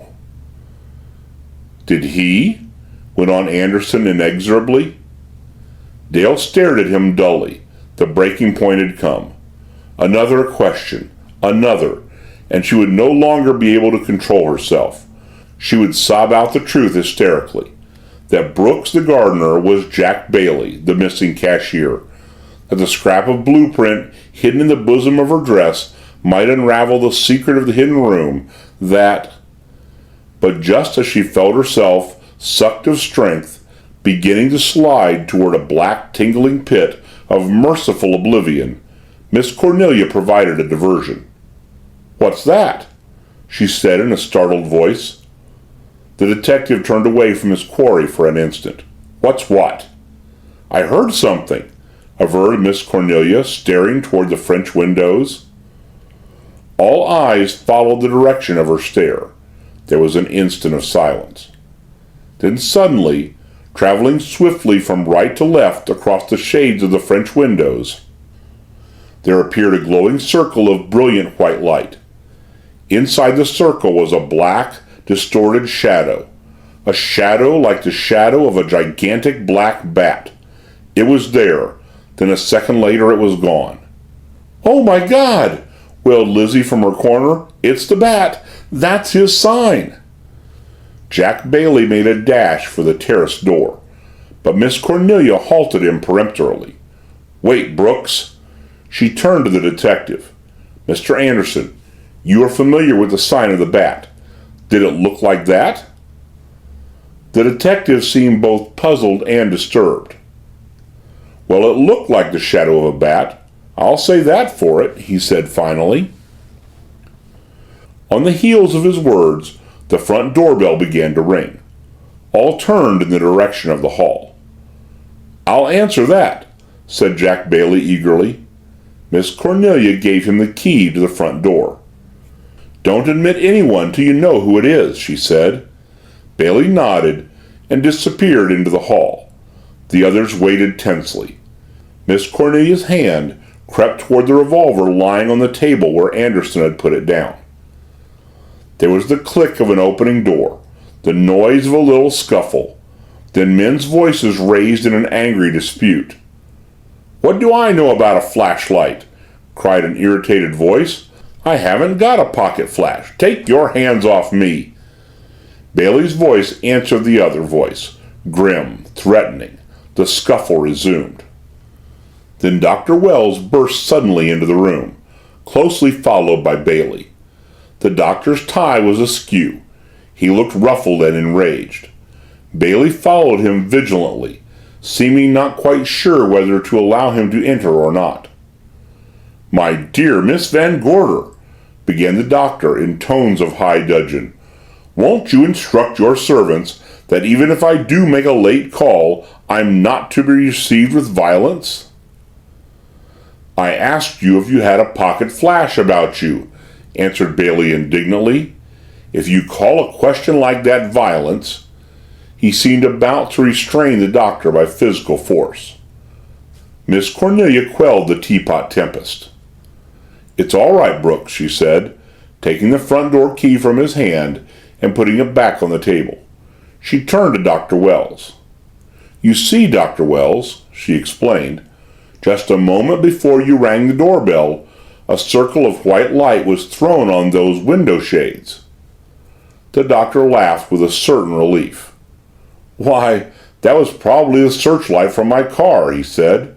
"I noticed as I drove up that it fell directly on that window." His explanation seemed to satisfy all present but Lizzie. She regarded him with a deep suspicion. He may be a lawyer, a merchant, a doctor, she chanted ominously to herself. Miss Cornelia, too, was not entirely at ease. "In the center of this ring of light," she proceeded, her eyes on the doctor's calm countenance, was an almost perfect silhouette of a bat. "A bat?" The doctor seemed all at sea. "Oh, I see! The symbol of the criminal of that name." He laughed again. "I think I can explain what you saw. Quite often my headlights collect insects at night, and a large moth spread on the glass would give precisely the effect you speak of. Just to satisfy you, I'll go out and take a look." He turned to do so, then caught sight of the raincoat-covered huddle on the floor. "Why," he said in a voice that mingled astonishment with horror. He paused. His glance slowly traversed the circle of silent faces. Chapter 11. Billy practiced jujitsu. "We have had a very sad occurrence here, Doctor," said Miss Cornelia gently. The doctor braced himself. "Who?" "Richard Fleming." "Richard Fleming?" gasped the doctor in tones of incredulous horror. "Shot and killed from that staircase," said Miss Cornelia tonelessly. The detective demurred. "Shot and killed, anyhow," he said in accents of significant omission. The doctor knelt beside the huddle on the floor. He removed the fold of the raincoat that covered the face of the corpse and stared at the dead, blank mask. Till a moment ago, even at the height of his irritation with Bailey, he had been blithe and offhand, a man who seemed comparatively young for his years. Now age seemed to fall upon him, suddenly, like a gray, clinging dust. He looked stricken and feeble under the impact of this unexpected shock. "Shot and killed from that stairway," he repeated dully. He rose from his knees and glanced at the fatal stairs. "What was Richard Fleming doing in this house at this hour?" he said. He spoke to Miss Cornelia, but Anderson answered the question. "That's what I'm trying to find out," he said with a saturnine smile. The doctor gave him a look of astonished inquiry. Miss Cornelia remembered her manners. "Doctor, this is Mr. Anderson." "Headquarters," said Anderson tersely, shaking hands. It was Lizzie's turn to play her part in the tangled game of mutual suspicion that by now made each member of the party at Cedar Crest watch every other member with nervous distrust. She crossed to her mistress on tiptoe. "Don't you let him fool you with any of that moth business," she said in a thrilling whisper, jerking her thumb in the direction of the doctor. "He's the bat." Ordinarily, Miss Cornelia would have dismissed her words with a smile. But by now her brain felt as if it had begun to revolve like a pinwheel in her efforts to fathom the uncanny mystery of the various events of the night. She addressed Dr. Wells. "I didn't tell you, Doctor. I sent for a detective this afternoon." Then, with mounting suspicion, "You happened in very opportunely." "After I left the Johnsons, I felt very uneasy," he explained. "I determined to make one more effort to get you away from this house, and this shows my fears were justified." He shook his head sadly. Miss Cornelia sat down. His last words had given her food for thought. She wanted to mull them over.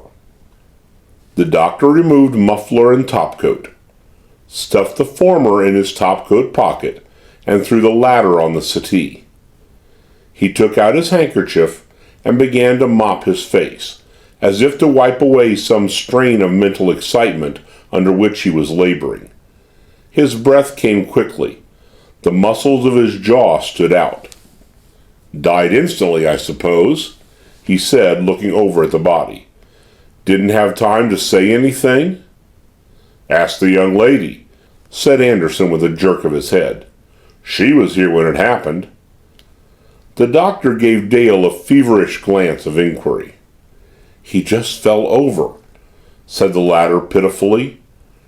Her answer seemed to relieve the doctor of some unseen weight on his mind. He drew a long breath and turned back towards Fleming's body with comparative calm. "Poor Dick has proved my case for me better than I expected," he said, regarding the still unbreathing heap beneath the raincoat. He swerved towards the detective.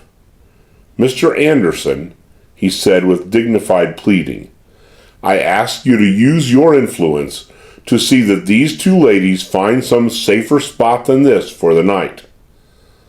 Lizzie bounced up from her chair instanter. "Two?" she wailed. "If you know any safe spot, lead me to it." The doctor overlooked her sudden eruption into the scene.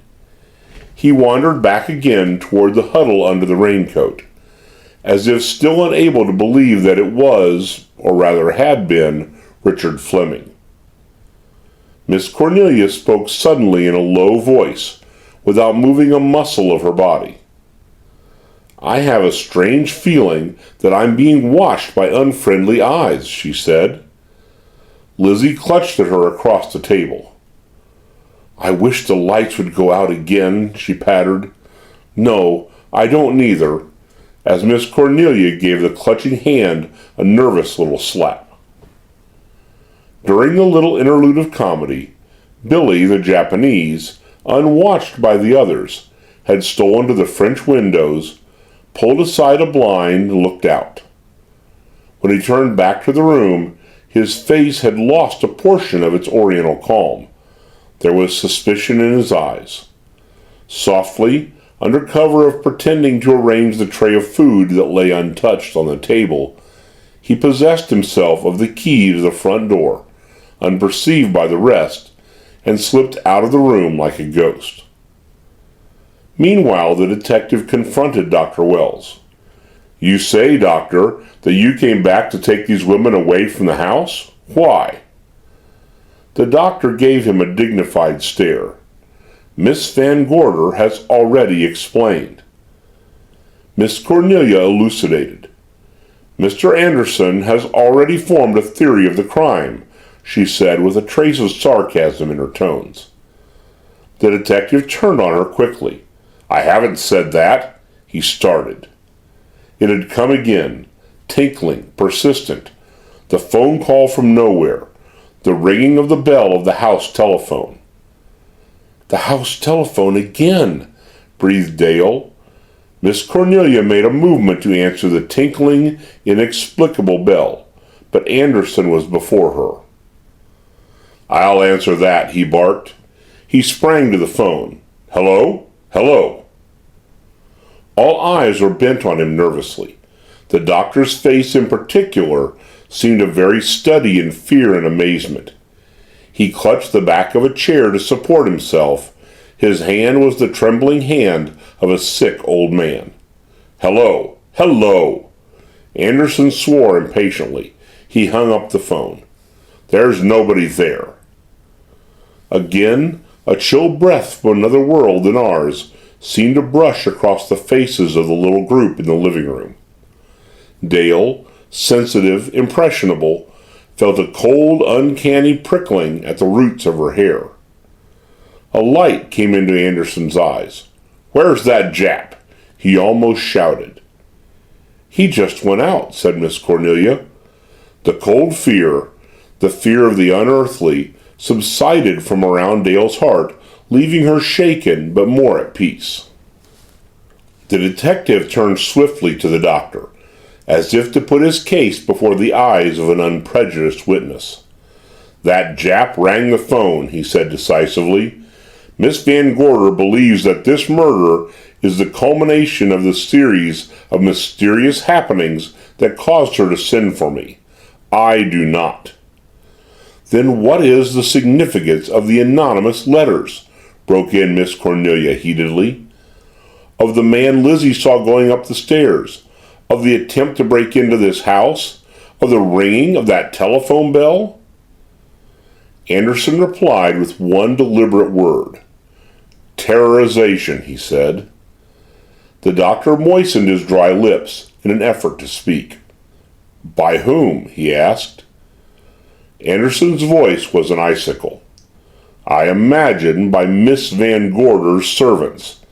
That woman there," he pointed at Lizzie, who rose indignantly to deny the charge, but he gave her no time for denial. He rushed on. "Who probably writes the letters," he continued.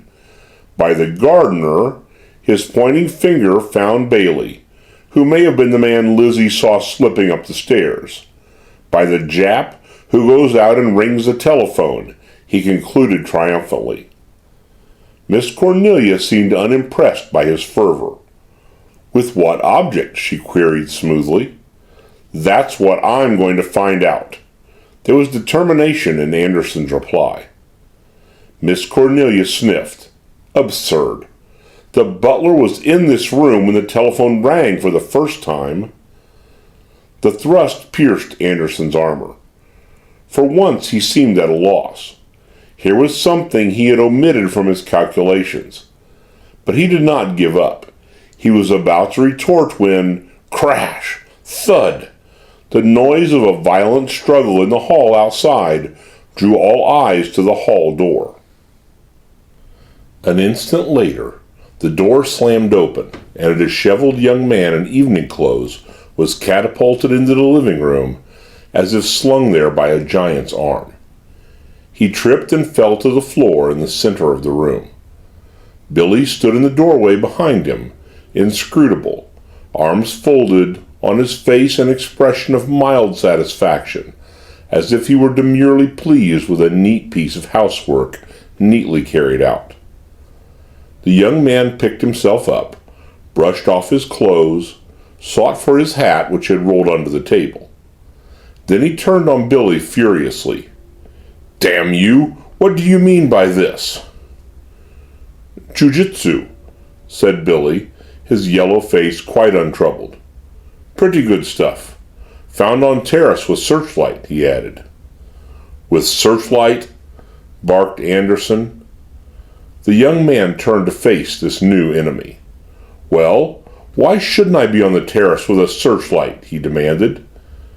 The detective moved toward him menacingly. "Who are you?" "Who are you?" said the young man with cool impertinence, giving him stare for stare. Anderson did not deign to reply in so many words. Instead, he displayed the police badge which glittered on the inside of the right lapel of his coat. The young man examined it coolly. He said. "Very pretty. Nice, neat design, very chaste." He took out a cigarette case and opened it, seemingly entirely unimpressed by both the badge and Anderson. The detective chafed. "If you've finished admiring my badge," he said with heavy sarcasm, I'd like to know what you were doing on the terrace." The young man hesitated, shot an odd, swift glance at Dale, who, ever since his abrupt entrance into the room, had been sitting rigid in her chair with her hands clenched tightly together. "I've had some trouble with my car down the road," he said finally. He glanced at Dale again. "I came to ask if I might telephone." "Did it require a flashlight to find the house?" Miss Cornelia asked suspiciously. "Look here," the young man blustered. "Why are you asking me all these questions?" He tapped his cigarette case with an irritated air. Miss Cornelia stepped closer to him. "Do you mind letting me see that flashlight?" she said. The young man gave it to her with a little mocking bow. She turned it over, examined it, passed it to Anderson, who examined it also, seeming to devote particular attention to the lens. The young man stood puffing his cigarette a little nervously while the examination was in progress. He did not look at Dale again. Anderson handed back the flashlight to its owner. "Now, what's your name?" he said sternly. "Beresford, Reginald Beresford," said the young man sulkily. "If you doubt it, I probably got a card somewhere." He began to search through his pockets. "What's your business?" went on the detective. "What's my business here?" queried the young man, obviously fencing with his interrogator. "No, how do you earn your living?" said Anderson sharply. "I don't," said the young man flippantly. "I may have to begin now, if that is of any interest to you. As a matter of fact, I've studied law, but—" The one word was enough to start Lizzie off on another trail of distrust. "He may be a lawyer," she quoted to herself sepulchrally from the evening newspaper article that had dealt with the mysterious identity of the bat. "And you came here to telephone about your car?" persisted the detective. Dale rose from her chair with a hopeless little sigh. "Oh, don't you see? He's trying to protect me," she said wearily. She turned to the young man. "It's no use, Mr. Beresford." Beresford's air of flippancy vanished. "I see," he said. He turned to the other frankly. "Well, the plain truth is, I don't know the situation, and I thought I'd play safe for Miss Ogden's sake." Miss Cornelia moved over to her niece protectingly. She put a hand on Dale's shoulder to reassure her, but Dale was quite composed now. She had gone through so many shocks already that one more or less seemed to make very little difference to her overwearied nerves. She turned to Anderson calmly. "He doesn't know anything about this," she said, indicating Beresford. "He brought Mr. Fleming here in his car, that's all." Anderson looked to Beresford for confirmation. "Is that true?" "Yes," said Beresford. He started to explain. "I got tired of waiting, and so I—" The detective broke in curtly. "All right." He took a step toward the alcove. "Now, Doctor." He nodded at the huddle beneath the raincoat. Beresford followed his glance and saw the ominous heap for the first time. "What's that?" he asked tensely. No one answered him. The doctor was already on his knees beside the body, drawing the raincoat gently aside. Beresford stared at the shape thus revealed with frightened eyes. The color left his face. That's not Dick Fleming, is it?" he said thickly. Anderson slowly nodded his head. Beresford seemed unable to believe his eyes. "If you've looked over the ground," said the doctor in a low voice to Anderson, "I'll move the body where we can have a better light." His right hand fluttered swiftly over Fleming's still clenched fist, extracted from it a torn corner of paper. Still Beresford did not seem to be able to take in what had happened. He took another step toward the body. "Do you mean to say that Dick Fleming—" he began. Anderson silenced him with an uplifted hand. "What have you got there, Doctor?" he said in a still voice. The doctor, still on his knees beside the corpse, lifted his head. "What do you mean?" "You took something just then out of Fleming's hand," said the detective. "I took nothing out of his hand," said the doctor firmly. Anderson's manner grew peremptory. "I warned you not to obstruct the course of justice," he said forcibly. "Give it here." The doctor rose slowly, dusting off his knees. His eyes tried to meet Anderson's and failed. He produced a torn corner of blueprint. "Why, it's only a scrap of paper, nothing at all," he said evasively. Anderson looked at him meaningly. "Scraps of paper are sometimes very important," said with a side glance at Dale. Beresford approached the two angrily. "Look here," he burst out. "I've got a right to know about this thing. I brought Fleming over here, and I want to know what happened to him." "You don't have to be a mind reader to know that," moaned Lizzie, overcome.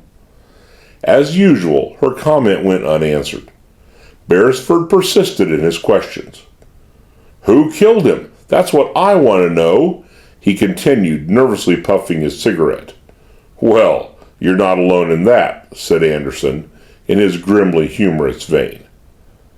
The doctor motioned nervously to them both. "As the coroner, if Mr. Anderson is satisfied, I suggest that the body be taken where I can make a thorough examination," he said haltingly. Once more, Anderson bent over the shell that had been Richard Fleming. He turned the body half over, let it sink back on its face. For a moment he glanced at the corner of the blueprint in his hand, then at the doctor. Then he stood aside. "All right," he said laconically. So Richard Fleming left the room where he had been struck down so suddenly and strangely, borne out by Beresford, the doctor, and Jack Bailey. The little procession moved as swiftly and softly as circumstances would permit. Anderson followed its passage with watchful eyes. Billy went mechanically to pick up the stained rug which the detective had kicked aside, and carried it off after the body. When the burden and its bearers, with Anderson in the rear, reached the doorway into the hall, Lizzie shrank before the sight, affrighted, and turned toward the alcove while Miss Cornelia stared unseeingly out toward the front windows. So for perhaps a dozen ticks of time, Dale was left unwatched, and she made the most of her opportunity. Her fingers fumbled at the bosom of her dress. She took out the precious, dangerous fragment of blueprint that Anderson must not find in her possession, but where to hide it before her chance had passed. Her eyes fell on the bread roll that had fallen from the detective's supper tray to the floor when Lizzie had seen the gleaming eye on the stairs and had lain there unnoticed ever since. She bent over swiftly and secreted the tantalizing scrap of blue paper in the body of the roll, smoothing the crust back over it with trembling fingers. Then she replaced the roll where it had fallen originally and straightened up just as Billy and the detective returned. Billy went immediately to the tray, picked it up, and started to go out again. Then he noticed the roll on the floor, stooped for it, and replaced it upon the tray. He looked at Miss Cornelia for instructions. "Take that tray out to the dining room," she said mechanically. But Anderson's attention had already been drawn to the tiny incident. "Wait, I'll look at that tray," he said briskly. Dale, her heart in her mouth, watched him examine the knives, the plates, even shake out the napkin to see that nothing was hidden in its folds. At last he seemed satisfied. "All right, take it away," he commanded. Billy nodded and vanished toward the dining room with tray and roll. Dale breathed again. The sight of the tray had made Miss Cornelia's thoughts return to practical affairs. "Lizzie," she commanded now. Go out in the kitchen and make some coffee. I'm sure we all need it, she sighed. Lizzie bristled at once. Go out in that kitchen alone? Billy's there, said Miss Cornelia wearily. The thought of Billy seemed to bring little solace to Lizzie's heart. That Jap and his jiu-jitsu, she muttered viciously. One twist, and I'll be folded up like a pretzel. But Miss Cornelia's manner was imperative, and Lizzie slowly dragged herself kitchenward, yawning and promising the saint's repentance of every sin she had or had not committed if she were allowed to get there without something grabbing at her ankles in the dark corner of the hall. When the door had shut behind her, Anderson turned to Dale, the corner of the blueprint which he had taken from the doctor in his hand. Now, Miss Ogden, he said tensely, I have here a scrap of blueprint which was in Dick Fleming's hand when he was killed. I'll trouble you for the rest of it, if you please. Chapter 12. I Didn't Kill Him. The rest of it? Queried Dale with a show of bewilderment, silently thanking her stars that, for the moment at least, the incriminating fragment had passed out of her possession. Her reply seemed only to infuriate the detective. Don't tell me Fleming started to go out of this house with a blank scrap of paper in his hand, he threatened. He didn't start to go out at all. Dale rose. Was Anderson trying a chance shot in the dark, or had he stumbled across some fresh evidence against her? She could not tell from his manner. Why do you say that? She fainted. His cap's there on the table, said the detective with crushing terseness. Dale started. She had not remembered the cap. Why hadn't she burned it, concealed it, as she had concealed the blueprint? She passed a hand over her forehead wearily. Miss Cornelia watched her niece. If you're keeping anything back, Dale, tell him, she said. She's keeping something back, all right, he said. She's told part of the truth, but not all. He hammered at Dale again. You and Fleming located that room by means of a blueprint of the house. He started not to go out, but probably to go up that staircase, and he had in his hand the rest of this. Again he displayed the blank corner of blue paper. Dale knew herself cornered at last. The detective's deductions were too shrewd. Do what she would, she could keep him away from the truth no longer. He was going to take the money and go away with it, she said rather pitifully, feeling a certain relief of despair steal over her now that she no longer needed to go on lying, involving herself in an inextricable web of falsehood. Dale! Gasped Miss Cornelia, alarmed. But Dale went on, reckless of consequences to herself, though still warily shielding Jack. He changed the minute he heard about it. He was all kindness before that, but afterward... She shuddered, closing her eyes. Fleming's face rose before her again, furious, distorted with passion and greed, and then suddenly quenched of life. Anderson turned to Miss Cornelia triumphantly. She started to find the money and save Bailey, he explained, building up his theory of the crime. But to do it, she had to take Fleming into her confidence, and he turned yellow. Rather than let him get away with it, he made an expressive gesture towards his hip pocket. Dale trembled, feeling herself already in the toils. She had not quite realized until now how damningly plausible such an explanation of Fleming's death could sound. It fitted the evidence perfectly. It took account of every factor but one. The factor left unaccounted for was one which even she herself could not explain. Isn't that true? Demanded Anderson. Dale already felt the cold clasp of handcuffs on her slim wrists. What use of denial when every tiny circumstance was so leagued against her? And yet she must deny. I didn't kill him, she repeated perplexedly, weakly. Why didn't you call for help? You knew I was here." Dale hesitated. I couldn't." The moment the words were out of her mouth, she knew from his expression that they had only cemented his growing certainty of her guilt. "Dale, be careful what you say," warned Miss Cornelia agitatedly. Dale looked dumbly at her aunt. Her answers must seem the height of reckless folly to Miss Cornelia. Oh, if there were only someone who understood. Anderson resumed his grilling. "Now I mean to find out two things," he said, advancing upon Dale. "Why you did not call for help, and what you have done with that blueprint." "Suppose I could find that piece of blueprint for you," said Dale desperately.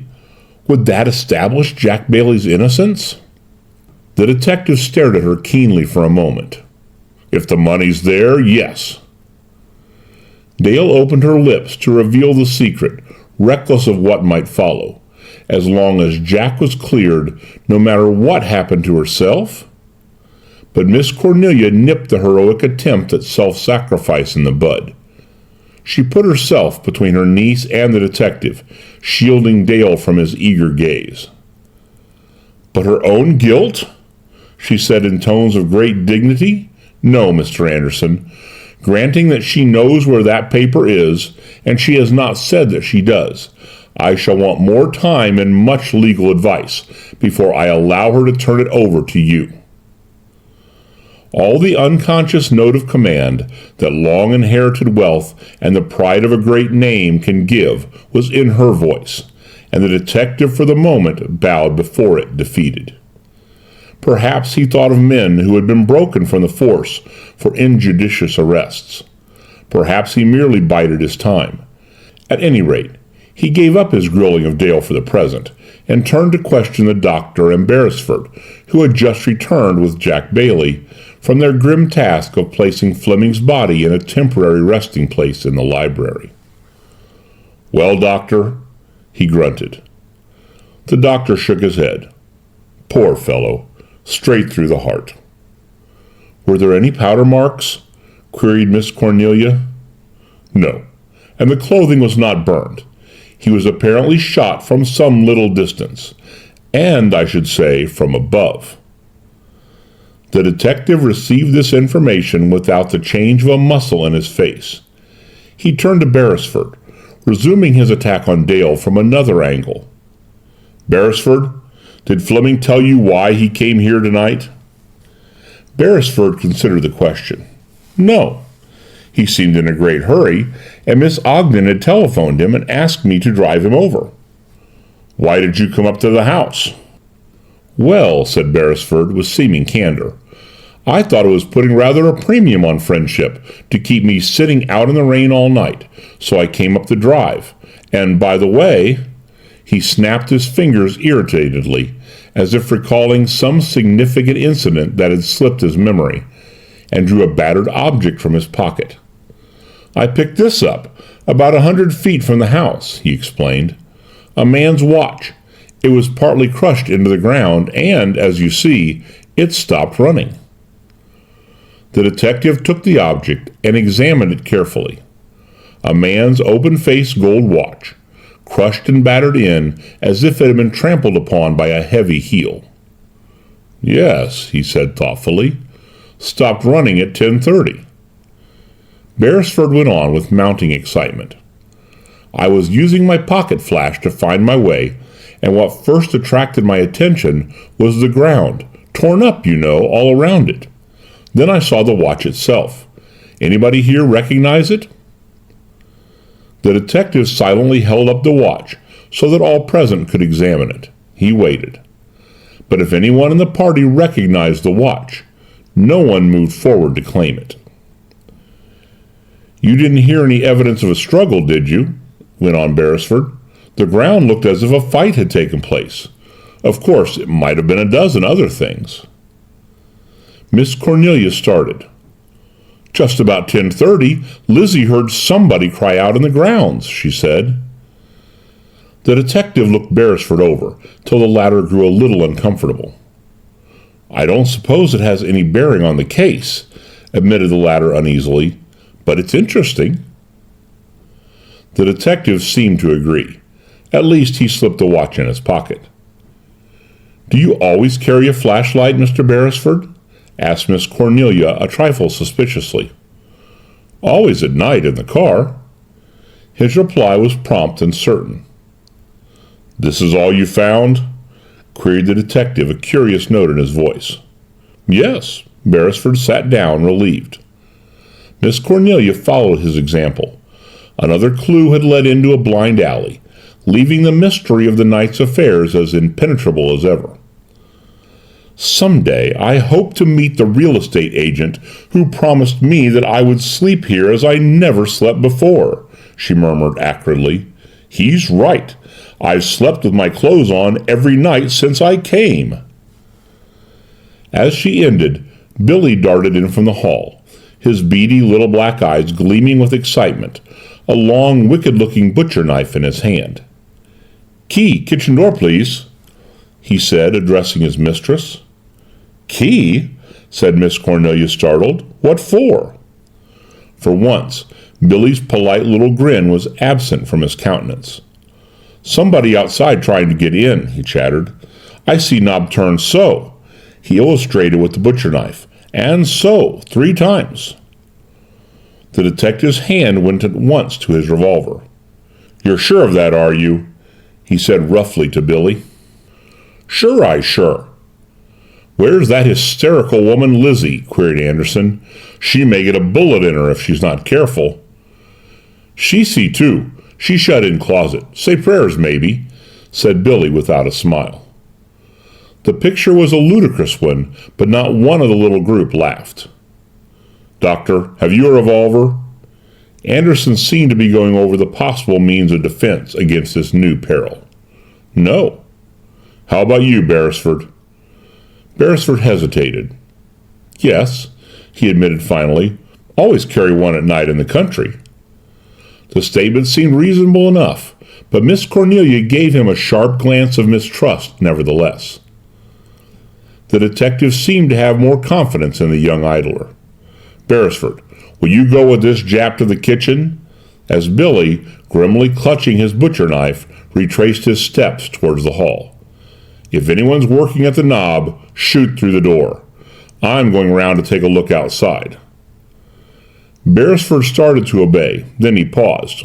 I advise you not to turn the doorknob yourself, then, he said flippantly. The detective nodded. Much obliged, he said with a grin.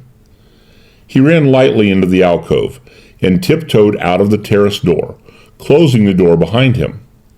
Beresford and Billy departed to take up their posts in the kitchen. I'll go with you if you don't mind, and Jack Bailey had followed them, leaving Miss Cornelia and Dale alone with the doctor. Miss Cornelia, glad of the opportunity to get the doctor's theories on the mystery without Anderson's interference, started to question him at once. Doctor? Yes. The doctor turned politely. Have you any theory about this occurrence tonight? She watched him eagerly as she asked this question. He made a gesture of bafflement.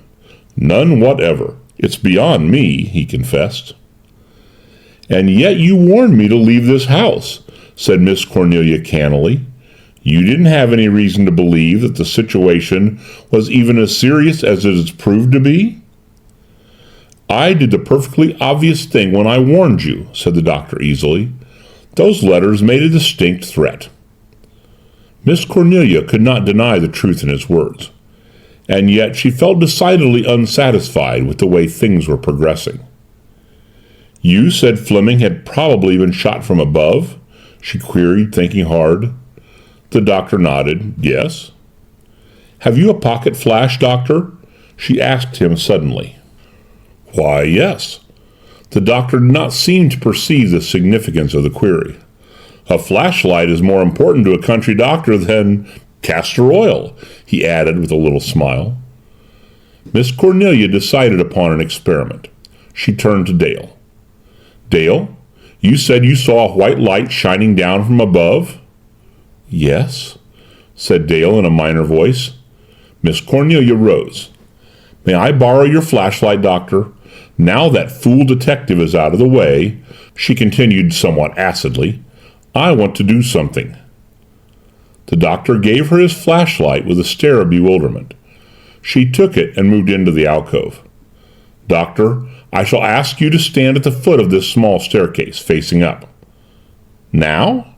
Queried the doctor with some reluctance. Now, please. The doctor slowly followed her into the alcove and took up the position she assigned him at the foot of the stairs.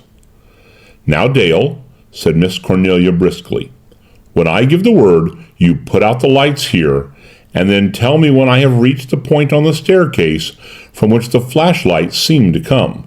All ready? 2 silent nods gave assent.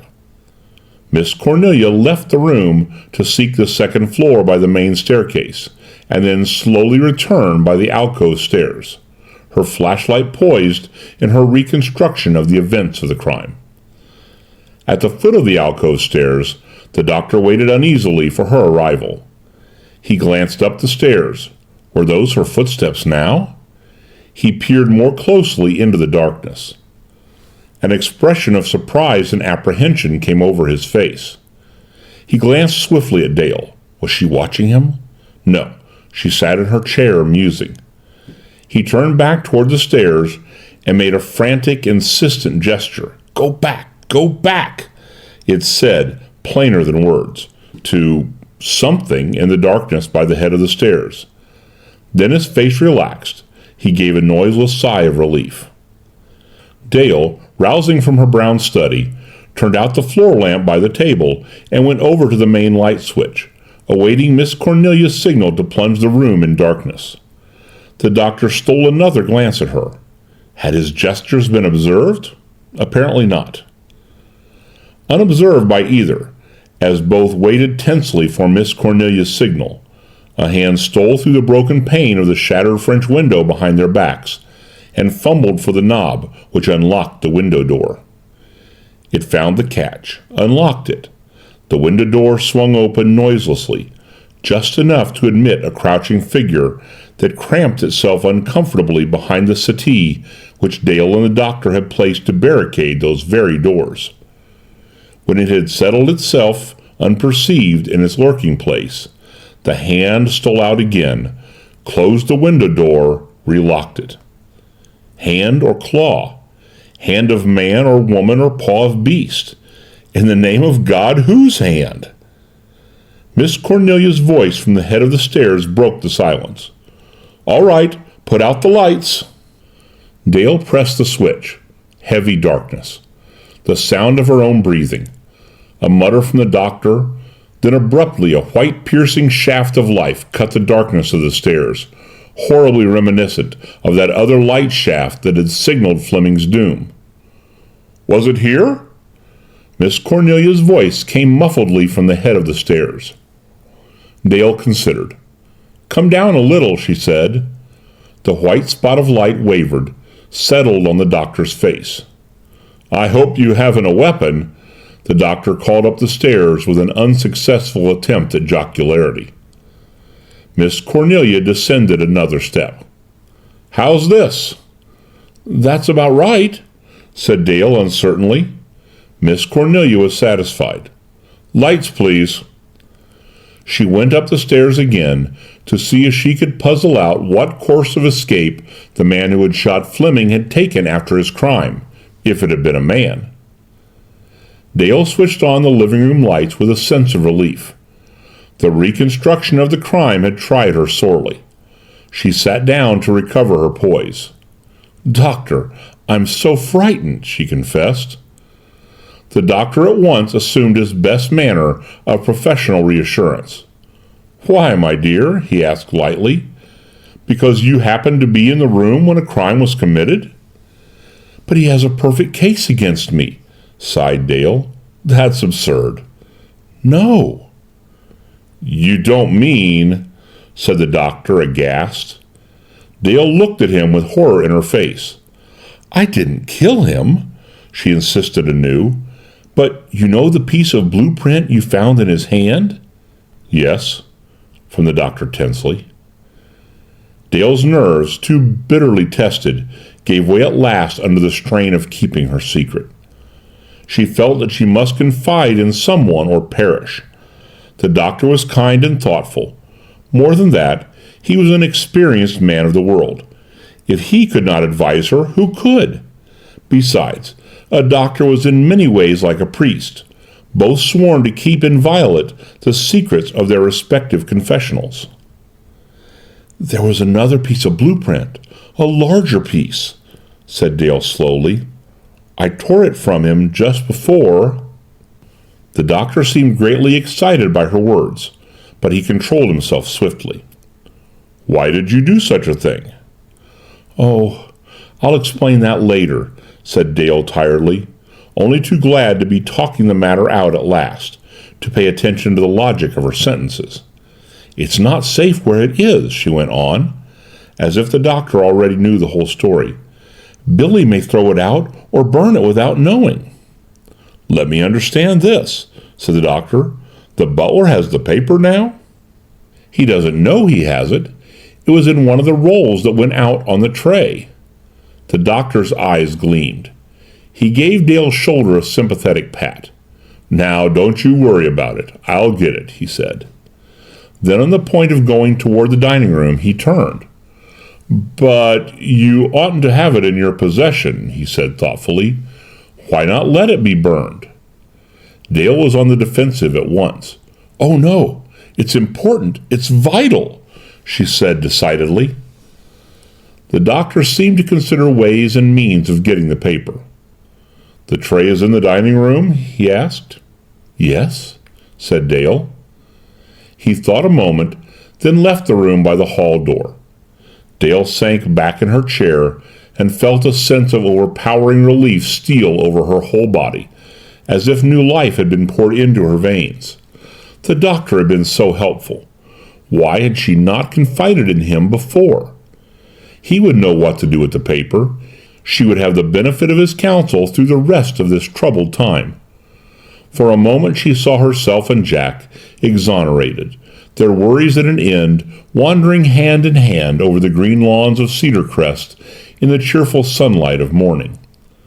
Behind her, mockingly, the head of the unknown concealed behind the settee lifted cautiously until, if she had turned, she would have just been able to perceive the top of its skull. Chapter 13. The Blackened Bag. As it chanced, she did not turn. The hall door opened, the head behind the settee sank down again. Jack Bailey entered, carrying a couple of logs of firewood. Dale moved toward him as soon as he had shut the door. "Oh, things have gone awfully wrong, haven't they?" she said with a little break in her voice. He put his finger to his lips. "Be careful," he whispered. He glanced about the room cautiously. "I don't even trust the furniture in this house tonight," he said. He took Dale hungrily in his arms and kissed her once, swiftly on the lips. Then they parted. His voice changed to the formal voice of a servant. "Miss Van Gorder wishes the fires kept burning?" he announced, with a whispered "play up" to Dale. She caught his meaning at once. "Put some logs on the fire, please," she said loudly for the benefit of any listening ears. Then in an undertone to Bailey, "Jack, I'm nearly distracted." Bailey threw his wood on the fire, which received it with appreciative crackles and sputterings. Then again for a moment he clasped his sweetheart closely to him. "Dale, pull yourself together," he whispered warningly. "We've got a fight ahead of us." He released her and turned back toward the fire. "These old-fashioned fireplaces eat up a lot of wood," he said in casual tones, pretending to arrange the logs with the poker so the fire would draw more cleanly. But Dale felt that she must settle one point between them before they took up their game of pretense again. "You know why I sent for Richard Fleming, don't you?" she said, her eyes fixed beseechingly on her lover. The rest of the world might interpret her action as it pleased. She couldn't bear to have Jack misunderstand. But there was no danger of that. His faith in her was too complete. "Yes, of course," he said with a look of gratitude. Then his mind reverted to the ever-present problem before them. "But who in God's name killed him?" he muttered, kneeling before the fire. "You don't think it was Billy?" Dale saw Billy's face before her for a moment, calm, impassive.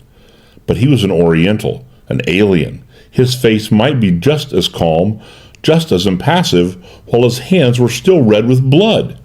She shuddered at the thought. Bailey considered the manner. "More likely the man Lizzie saw going upstairs," he said finally. "But I've been all over the upper floors." "And nothing?" breathed Dale. "Nothing." Bailey's voice had an accent of dour finality. "Dale, do you think that—" he began. Some instinct warned the girl that they were not to continue their conversation uninterrupted. "Be careful," she breathed, as footsteps sounded in the hall. Bailey nodded and turned back to his pretense of mending the fire. Dale moved away from him slowly. The door opened, and Miss Cornelia entered, her black knitting bag in her hand, on her face a demure little smile of triumph. She closed the door carefully behind her and began to speak at once. "Well, Mr. Alopecia, Urticaria, Rubiola, otherwise Bailey," she said in tones of the greatest satisfaction, addressing herself to Bailey's rigid back. Bailey jumped to his feet mechanically at her mention of his name. He and Dale exchanged one swift and hopeless glance of utter defeat. "I wish," proceeded Miss Cornelia, obviously enjoying the situation to the full, "I wish you young people would remember that even if hair and teeth have fallen out at 60, the mind still functions." She pulled out a cabinet photograph from the depths of her knitting bag. "His photograph sitting on your dresser," she chided Dale. "Burn it and be quick about it." Dale took the photograph, but continued to stare at her aunt with incredulous eyes. "Then you knew?" she stammered. Miss Cornelia, the effective little tableau she had planned now accomplished to her most humorous satisfaction, relapsed into a chair. "My dear child," said the indomitable lady, with a sharp glance at Bailey's bewildered face, "I have employed many gardeners in my time, and never before had one who manicured his fingernails, wore silk socks, and regarded baldness as a plant instead of a calamity." An unwilling smile began to break on the faces of both Dale and her lover. The former crossed to the fireplace and threw the damning photograph of Bailey on the flames. She watched it shrivel, curl up, be reduced to ash. She stirred the ashes with a poker till they were well scattered. Bailey, recovering from the shock of finding that Miss Cornelia's sharp eyes had pierced his disguise without his even suspecting it, now threw himself on her mercy. "Then you know why I'm here?" he stammered. "I still have a certain amount of imagination. I may think you are a fool for taking the risk, but I can see what that idiot of a detective might not. That if you had looted the Union Bank, you wouldn't be trying to discover if the money is in this house. You would at least presumably know where it is." The knowledge that he had an ally in this brisk and indomitable spinster lady cheered him greatly, but she did not wait for any comment from him. She turned abruptly to Dale.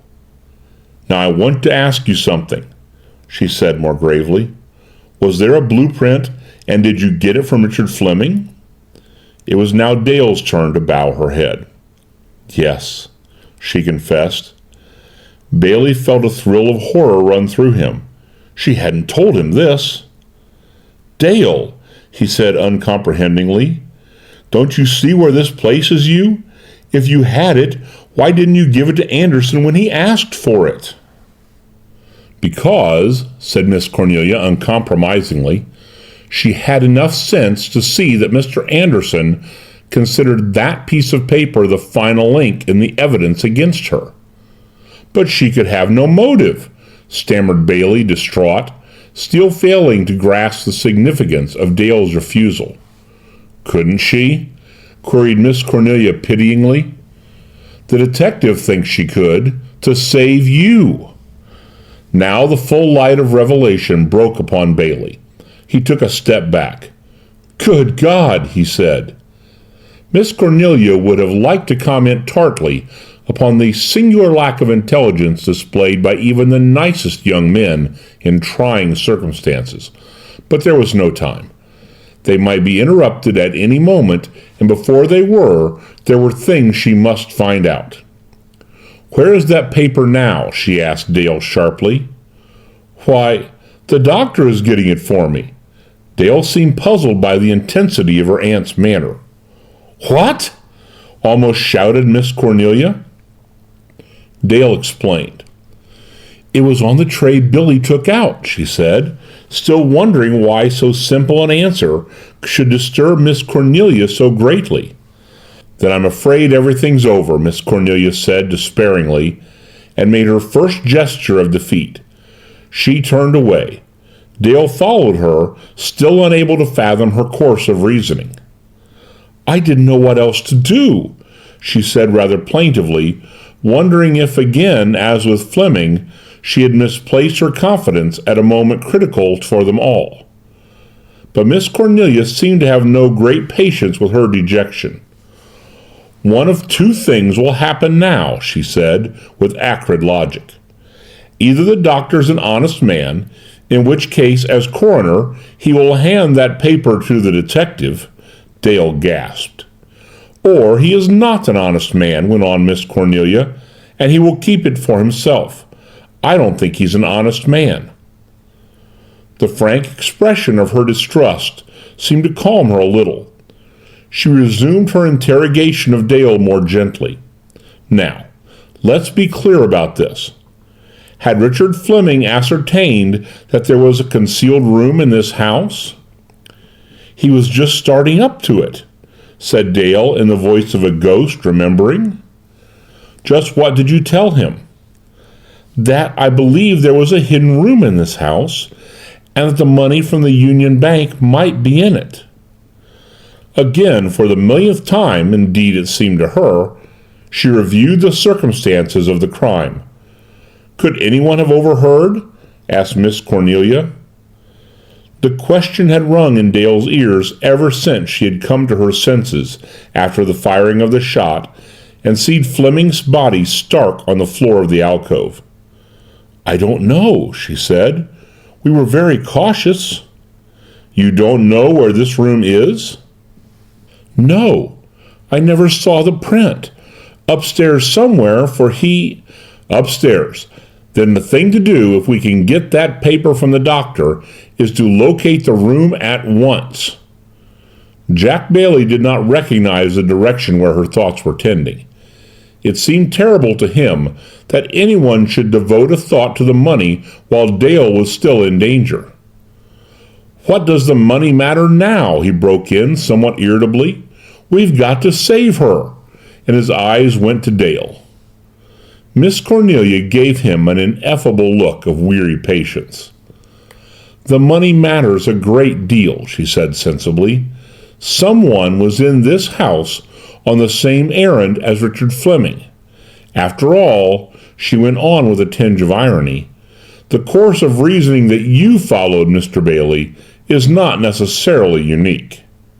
She rose. "Someone else may have suspected that Courtleigh Fleming robbed his own bank," she said thoughtfully. Her eyes fell on the doctor's professional bag. She seemed to consider it as if it were a strange sort of animal. "Find the man who followed your course of reasoning," she ended, with a stare at Bailey, "and you have found the murderer." "With that reasoning, you might suspect me," said the latter, a trifle touchily. Miss Cornelia did not give an inch. "I have," she said. Dale shot a swift, sympathetic glance at her lover, another less sympathetic and more indignant at her aunt. Miss Cornelia smiled. "However, I now suspect someone else," she said. They waited for her to reveal the name of the suspect, but she kept her own counsel. By now she had entirely given up confidence, if not in the probity, at least in the intelligence of all persons, male or female, under the age of 65. She rang the bell for Billy, but Dale was still worrying over the possible effects of the confidence she had given Dr. Wells. "Then you think the doctor may give this paper to Mr. Anderson?" she asked. "He may or he may not.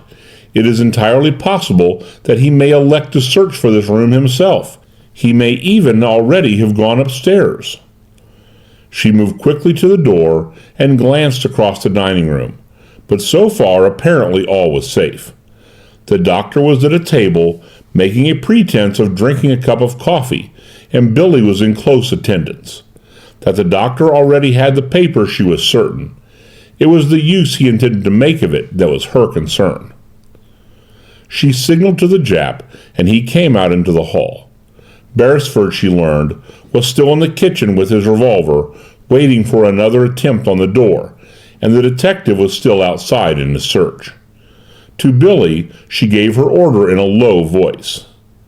"If the doctor attempts to go upstairs," she said, "let me know at once. Don't seem to be watching. You can be in the pantry, but let me know instantly." Once back in the living room, the vague outlines of a plan, a test, formed slowly in Miss Cornelia's mind, grew more definite. "Dale, watch that door, and warn me if anyone is coming," she commanded, indicating the door into the hall. Dale obeyed, marveling silently at her aunt's extraordinary force of character. Most of Miss Cornelia's contemporaries would have called for a quiet ambulance to take them to a sanatorium some hours ere this. But Miss Cornelia was not merely, comparatively speaking, as fresh as a daisy. Her manner bore every evidence of a firm intention to play Sherlock Holmes to the mysteries that surrounded her, in spite of doctors, detectives, dubious noises, or even the Bat himself. The last of the Van Gorder spinsters turned to Bailey now. "Get some soot from that fireplace," she ordered. "Be quick. Scrape it off with a knife or a piece of paper. Anything." Bailey wondered and obeyed. As he was engaged in this grimy task, Miss Cornelia got out a piece of writing paper from a drawer and placed it on the center table with a lead pencil beside it. Bailey emerged from the fireplace with a handful of sooty flakes. "Is this all right?" "Yes. Now rub it on the handle of that bag." She indicated the little black bag in which Dr. Wells carried the usual paraphernalia of a country doctor. A private suspicion grew in Bailey's mind as to whether Miss Cornelia's fine but eccentric brain had not suffered too sorely under the shocks of the night. But he did not dare disobey. He blackened the handle of the doctor's bag with painstaking thoroughness and awaited further instructions. "Somebody's coming," Dale whispered, warning from her post by the door. Bailey quickly went to the fireplace and resumed his pretended labors with the fire. Miss Cornelia moved away from the doctor's bag and spoke for the benefit of whoever might be coming. "We all need sleep," she began, as if ending a conversation with Dale. "And I think—" The door opened, admitting Billy. "Doctor, just go upstairs," he said, and went out again, leaving the door open. A flash passed across Miss Cornelia's face. She stepped to the door. She called, "Doctor! Oh, doctor!" "Yes," answered the doctor's voice from the main staircase. His steps clattered down the stairs. He entered the room. Perhaps he had read something in Miss Cornelia's manner that demanded an explanation of his action. At any rate, he forestalled her, just as she was about to question him. "I was about to look around above," he said. "I don't like to leave if there's the possibility of some assassin still hidden in the house." "That is very considerate of you, but we are well protected now. And besides, why should this person remain in the house? The murder is done, the police are here." "True," he said. "I only thought—" But a knocking at the terrace door interrupted him. while the attention of the others was turned in that direction. Dale, less cynical than her aunt, made a small plea to him and realized before she had finished with it that the doctor, too, had his price. "Doctor? Did you get it?" she repeated, drawing the doctor aside. The doctor gave her a look of apparent bewilderment. "My dear child," he said softly, "are you sure that you put it there?" Dale felt as if she had received a blow in the face. "Why, yes, she began in tones of utter dismay. Then she stopped. The doctor's seeming bewilderment was too pat, too plausible. Of course she was sure. And, though possible, it seemed extremely unlikely that anyone else could have discovered the hiding place of the blueprint in the few moments that had elapsed between the time when Billy took the tray from the room and the time when the doctor ostensibly went to find it. A cold wave of distrust swept over her. She turned away from the doctor silently. Meanwhile, Anderson had entered, slamming the terrace door behind him. "I couldn't find anybody," he said in an irritated voice. "I think that Jap's crazy." The doctor began to struggle into his topcoat, avoiding any look at Dale. "Well," he said, "I believe I've fulfilled all the legal requirements. I think I must be going." He turned toward the door, but the detective halted him. "Doctor," he said, "did you ever hear Courtleigh Fleming mention a hidden room in this house?" If the doctor started, the movement passed apparently unnoted by Anderson, and his reply was coolly made. "No, and I knew him rather well." "You don't think, then," persisted the detective, "that such a room and the money in it could be the motive for this crime?" The doctor's voice grew a little curt. "I don't believe Courtleigh Fleming robbed his own bank, if that's what you mean," he said with nicely calculated emphasis, real or feigned. He crossed over to get his bag and spoke to Miss Cornelia. "Well, Miss Van Gorder," he said, picking up the bag by its blackened handle, "I can't wish you a comfortable night, but I can wish you a quiet one." Miss Cornelia watched him silently. As he turned to go, she spoke. "We're all a little upset naturally," she confessed. "Perhaps you could write a prescription, a sleeping powder or a bromide of some sort." "Why, certainly," agreed the doctor at once. He turned back. Miss Cornelia seemed pleased. "I hoped you would," she said with a little tremble in her voice, such as might easily occur in the voice of a nervous old lady. "Oh, yes, here's pencil and paper," as the doctor fumbled in a pocket. The doctor took the sheet of paper she proffered, and, using the side of his bag as a pad, began to write out the prescription. "I don't generally advise these drugs," he said, looking up for a moment. "Still—" He paused. "What time is it?" Miss Cornelia glanced at the clock. 11:30. "Then I'd better bring you the powders myself," decided the doctor. "The pharmacy closes at 11. I shall have to make them up myself." "That seems a lot of trouble." "Nothing is any trouble if I can be helpful," he assured her, smilingly. And Miss Cornelia also smiled, took the piece of paper from his hand, glanced at it once, as if out of idle curiosity about the unfinished prescription, and then laid it down on the table with a careless little gesture. Dale gave her aunt a glance of dumb entreaty. Miss Cornelia read her wish for another moment alone with the doctor. "Dale will let you out, doctor," said she, giving the girl the key to the front door. The doctor approved her watchfulness. "That's right," he said smilingly. "Keep things locked up.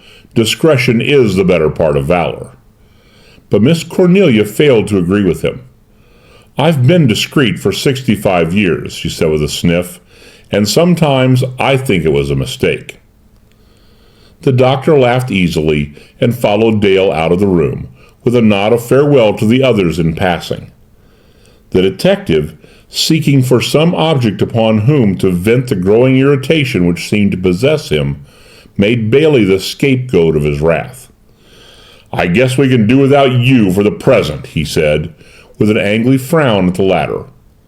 Bailey flushed, then remembered himself and left the room submissively, with the air of a well-trained servant accepting an unmerited rebuke. The detective turned at once to Miss Cornelia. "Now I want a few words with you." "Which means that you mean to do all the talking," said Miss Cornelia acidly. "Very well, but first I want to show you something.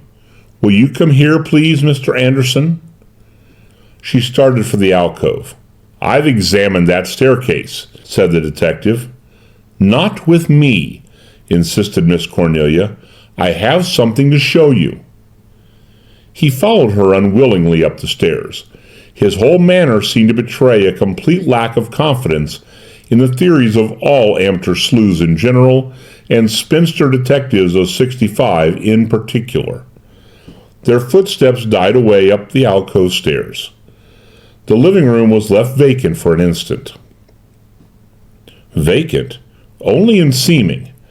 The moment that Miss Cornelia and the detective had passed up the stairs, the crouching, mysterious unknown behind the settee began to move.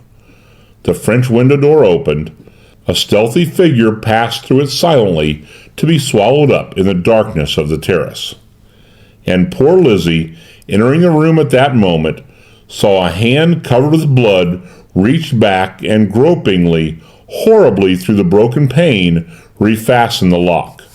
She shrieked madly. Chapter 14. Handcuffs. Dale had failed with the doctor. When Lizzie's screams once more had called the startled household to the living room, she knew she had failed. She followed in mechanically, watched an irritated Anderson send the pride of Carrie to bed and threaten to lock her up, and listened vaguely to the conversation between her aunt and the detective that followed it, without more than casual interest. Nevertheless, that conversation was to have vital results later on. "Your point about that thumbprint on the stair rail is very interesting," Anderson said with a certain respect. "But just what does it prove?" "It points down," said Miss Cornelia, still glowing with the memory of the whistle of surprise the detective had given when she had shown him the strange thumbprint on the rail of the alcove stairs. "It does," he admitted. "But what then?" Miss Cornelia tried to put her case as clearly and tersely as possible. "It shows that somebody stood there for some time, listening to my niece and Richard Fleming in this room below," she said. "All right, I'll grant that to save argument," retorted the detective. "But the moment that shot was fired, the lights came on. If somebody on that staircase shot him, and then came down and took the blueprint, Miss Ogden would have seen him." He turned upon Dale. "Did you?" She hesitated. Why hadn't she thought of such an explanation before? But now it would sound too flimsy. "No, nobody came down," she admitted candidly. The detective's face altered, grew menacing. Miss Cornelia once more had to put herself between him and Dale. "Now, Mr. Anderson," she warned. The detective was obviously trying to keep his temper. "I'm not hounding this girl," he said doggedly. "I haven't said yet that she committed the murder, but she took that blueprint and I want it." "You want it to connect her with the murder," parried Miss Cornelia. The detective threw up his hands. "It's rather reasonable to suppose that I might want to return the funds to the Union Bank, isn't it?" he queried in tones of heavy sarcasm. "Provided they're here," he added doubtfully. Miss Cornelia resolved upon comparative frankness. "I see," she said. "Well, I'll tell you this much, Mr. Anderson, and I'll ask you to believe me as a lady. Granting that at one time my niece knew something of that blueprint, at this moment we do not know where it is or who has it." Her words had the unmistakable ring of truth. The very oath from the detective that succeeded them showed his recognition of that fact. "Damnation," he muttered. "That's true, is it?" "That's true," said Miss Cornelia firmly. A silence of troubled thoughts fell upon the three. Miss Cornelia took out her knitting. "Did you ever try knitting when you wanted to think?" she queried sweetly, after a pause in which the detective tramped from one side of the room to the other, brows knotted, eyes bent on the floor. "No," grunted the detective. He took out a cigar, bit off the end with a savage snap of teeth, lit it, resumed his pacing. "You should sometimes," continued Miss Cornelia, watching his troubled movements with a faint light of mockery in her eyes. "I find it very helpful." "I don't need knitting to think straight," rasped Anderson indignantly. Miss Cornelia's eyes danced. "I wonder," she said with caustic affability. "You seem to have so much evidence left over." The detective paused and glared at her helplessly. "Did you ever hear of the man who took a clock apart, and when he put it together again, he had enough left over to make another clock?" she twitted. The detective, ignoring the taunt, crossed quickly to Dale. "What do you mean by saying that paper isn't where you put it?" he demanded in tones of extreme severity. Miss Cornelia replied for her niece. "She hasn't said that." The detective made an impatient movement of his hand and walked away, as if to get out of the reach of the indefatigable spinster's tongue. But Miss Cornelia had not finished with him yet by any means. "Do you believe in circumstantial evidence?" she asked him with seeming ingenuousness. "It's my business," said the detective stolidly. Miss Cornelia smiled. "While you have been investigating," she announced, "I too have not been idle." The detective gave a barking laugh. She let it pass. "To me," she continued, "it is perfectly obvious that one intelligence has been at work behind many of the things that have occurred in this house." Now Anderson observed her with a new respect. "Who?" he grunted tersely. Her eyes flashed. "I'll ask you that.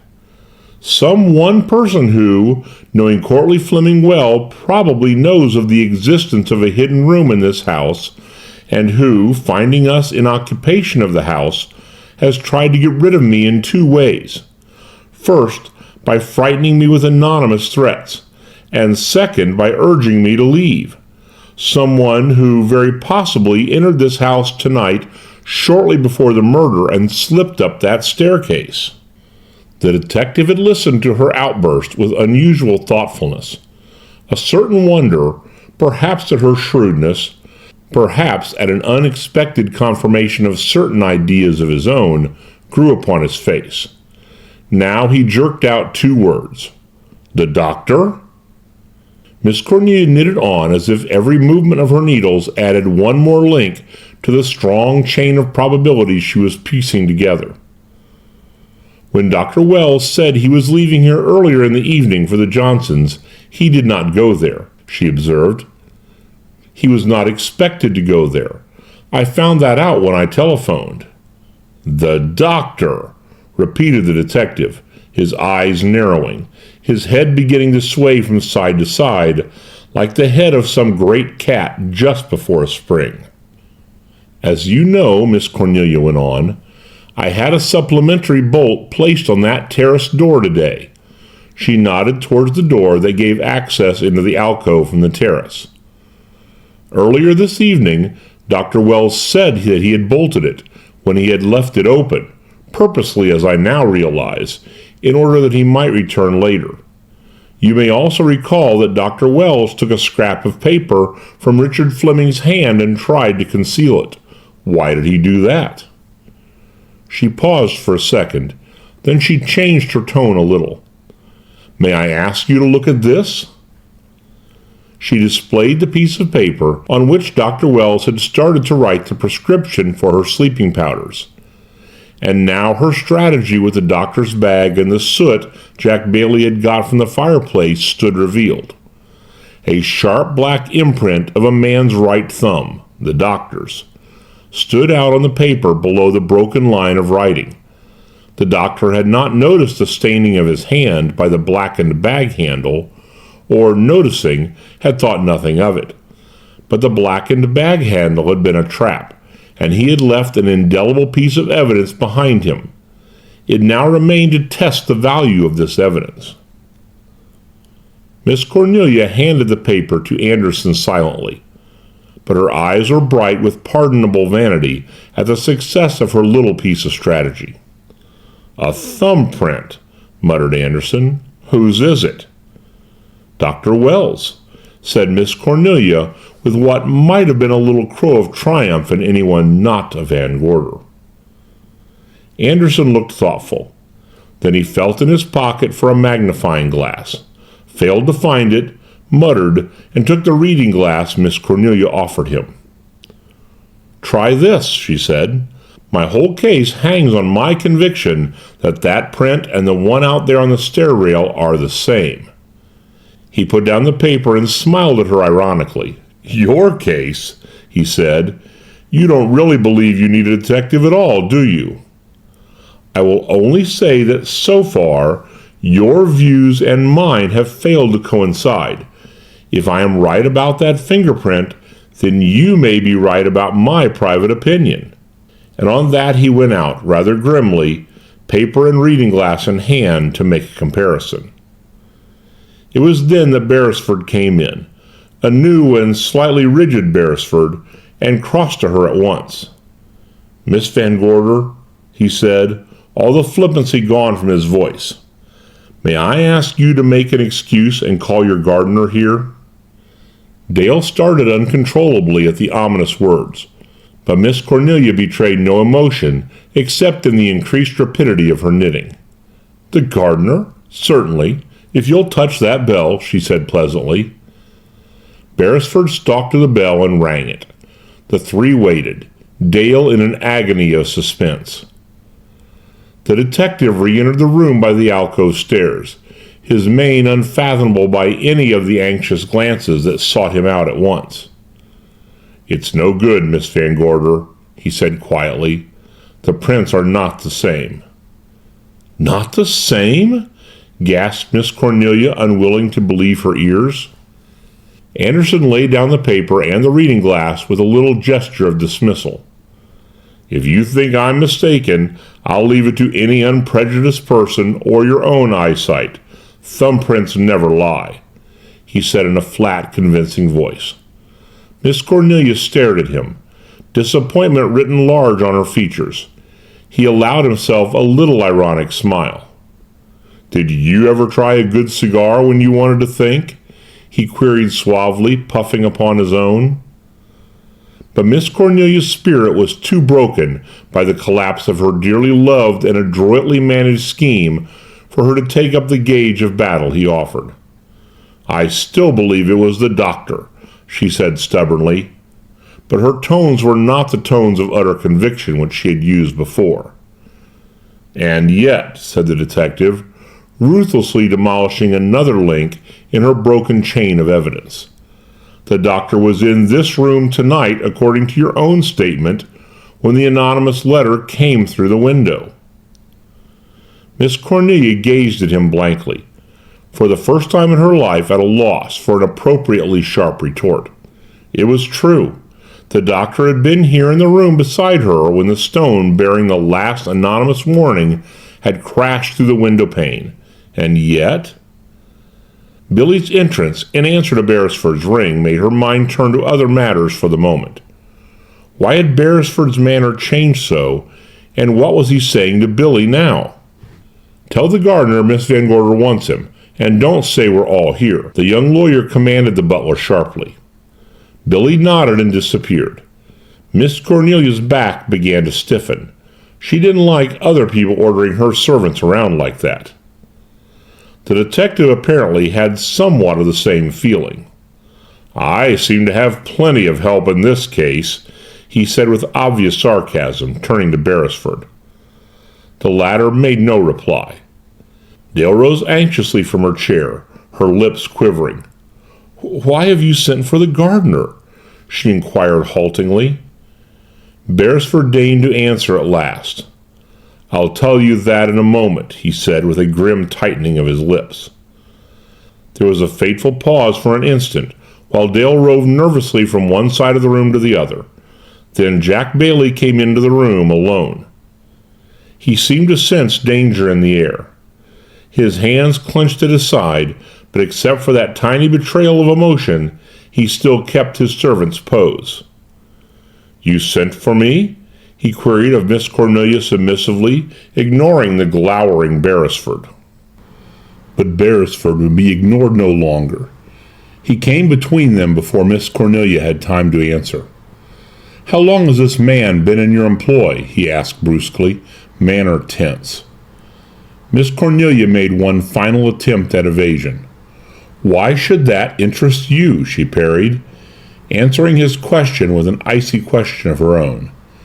It was too late. Already Bailey had read the truth in Beresford's eyes. "I came this evening," he admitted, still hoping against hope that his cringing posture of the servitor might give Beresford pause for the moment. But the promptness of his answer only crystallized Beresford's suspicions. "Exactly," he said with terse finality. He turned to the detective. "I've been trying to recall this man's face ever since I came in tonight," he said with grim triumph. "Now I know who he is." "Who is he?" Bailey straightened up. He had lost his game with chance, and the loss, coming when it did, seemed bitterer than even he had thought it could be. But before they took him away, he would speak his mind. "It's all right, Beresford," he said with a fatigue so deep that it colored his voice like flakes of iron rust. "I know you think you're doing your duty, but I wish to God you could have restrained your sense of duty for about 3 hours more." "To let you get away?" the young lawyer sneered, unconvinced. "No," said Bailey with quiet defiance. "To let me finish what I came here to do." "Don't you think you have done enough?" Beresford's voice flicked him with righteous scorn, no less telling because of its youthfulness. He turned back to the detective soberly enough.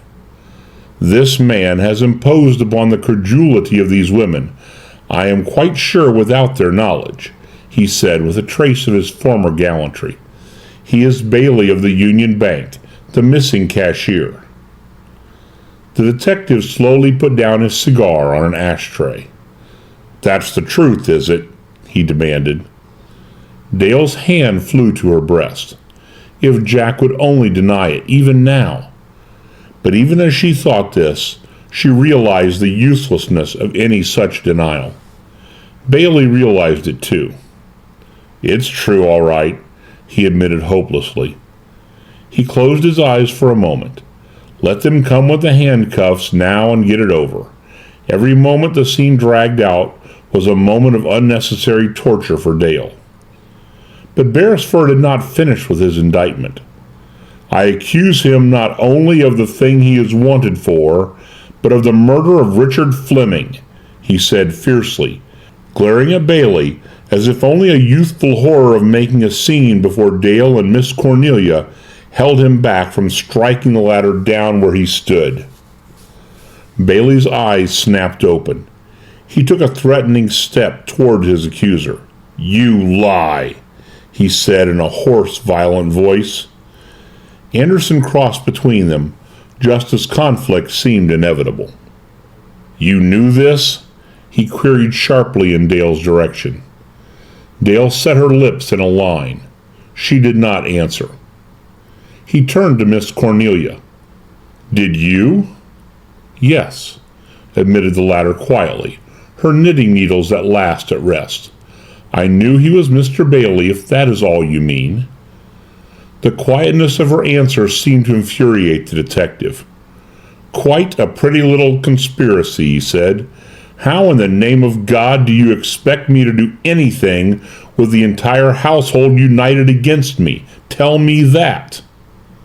"Exactly," said Miss Cornelia.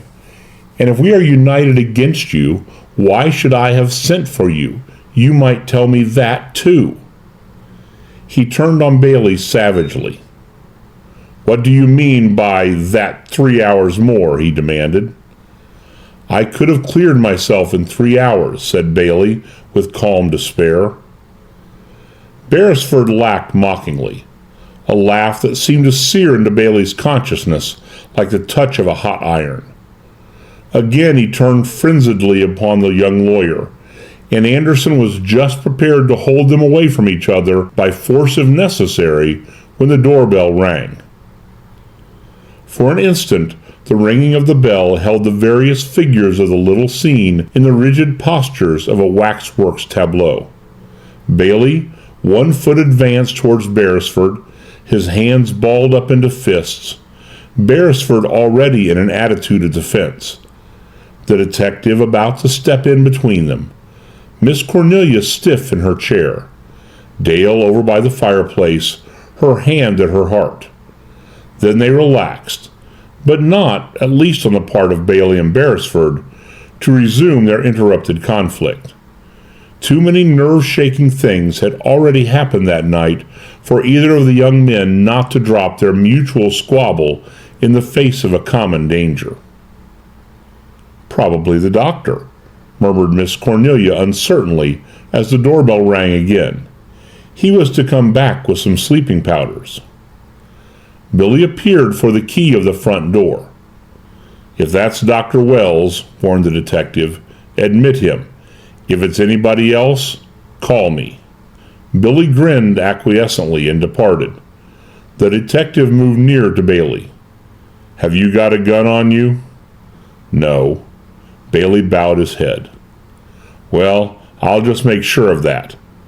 The detective's hands ran swiftly and expertly over Bailey's form, through his pockets, probing for concealed weapons. Then, slowly drawing a pair of handcuffs from his pocket, he prepared to put them on Bailey's wrists.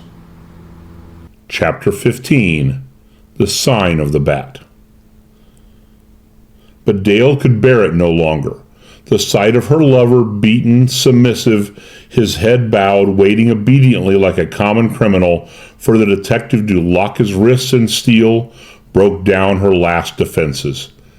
She rushed into the center of the room, between Bailey and the detective, her eyes wide with terror, her words stumbling over each other in her eagerness to get them out.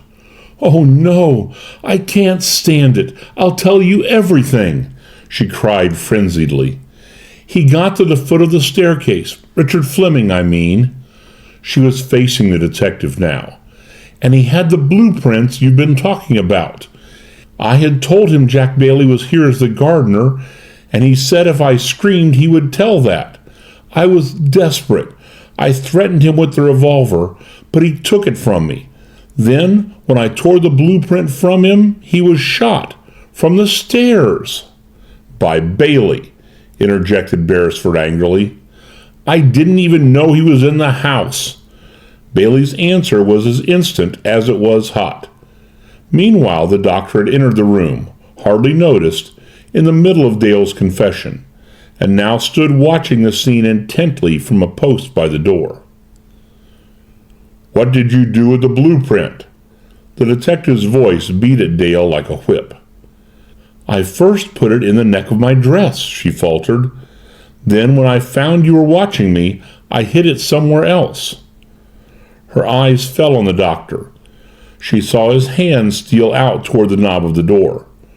Was he going to run away on some pretext before she could finish her story?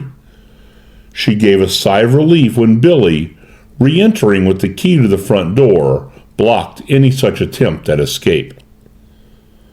Mechanically, she watched Billy cross to the table, lay the key upon it, and return to the hall without so much as a glance at the tense, suspicious circle of faces focused upon herself and her lover.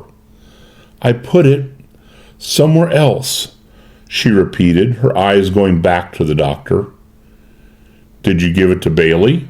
"No. I hid it, and then I told where it was to the doctor." Dale swayed on her feet. All turned surprisedly toward the doctor. Miss Cornelia rose from her chair. The doctor bore the battery of eyes unflinchingly. "That's rather inaccurate," he said, with a tight little smile. "You told me where you had placed it, but when I went to look for it, it was gone." "Are you quite sure of that?" queried Miss Cornelia acidly. "Absolutely," he said. He ignored the rest of the party, addressing himself directly to Anderson.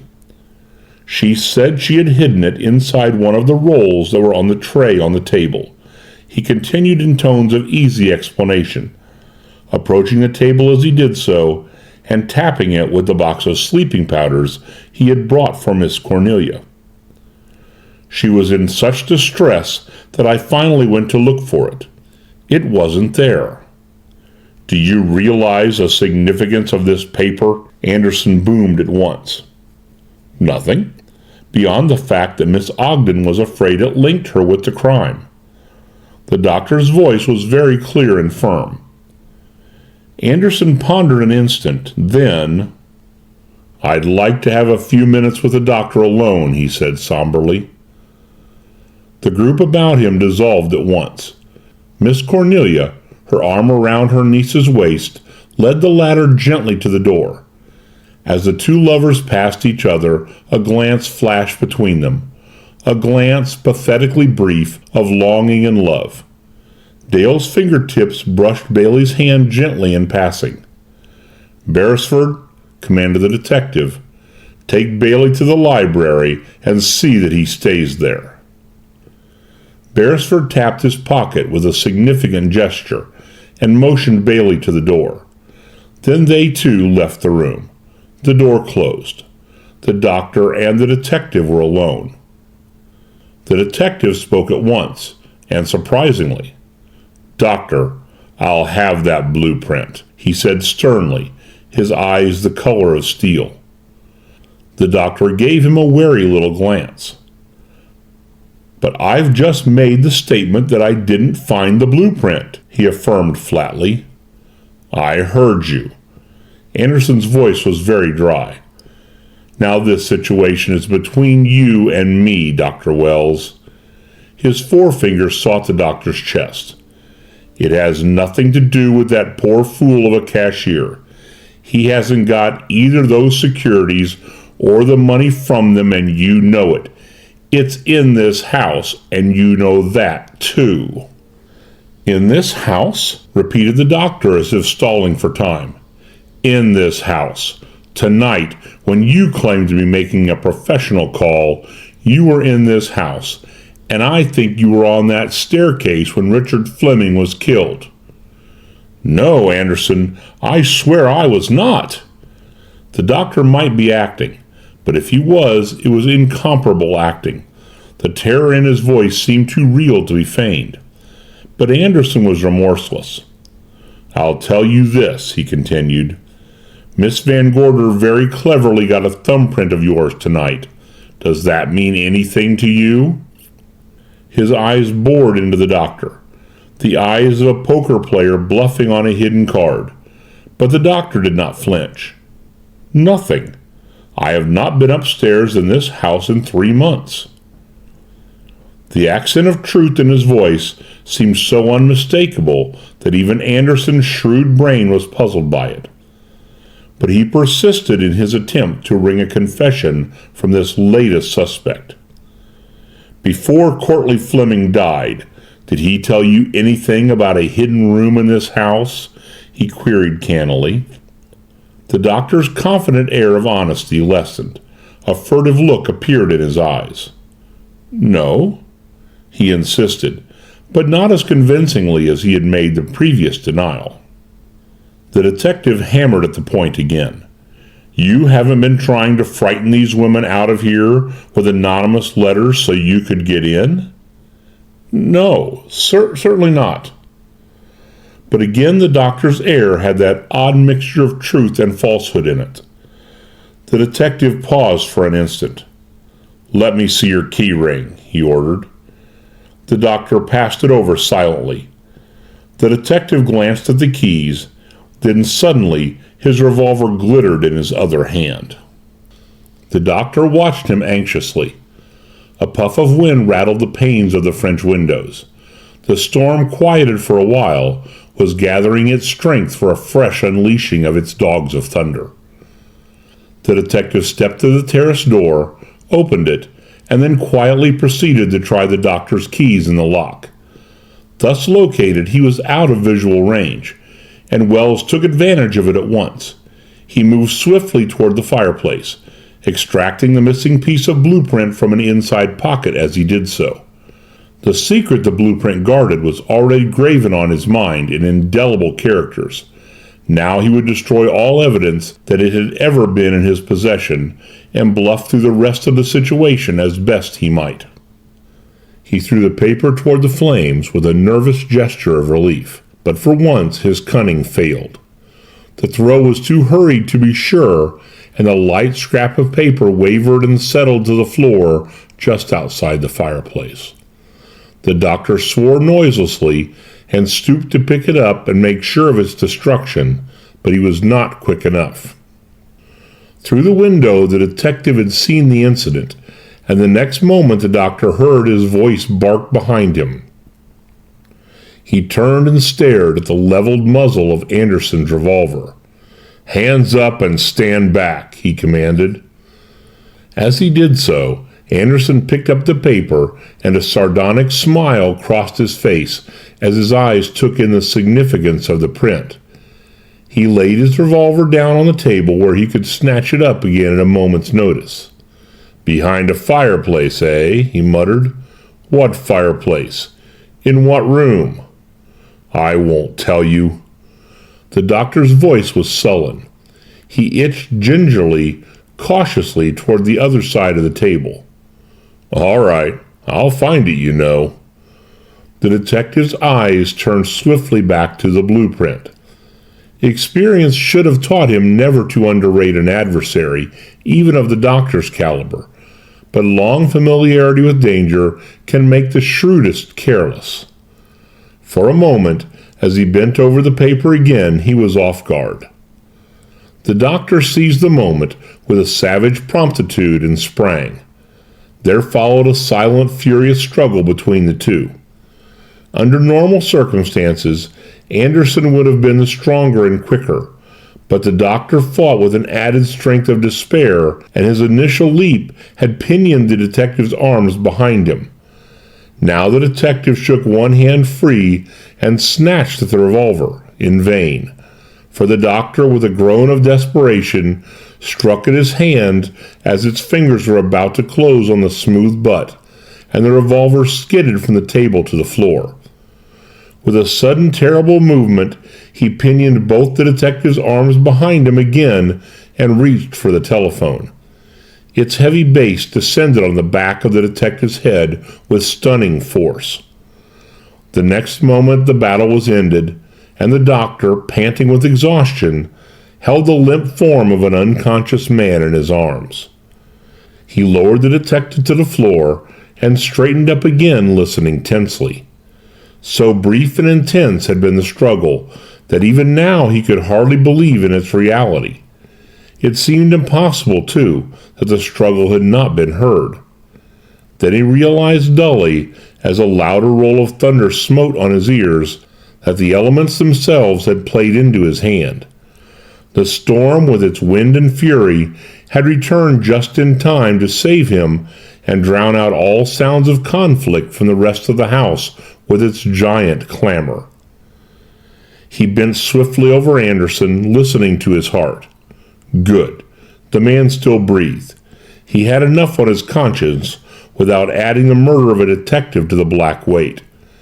Now he pocketed the revolver and the blueprint, gagged Anderson rapidly with a knotted handkerchief, and proceeded to wrap his own muffler around the detective's head as an additional silencer. Anderson gave a faint sigh. The doctor thought rapidly. Soon or late, the detective would return to consciousness. With his hands free, he could easily tear out the gag.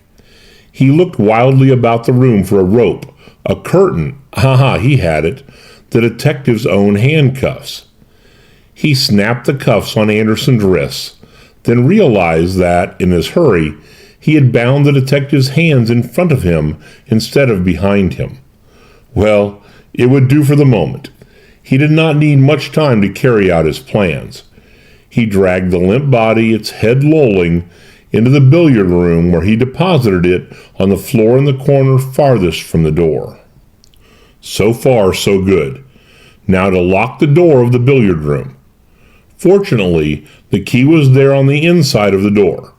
He quickly transferred it, locked the billiard room door from the outside, and pocketed the key. For a second he stood by the center table in the living room, recovering his breath and trying to straighten his rumpled clothing. Then he crossed cautiously into the alcove and started to pad up the alcove stairs, his face white and strained with excitement and hope.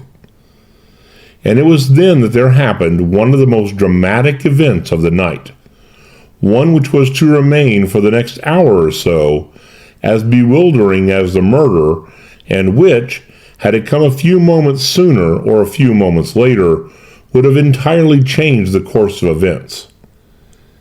It was preceded by a desperate hammering on the door of the terrace. It halted the doctor on his way upstairs, drew Beresford on a run into the living room, and even reached the bedrooms of the women up above. "My God, what's that?" Beresford panted. The doctor indicated the door. It was too late now. Already he could hear Miss Cornelia's voice above. It was only a question of a short time until Anderson in the billiard room revived and would try to make his plight known. And in the brief moment of that resume of his position, the knocking came again, but feebler, as though the suppliant outside had exhausted his strength. As Beresford drew his revolver and moved to the door, Miss Cornelia came in, followed by Lizzie. "It's the bat," Lizzie announced mournfully. "Goodbye, Miss Neely. Goodbye, everybody. I saw his hand all covered with blood. He's had a good night for sure." But they ignored her, and Beresford flung open the door. Just what they had expected, what figure of horror or fear they waited for, no one can say. But there was no horror and no fear, only unutterable amazement as an unknown man, in torn and muddied garments, with a streak of dried blood seaming his forehead like a scar, fell through the open doorway into Beresford's arms. "Good God!" muttered Beresford, dropping his revolver to catch the strange burden. For a moment the unknown lay in his arms like a corpse.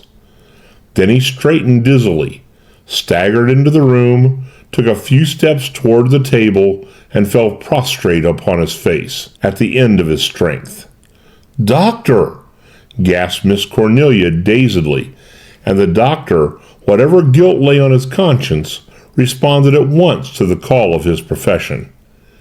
He bent over the unknown man, the physician once more, and made a brief examination. "He's fainted," he said, rising. "Struck on the head, too." "But who is he?" faltered Miss Cornelia. "I never saw him before," said the doctor. It was obvious that he spoke the truth. "Does anyone recognize him?" All crowded about the unknown, trying to read the riddle of his identity. Miss Cornelia rapidly revised her first impressions of the stranger. When he had first fallen through the doorway into Beresford's arms, she had not known what to think. Now, in the brighter light of the living room, she saw that the still face, beneath its mask of dirt and dried blood, was strong and fairly youthful. If the man were a criminal, he belonged, like the bat, to the upper fringes of the world of crime. She noted mechanically that his hands and feet had been tied. Ends of frayed rope still dangled from his wrists and ankles. And that terrible injury on his head. She shuddered and closed her eyes. "Does anyone recognize him?" repeated the doctor, but one by one the others shook their head. Crook, casual tramp, or honest laborer unexpectedly caught in the sinister toils of the Cedar Crest affair, his identity seemed a mystery to one and all. "Is he badly hurt?" asked Miss Cornelia, shuddering again. "It's hard to say," answered the doctor. "I think not." The unknown stirred feebly, made an effort to sit up. Beresford and the doctor caught him under the arms and helped him to his feet. He stood there swaying, a blank expression on his face. "A chair," said the doctor quickly. "Ah." He helped the strange figure to sit down and bent over him again. "You're all right now, my friend," he said in his best tones of professional cheeriness.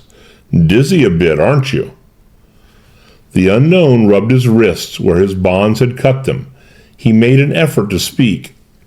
"Water," he said in a low voice. The doctor gestured to Billy.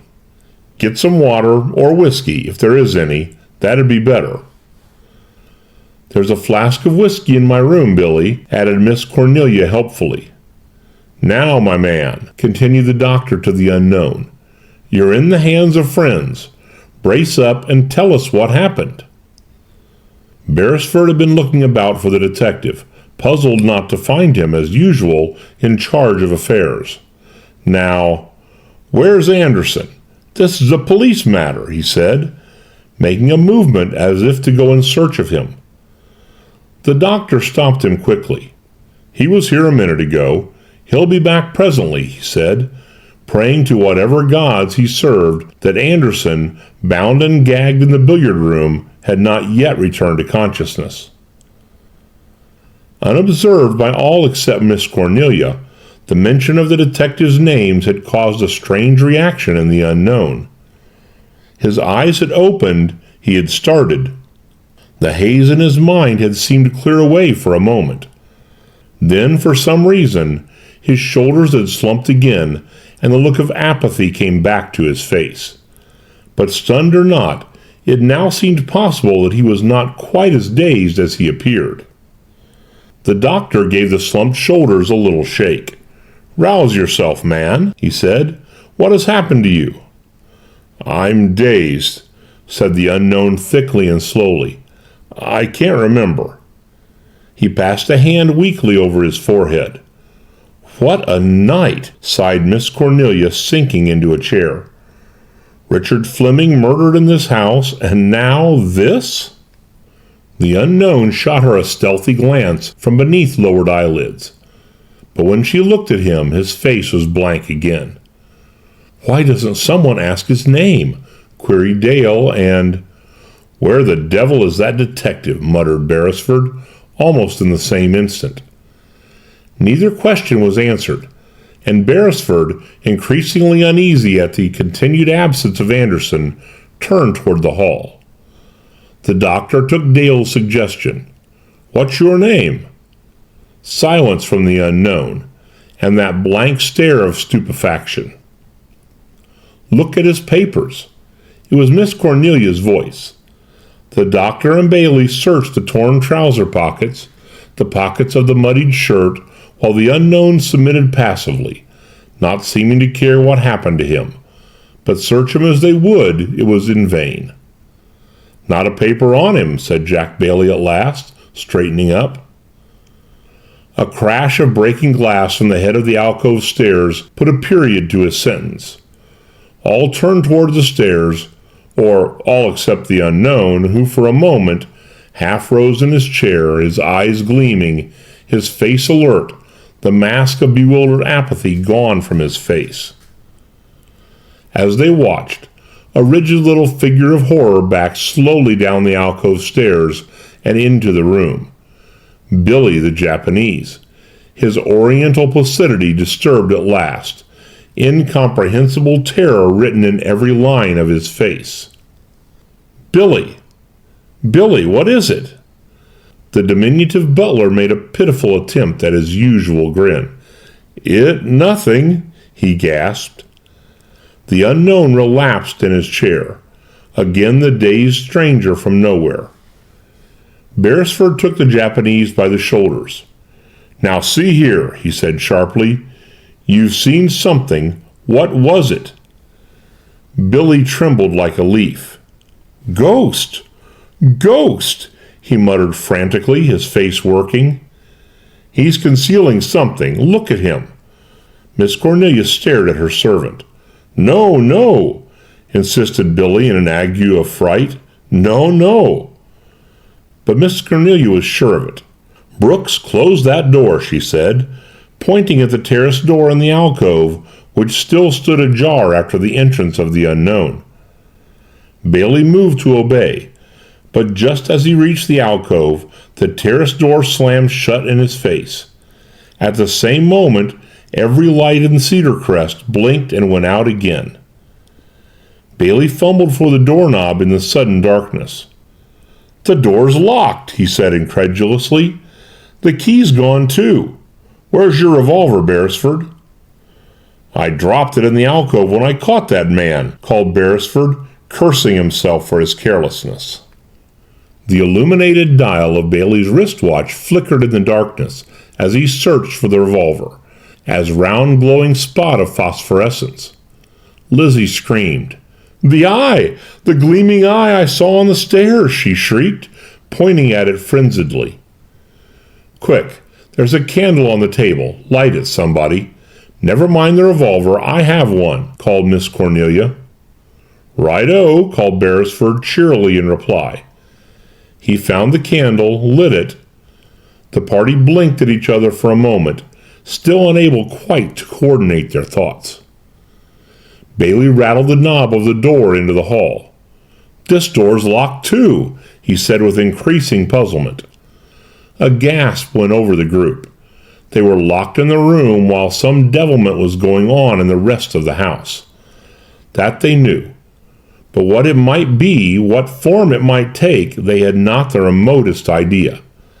They were too distracted to notice the injured man, now alert in his chair, or the doctor's odd attitude of listening above the rattle and banging of the storm.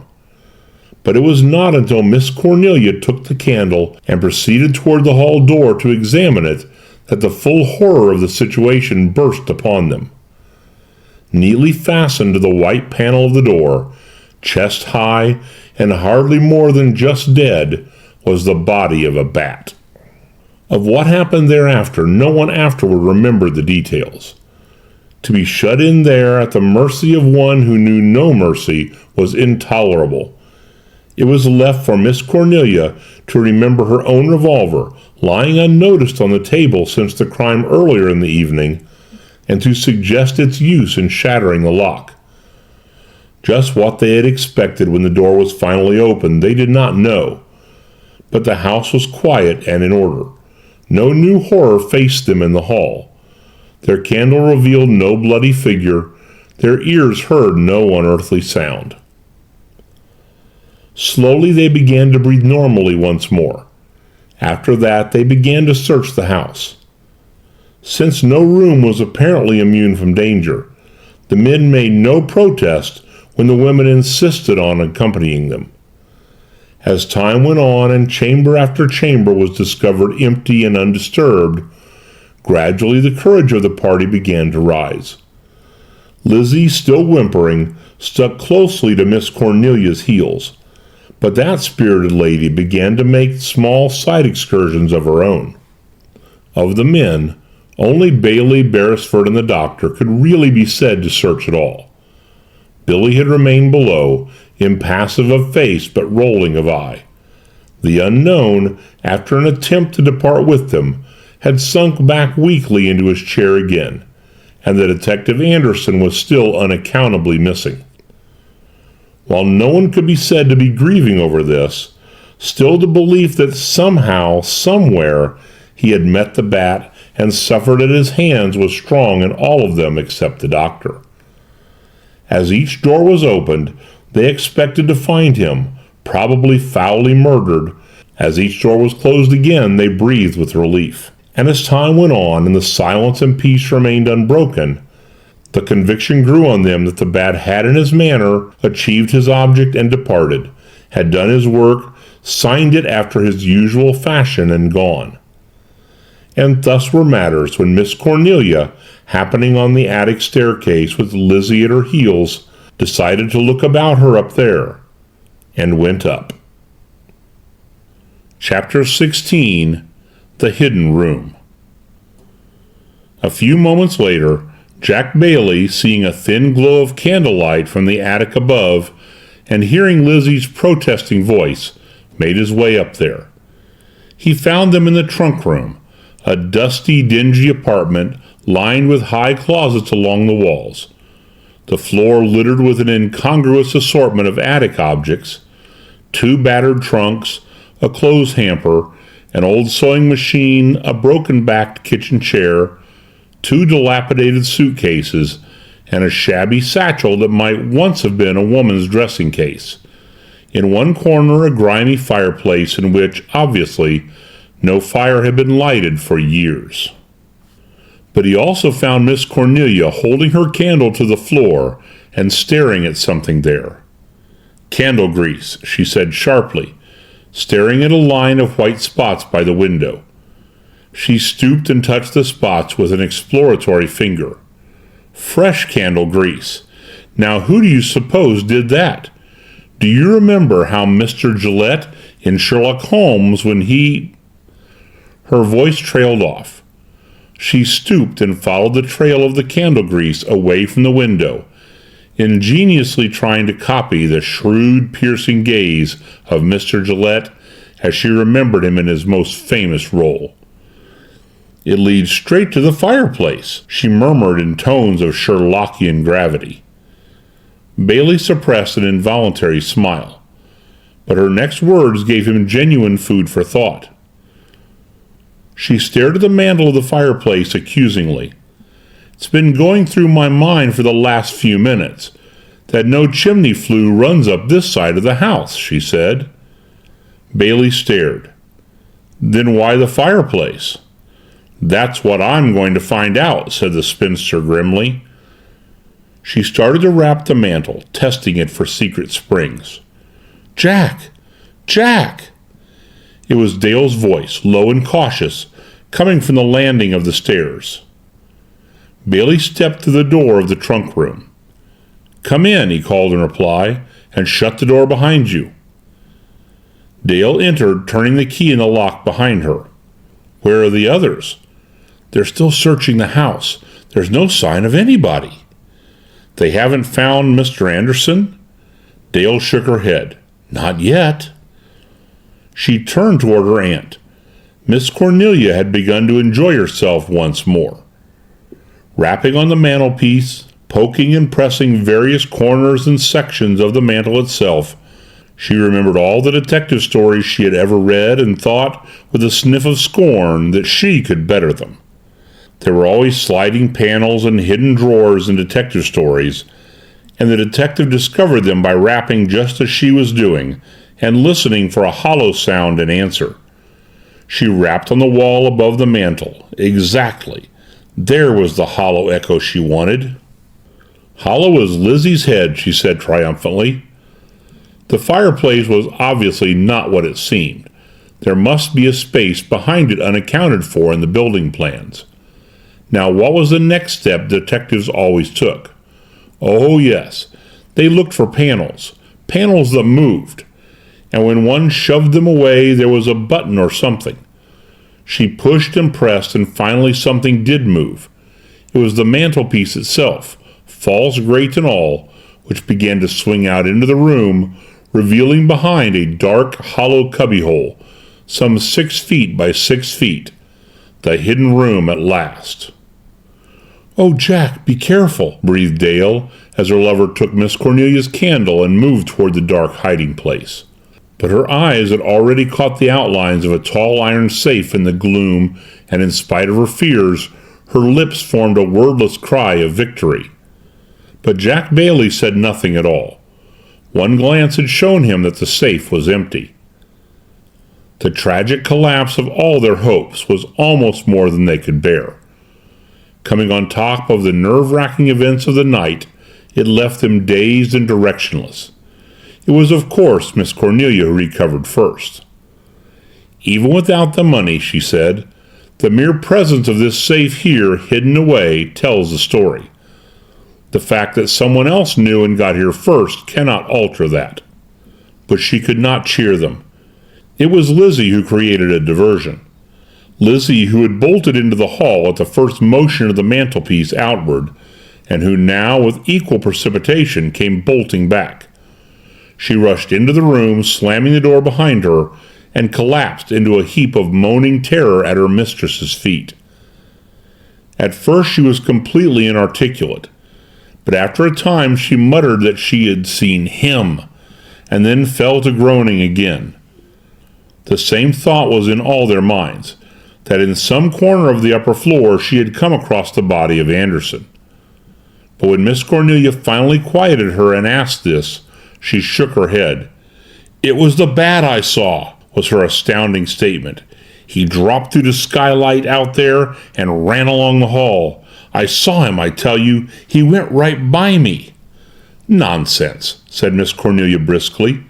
"How can you say such a thing?" But Bailey pushed forward and took Lizzie by the shoulder. "What did he look like?" "He hadn't any face. He was all black where his face ought to be." "Do you mean he wore a mask?" "Maybe. I don't know."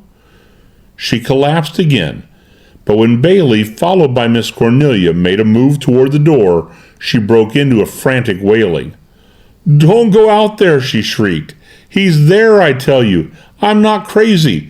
If you open that door, he'll shoot." But the door was already open and no shot came. With the departure of Bailey and Miss Cornelia, and the resulting darkness due to their taking the candle, Lizzie and Dale were left alone. The girl was faint with disappointment and strain. She sat huddled on a trunk, saying nothing, and after a moment or two, Lizzie roused to her condition. "Not feeling sick, are you?" she asked. "I feel a little queer." "Who wouldn't, in the dark here with that monster loose somewhere nearby?" But she stirred herself and got up. "I better get the smelling salts," she said heavily. "God knows I hate to move, but if there's one place safer in this house than another, I've yet to find it." She went out, leaving Dale alone. The trunk room was dark, save that now and then, as the candle appeared and reappeared, the doorway was faintly outlined. On this outline she kept her eyes fixed by way of comfort, and thus passed the next few minutes. She felt weak and dizzy and entirely despairing. Then the outline was not so clear. She had heard nothing, but there was something in the doorway. It stood there formless, diabolical, and then she saw what was happening. It was closing the door. Afterward, she was mercifully not to remember what came next. The figure was perhaps intent on what was going on outside, or her own movements may have been as silent as its own. That she got into the mantel room and even partially closed it behind her is certain, and that her description of what followed is fairly accurate is borne out by the facts as known. The bat was working rapidly. She heard his quick, nervous movements. Apparently he had come back for something and secured it, for now he moved again toward the door. But he was too late. They were returning that way. She heard him mutter something and quickly turn the key in the lock. Then he seemed to run toward the window, and for some reason to recoil from it. The next instant she realized that he was coming toward the mantel room, that he intended to hide in it. There was no doubt in her mind as to his identity. It was the bat, and in a moment more he would be shut in there with her. She tried to scream and could not, and the next instant, when the bat leaped into concealment beside her, she was in a dead faint on the floor. Bailey, meanwhile, had crawled out onto the roof and was carefully searching it. But other things were happening also. A disinterested observer could have seen very soon why the bat had abandoned the window as a means of egress. Almost before the mantel had swung to behind the arch-criminal, the top of a tall pruning ladder had appeared at the window, and by its quivering showed that someone was climbing up, rung by rung. Unsuspiciously enough he came on, pausing at the top to flash a light into the room, and then cautiously swinging a leg over the sill. It was the doctor. He gave a low whistle, but there was no reply, save that, had he seen it, the mantel swung out an inch or two. Perhaps he was never so near death as at that moment, but that instant of irresolution on his part saved him, for by coming into the room he had taken himself out of range.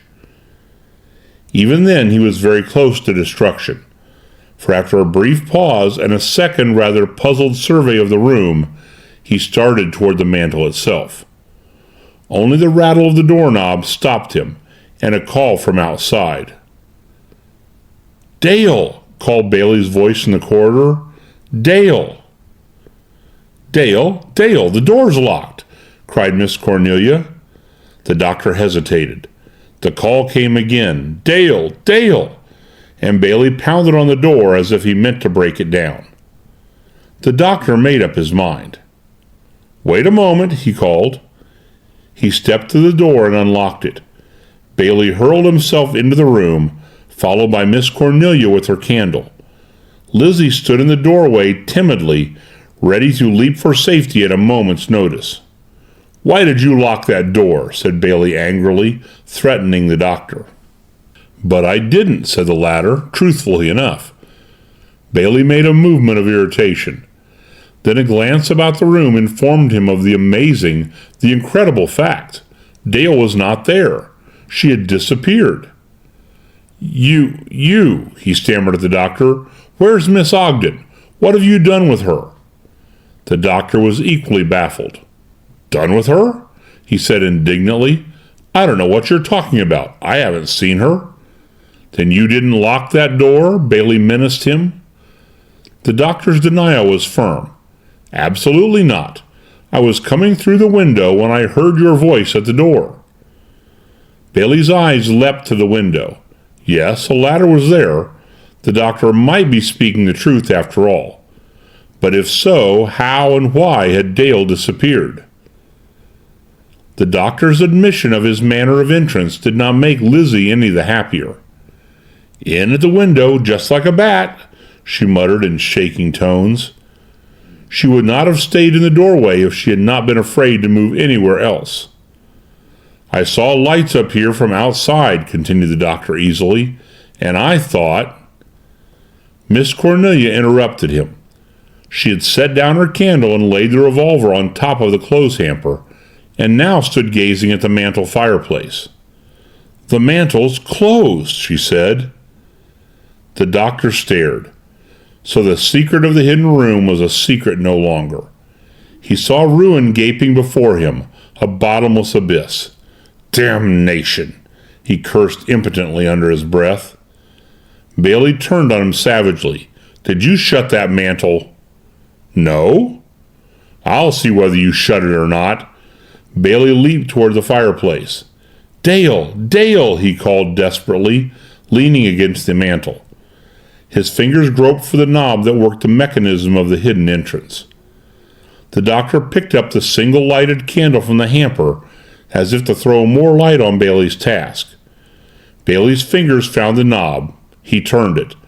The mantel began to swing out into the room. As it did so, the doctor deliberately snuffed out the light of the candle he held, leaving the room in abrupt and obliterating darkness. Chapter 17. Anderson makes an arrest. "Doctor, why did you put out that candle?" Miss Cornelia's voice cut the blackness like a knife. I didn't. You did. I saw you do it." The brief exchange of accusation and denial took but an instant of time as the mantel swung wide open. The next instant there was a rush of feet across the floor from the fireplace, the shock of a collision between two bodies, the sound of a heavy fall. "What was that?" queried Bailey dazedly, with a feeling as if some great winged creature had brushed at him and passed. Lizzie answered from the doorway. "Oh, oh!" she groaned in stricken accents. "Somebody knocked me down and tramped on me." "Matches, quick!" commanded Miss Cornelia. "Where's the candle?" The doctor was still trying to explain his curious action of a moment before. "Awfully sorry, I assure you. It dropped out of the holder. Ah, here it is." He held it up triumphantly.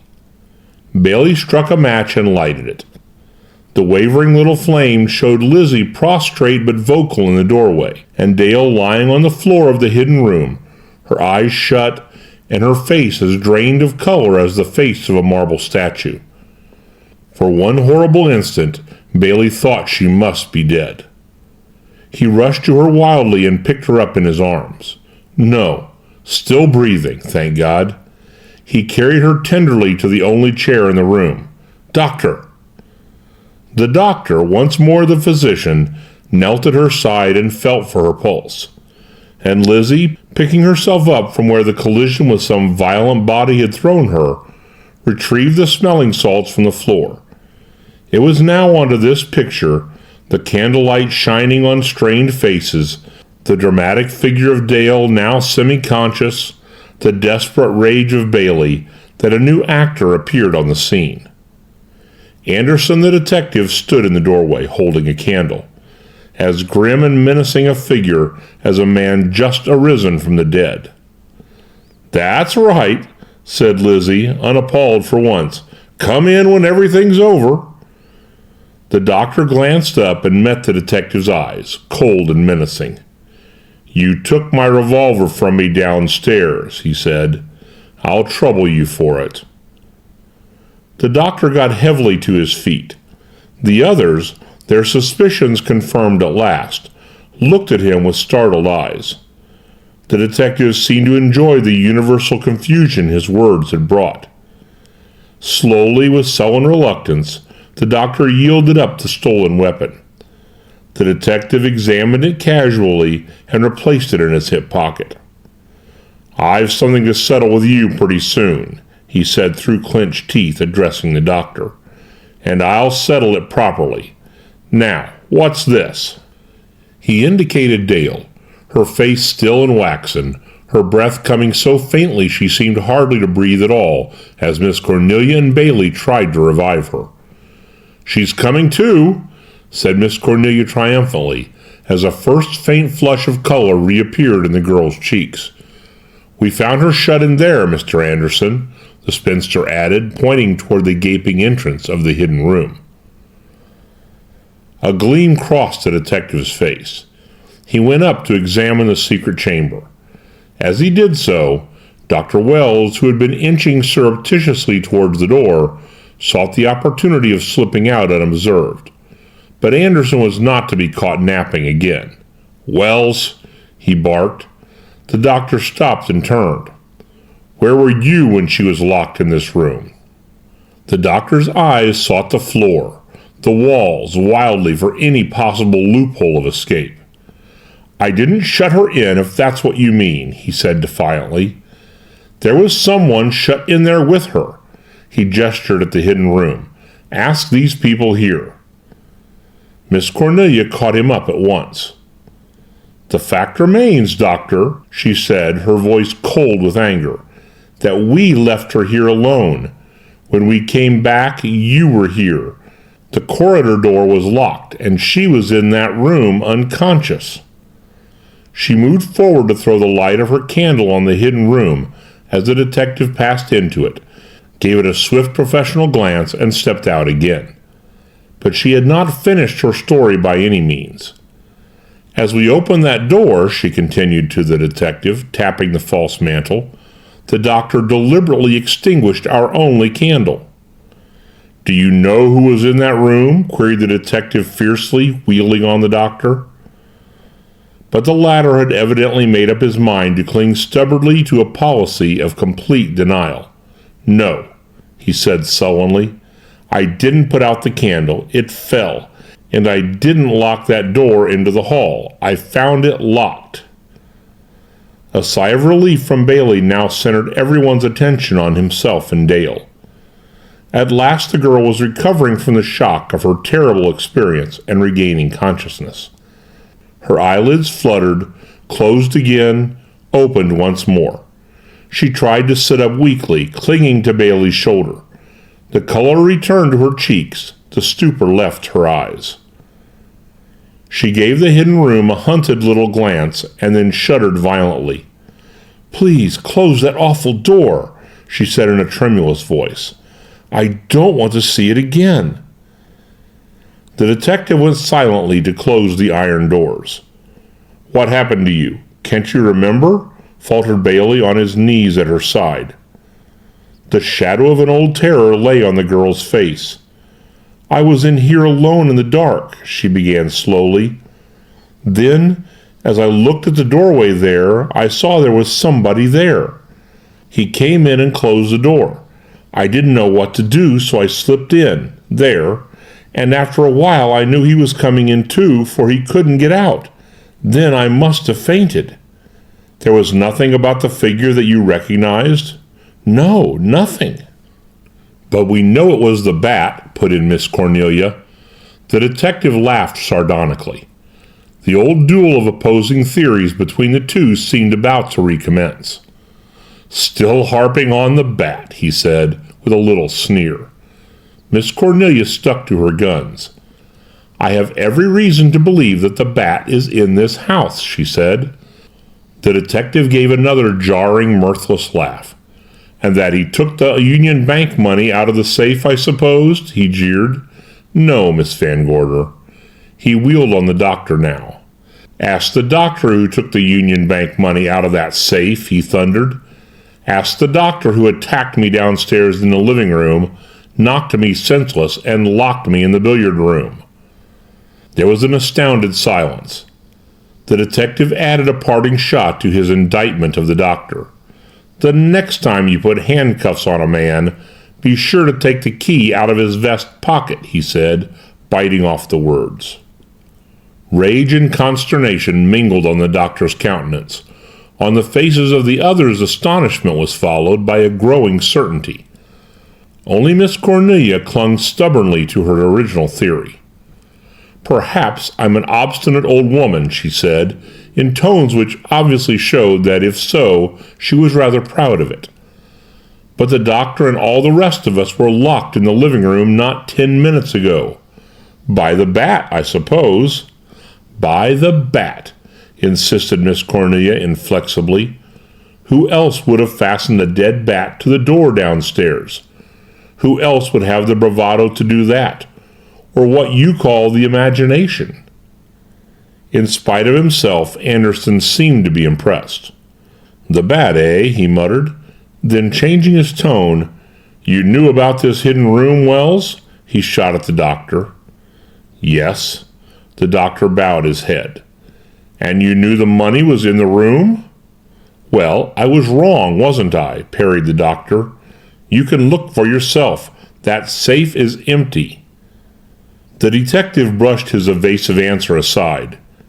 "You were up in this room earlier tonight," he said in tones of apparent certainty.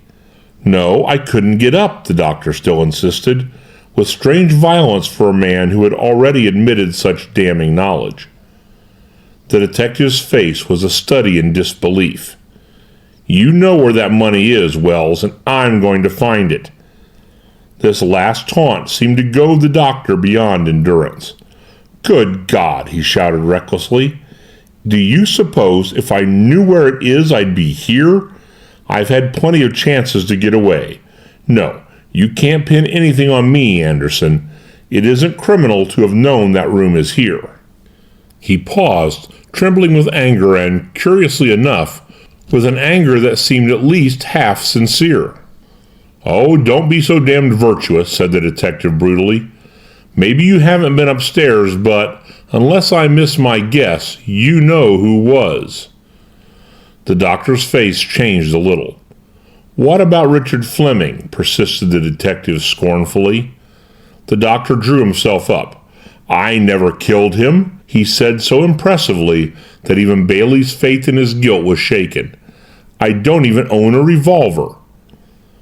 The detective alone maintained his attitude unchanged. "You come with me, Wells," he ordered, with a jerk of his thumb towards the door. "This time I'll do the locking up." The doctor, head bowed, prepared to obey. The detective took up a candle to light their path. Then he turned to the others for a moment. "Better get the young lady to bed," he said with a gruff kindliness of manner. "I think that I can promise you a quiet night from now on." "I'm glad you think so, Mr. Anderson," Miss Cornelia insisted on the last word. The detective ignored the satiric twist of her speech. motioned the doctor out ahead of him, and followed. The faint light of his candle flickered a moment and vanished toward the stairs. It was Bailey who broke the silence. "I can believe a good bit about Wells," he said, "but not that he stood on that staircase and killed Dick Fleming." Miss Cornelia roused from deep thought. "Of course not," she said briskly. "Go down and fix Miss Dale's bed, Lizzie, and then bring up some wine." "Down there, where the bat is?" Lizzie demanded. "The bat has gone. Don't you believe it. He's just got his hand in." But at last Lizzie went, and closing the door behind her, Miss Cornelia proceeded more or less to think out loud. "Suppose," she said, "that the bat, or whoever it was shut in there with you, killed Richard Fleming. Say that he is the one Lizzie saw coming in by the terrace door. Then he knew where the money was, for he went directly up the stairs. But that is 2 hours ago or more. Why didn't he get the money if he was here and get away? He may have had trouble with the combination. Perhaps.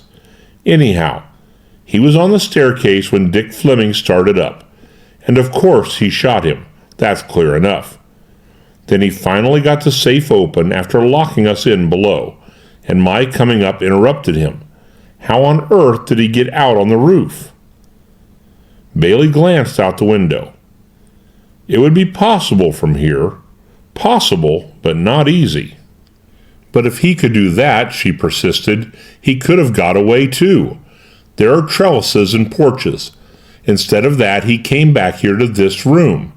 She stared at the window. "Could a man have done that with one hand?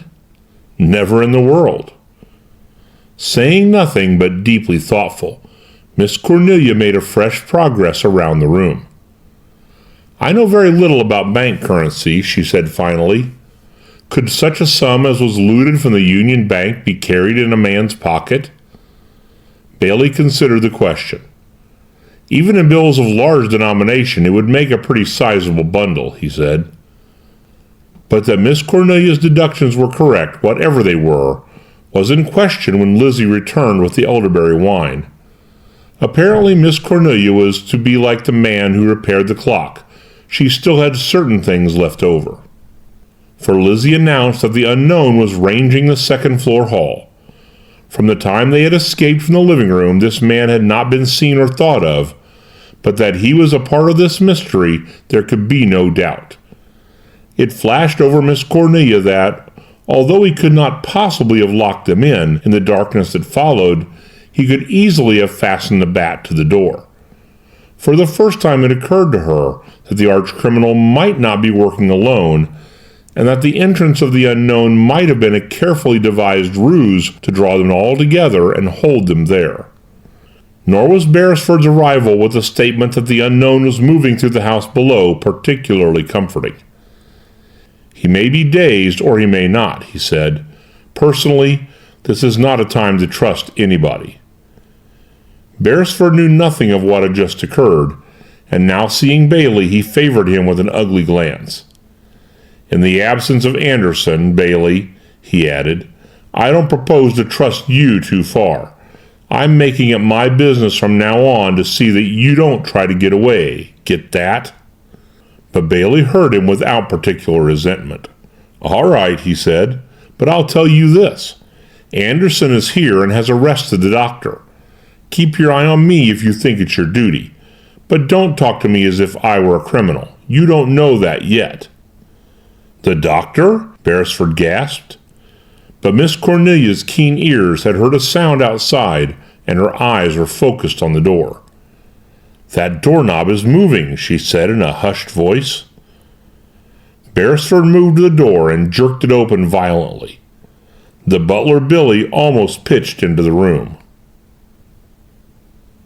Chapter 18. The Bat Still Flies. He stepped back in the doorway, looked out, then turned to them again. "I come in, please?" he said pathetically, his hands quivering. "I'd not like to stay in dark." Miss Cornelia took pity on him.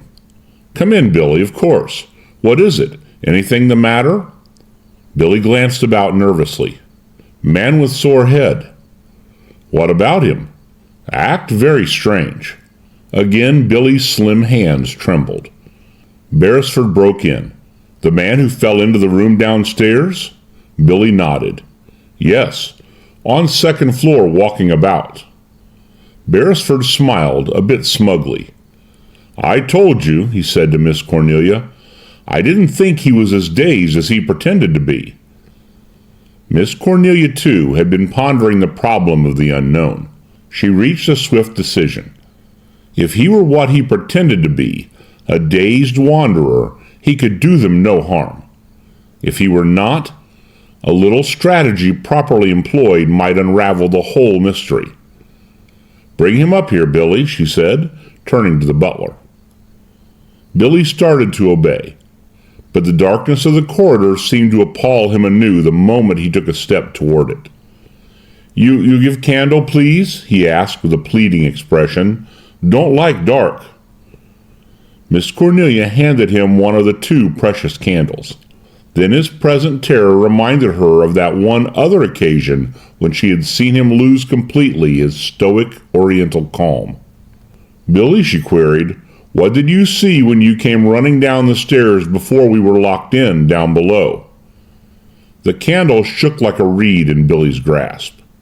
Nothing, he gasped, with obvious untruth, though it did not seem so much as if he wished to conceal what he had seen as that he was trying to convince himself he had seen nothing. Nothing? Said Lizzie scornfully. It was some nothing that would make him drop a bottle of whiskey. But Billy only backed toward the door, smiling apologetically. Thought I saw ghosts, he said, and went out and down the stairs, the candlelight flickering, growing fainter, and finally disappearing. Silence and eerie darkness enveloped them all as they waited, and suddenly out of the blackness came a sound. Something was flapping and thumping around the room. That's damned odd, muttered Beresford uneasily. There is something moving around the room. It's up near the ceiling, cried Bailey, as the sound began again. Lizzie began a slow wail of doom and disaster. Oh! Good God, cried Beresford abruptly. It hit me in the face. He slapped his hands together in a vain attempt to capture the flying intruder. Lizzie rose. I'm going, she announced. I don't know where, but I'm going. She took a wild step in the direction of the door. Then the flapping noise was all about her. Her hair was bumped by an invisible object, and she gave a horrified shriek. It's in my hair, she screamed madly. It's in my hair. The next instant, Bailey gave a triumphant cry. I've got it. It's a bat.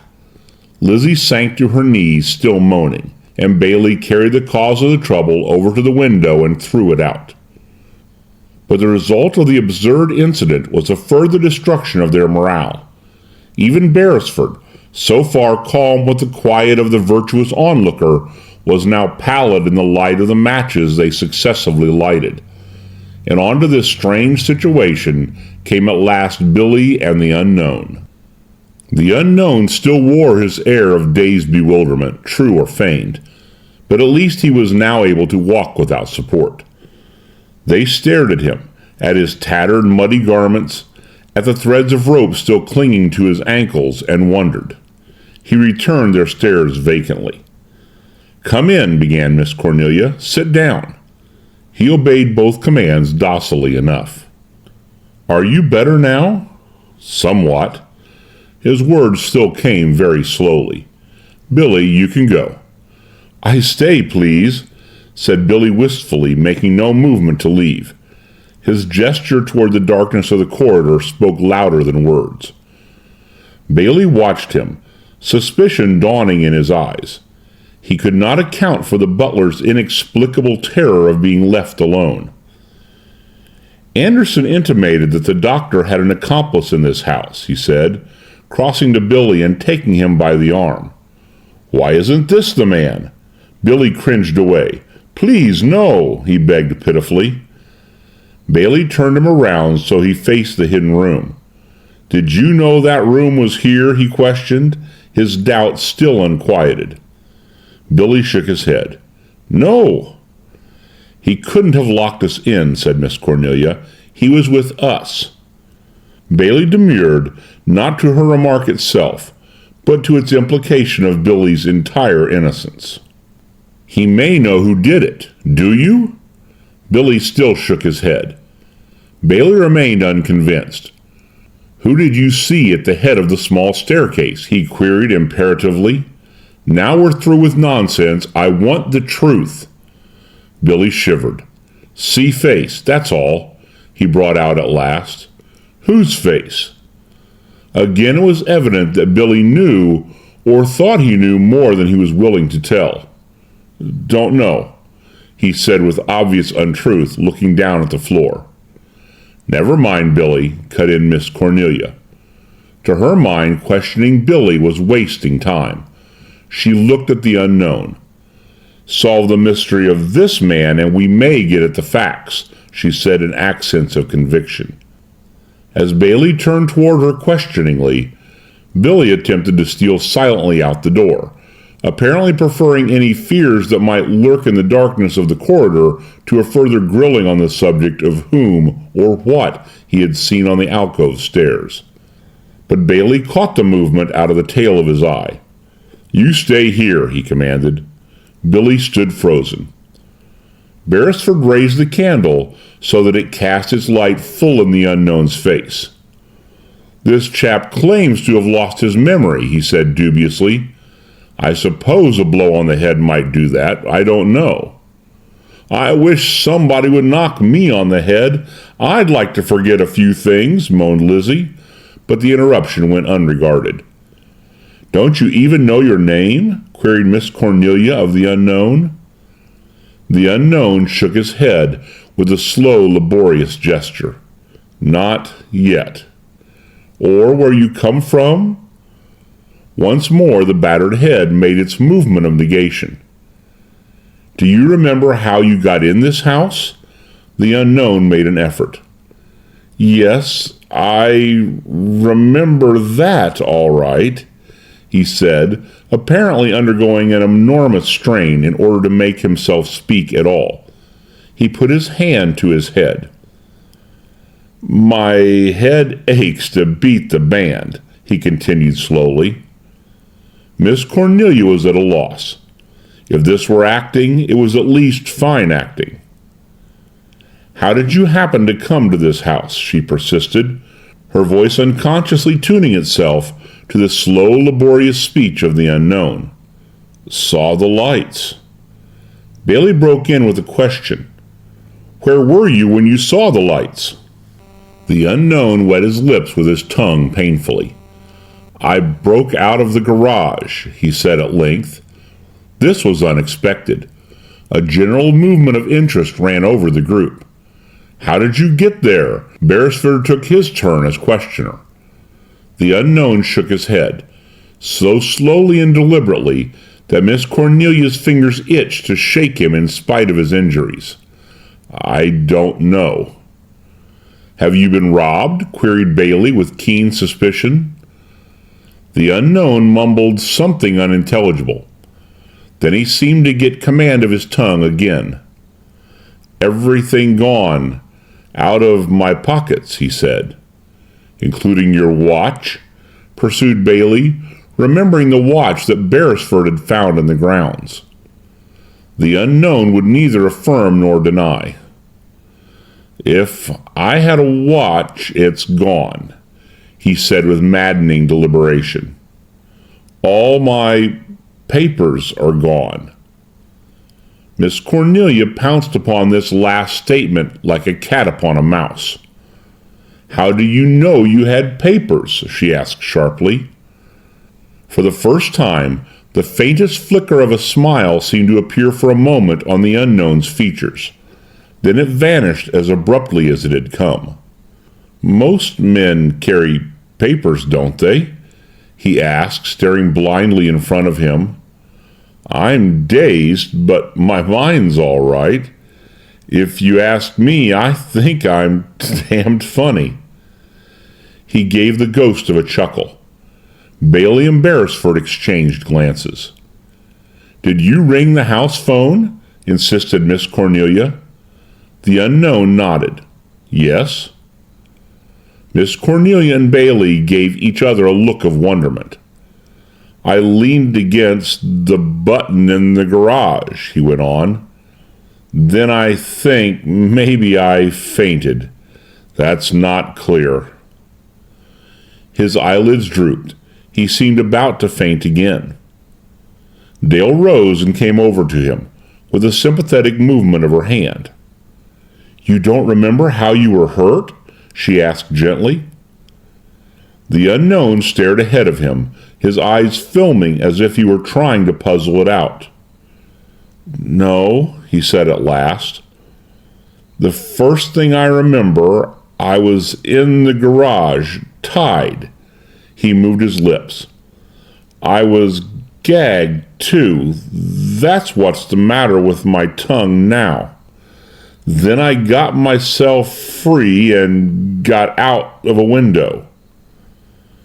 Miss Cornelia made a movement to question him further. Beresford stopped her with his hand uplifted. "Just a moment, Miss Van Gorder. Anderson ought to know of this." He started for the door without perceiving the flash of keen intelligence and alertness that had lit the unknown's countenance for an instant, as once before, at the mention of the detective's name. But just as he reached the door, the detective entered. He halted for a moment, staring at the strange figure of the unknown. "A new element in our mystery, Mr. Anderson," said Miss Cornelia, remembering that the detective might not have heard of the mysterious stranger before, as he had been locked in the billiard room when the latter had made his queer entrance. The detective and the unknown gazed at each other for a moment, the unknown with his old expression of vacant stupidity. "Quite dazed, poor fellow," Miss Cornelia went on. Beresford added other words of explanation. "He doesn't remember what happened to him. Curious, isn't it?" The detective still seemed puzzled. "How did he get into the house?" "He came through the terrace door some time ago," answered Miss Cornelia, "just before we were locked in." Her answer seemed to solve the problem to Anderson's satisfaction. "Doesn't remember anything, eh?" he said dryly. He crossed over to the mysterious stranger and put his hand under the unknown's chin, jerking his head up roughly. "Look up here," he commanded. The unknown stared at him for an instant with blank, vacuous eyes. Then his head dropped back upon his breast again. "Look up, you," muttered the detective, jerking his head again. "This losing your memory stuff doesn't go down with me." His eyes bored into the unknown's. "It doesn't go down very well with me either," said the unknown weakly, making no movement of protest against Anderson's rough handling. "Did you ever see me before?" demanded the latter. Beresford held the candle closer so that he might watch the unknown's face for any involuntary movement of betrayal. But the unknown made no such movement. He gazed at Anderson, apparently with the greatest bewilderment. Then his eyes cleared. He seemed to be about to remember who the detective was. "You're the doctor I saw downstairs, aren't you?" he said innocently. The detective set his jaw. He started off on a new tack. "Does this belong to you?" he said suddenly, plucking from his pocket the battered gold watch that Beresford had found and waving it before the unknown's blank face. The unknown stared at it a moment, as a child might stare at a new toy, with no gleam of recognition. Then, "Maybe," he admitted, "I don't know." His voice trailed off. He fell back against Bailey's arm. Miss Cornelia gave a little shiver.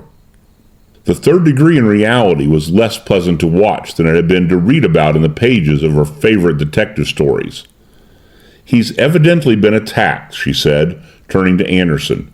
"He claims to have recovered consciousness in the garage, where he was tied hand and foot." "He does, eh?" said the detective heavily. He glared at the unknown. "If you'll give me 5 minutes alone with him, I'll get the truth out of him," he promised. A look of swift alarm swept over the unknown's face at the words, unperceived by any except Miss Cornelia. The others started obediently to yield to the detective's behest and leave him alone with his prisoner. Miss Cornelia was the first to move toward the door. On her way, she turned. "Do you believe that money is irrevocably gone?" she asked of Anderson. The detective smiled. "There's no such word as irrevocable in my vocabulary," he answered. "But I believe it's out of the house, if that's what you mean." Miss Cornelia still hesitated, on the verge of departure. "Suppose I tell you that there are certain facts that you have overlooked," she said slowly. "Still on the trail," muttered the detective sardonically. He did not even glance at her. He seemed only anxious that the other members of the group would get out of his way for once and leave him a clear field for his work. "I was right about the doctor, wasn't I?" she insisted. "Just 50% right," said Anderson crushingly. "And the doctor didn't turn that trick alone. Now," he went on with weary patience, "if you'll all go out and close that door." Miss Cornelia, defeated, took a candle from Bailey and stepped into the corridor. Her figure stiffened. She gave an audible gasp of dismayed surprise. "Quick!" she cried, turning back to the others and gesturing towards the corridor. "A man just went through that skylight and out onto the roof." Chapter 19, Murder on Murder. "Out on the roof! Come on, Beresford! Hustle, you men! He may be armed! Right-o, coming!"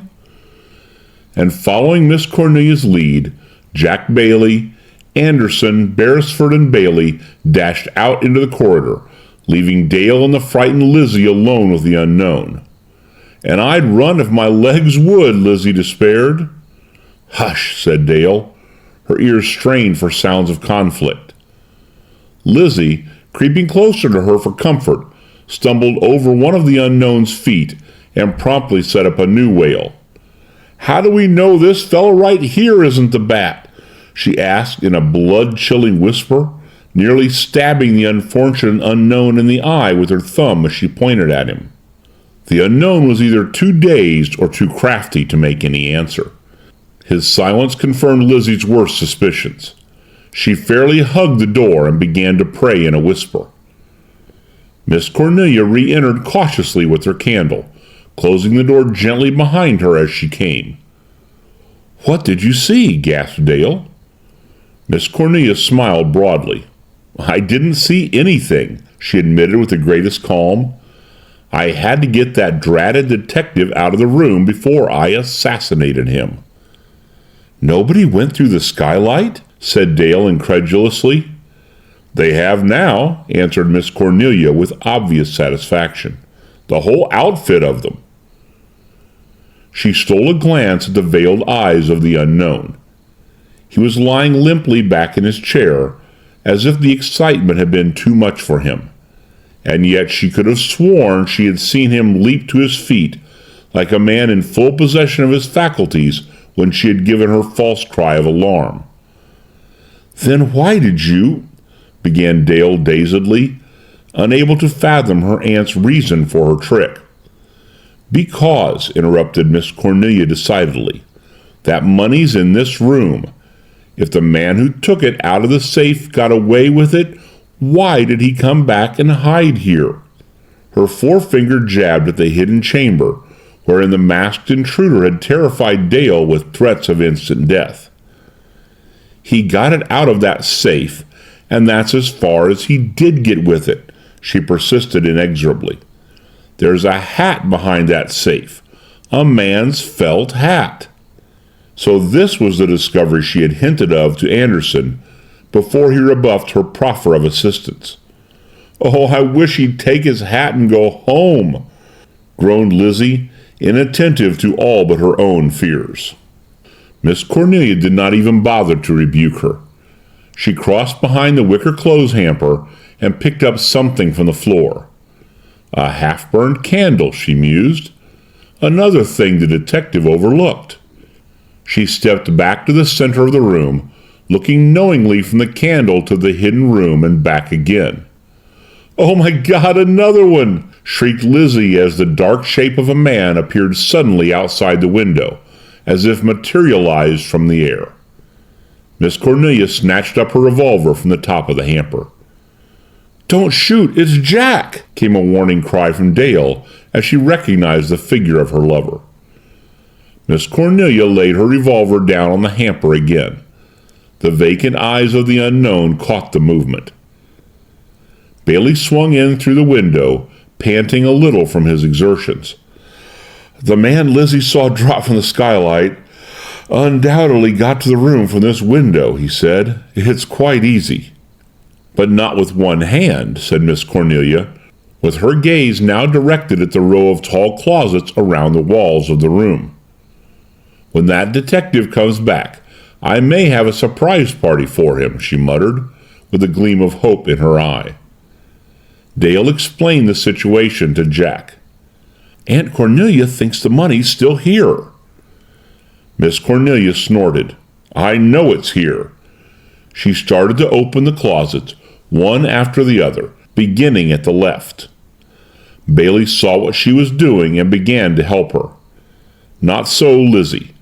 She sat on the floor in a heap, her eyes riveted on the unknown, who in his turn was gazing at Miss Cornelia's revolver on the hamper with the intent stare of a baby or an idiot fascinated by a glittering piece of glass.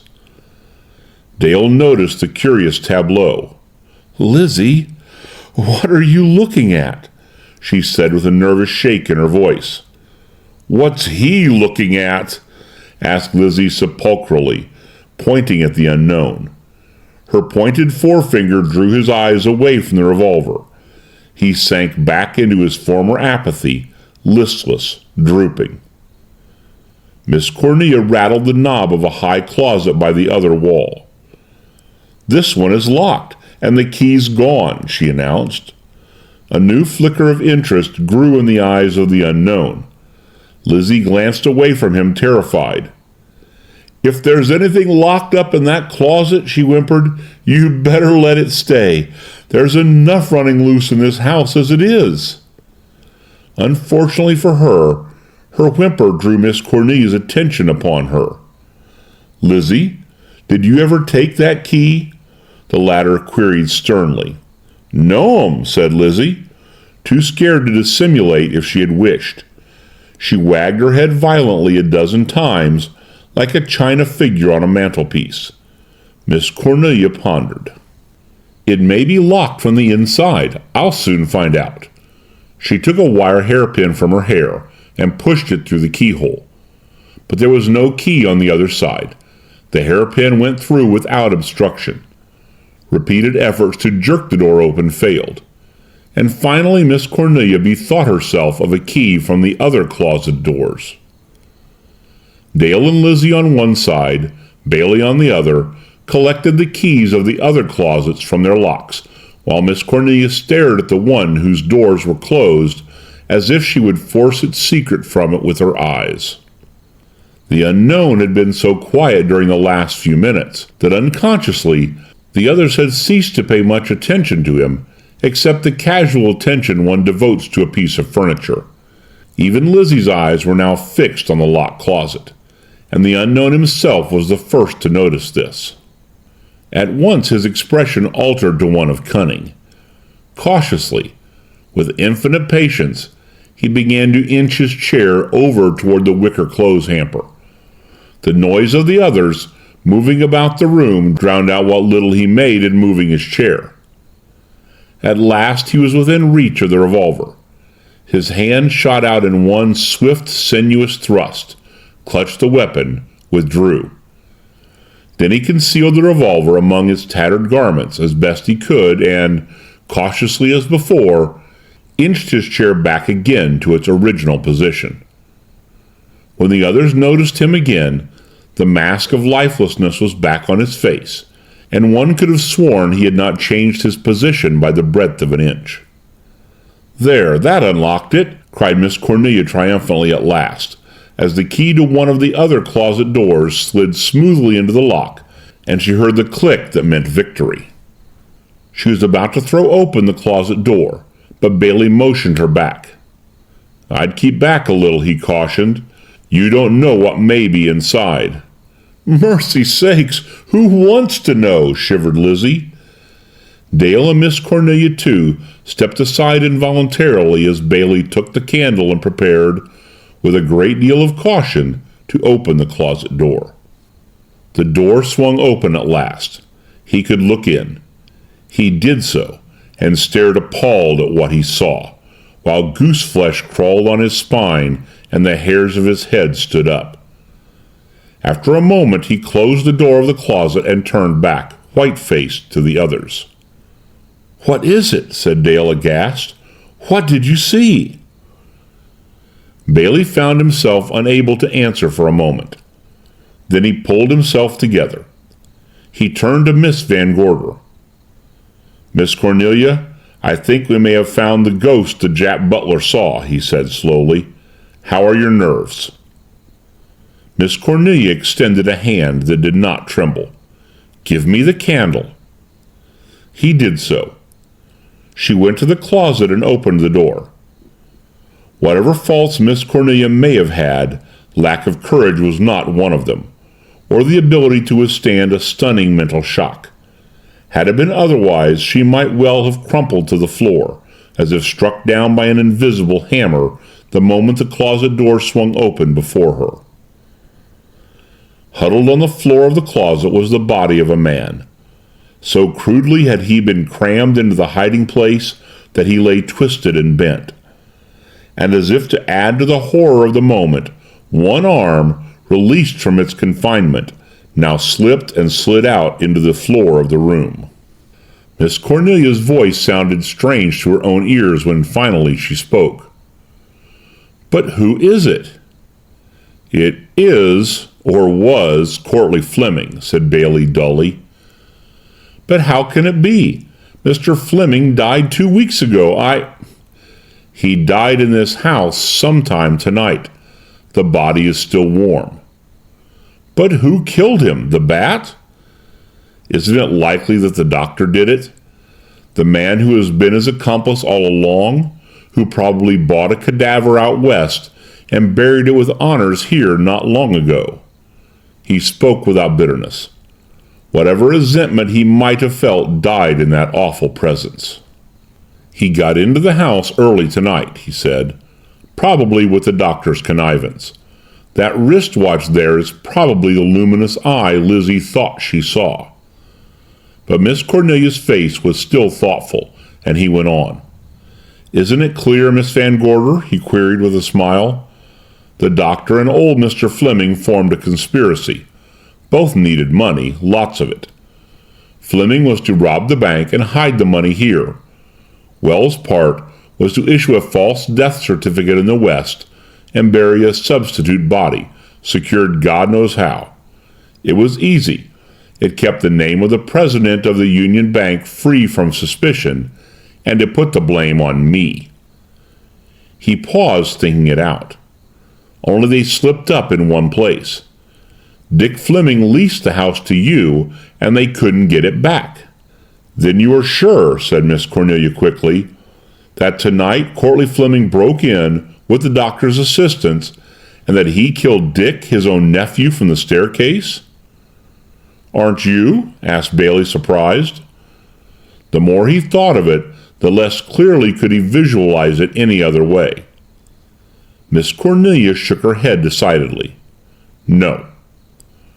Bailey thought her merely obstinate, unwilling to give up, for pride's sake, her own pet theory of the activities of the bat. "Wells tried to get out of the house tonight with that blueprint. Why? Because he knew the moment we got it, we'd come up here and Fleming was here." "Perfectly true," nodded Miss Cornelia. "And then?" "Old Fleming killed Dick, and Wells killed Fleming," said Bailey succinctly. "You can't get away from it." But Miss Cornelia still shook her head. The explanation was too mechanical.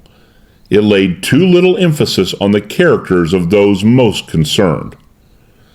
"No," she said, "no. The doctor isn't a murderer. He's as puzzled as we are about some things. He and Courtleigh Fleming were working together, but remember this. Dr. Wells was locked in the living room with us. He'd been trying to get up the stairs all evening and failed every time." But Bailey was as convinced of the truth of his theory as she of hers. "He was here 10 minutes ago, locked in this room," he said, with a glance at the ladder up which the doctor had ascended. "I'll grant you that," said Miss Cornelia, "but—" She thought back swiftly. "But at the same time, an unknown masked man was locked in that mantel room with Dale. The doctor put out the candle when you opened that hidden room. Why? Because he thought Courtleigh Fleming was hiding there." Now the missing pieces of her puzzle were falling into their places with a vengeance. "But at this moment," she continued, "the doctor believes that Fleming has made his escape. No, we haven't solved the mystery yet. There's another element, an unknown element." Her eyes rested for a moment upon the unknown. "And that element is the bat." She paused impressively. The others stared at her, no longer able to deny the sinister plausibility of her theory. But this new tangling of the mystery, just when the black thread seemed raveled out at last, was almost too much for Dale. "Oh, call the detective," she stammered, on the verge of hysterical tears. "Let's get through with this thing. I can't bear any more." But Miss Cornelia did not even hear her. Her mind, strung now to concert pitch, had harked back to the point it had reached some time ago, and which all the recent distractions had momentarily obliterated. Had the money been taken out of the house, or had it not? In that mad rush for escape, had the man hidden with Dale in the recess back of the mantel carried his booty with him, or left it behind? It was not in the hidden room, that was certain. Yet she was so hopeless by that time that her first search was purely perfunctory. During her progress about the room, the unknown's eyes followed her, but so still had he sat, so amazing had been the discovery of the body, that no one any longer observed him. Now and then his head drooped forward, as if actual weakness was almost overpowering him, but his eyes were keen and observant, and he was no longer taking the trouble to act, if he had been acting. It was when Bailey finally opened the lid of a clothes hamper that they stumbled on their first clue. "Nothing here but some clothes and books," he said, glancing inside. "Books?" said Miss Cornelia dubiously. "I left no books in that hamper." Bailey picked up one of the cheap paper novels and read its title aloud with a wry smile. "Little Rosebud's Lover, or The Cruel Revenge, by Laura Jean—" "That's mine," said Lizzie promptly. "Oh, Miss Neely, I tell you this house is haunted. I left that book in my satchel along with Wedded But No Wife, and now—" "Where's your satchel?" snapped Miss Cornelia, her eyes gleaming. "Where's my satchel?" mumbled Lizzie, staring about as best she could. "I don't see it. If that wretch has stolen my satchel—" "Where did you leave it?" "Up here, right in this room. It was a new satchel, too. I'll have the law on him, that's what I'll do." "Isn't that your satchel, Lizzie?" asked Miss Cornelia, indicating a battered bag in a dark corner of shadows above the window. "Yes'm," she admitted, but she did not dare approach very close to the recovered bag. It might bite her. "Put it there on the hamper," ordered Miss Cornelia. "I'm scared to touch it," moaned Lizzie. "It may have a bomb in it." She took up the bag between finger and thumb and, holding it with the care she would have bestowed upon a bottle of nitroglycerin, carried it over to the hamper and set it down. Then she backed away from it, ready to leap for the door at a moment's warning. Miss Cornelia started for the satchel. Then she remembered. She turned to Bailey. "You open it," she said graciously. "If the money's there, You're the one who ought to find it." Bailey gave her a look of gratitude. Then, smiling at Dale encouragingly, he crossed over to the satchel, Dale at his heels. Miss Cornelia watched him fumble at the catch of the bag. Even Lizzie drew closer. For a moment, even the unknown was forgotten. Bailey gave a triumphant cry. "The money's here!" "Oh, thank God!" sobbed Dale. It was an emotional moment. It seemed to have penetrated even through the haze enveloping the injured man in his chair. Slowly he got up, like a man who has been waiting for his moment, and now that it had come, was in no hurry about it. With equal deliberation, he drew the revolver and took a step forward. And at that instant, a red glare appeared outside the open window, and overhead could be heard the feet of the searchers running. "Fire!" screamed Lizzie, pointing to the window, even as Beresford's voice from the roof rang out in a shout. "The garage is burning!" They turned toward the door to escape, but a strange and menacing figure blocked their way. It was the unknown, no longer the bewildered stranger who had stumbled in through the living room door, but a man with every faculty of mind and body alert and the light of a deadly purpose in his eyes. He covered the group with Miss Cornelia's revolver. "This door is locked and the key is in my pocket," he said in a savage voice as the red light at the window grew yet more vivid and muffled cries and tramplings from overhead betokened universal confusion and alarm. Chapter 20. He is the Bat. Lizzie opened her mouth to scream, but for once she did not carry out her purpose.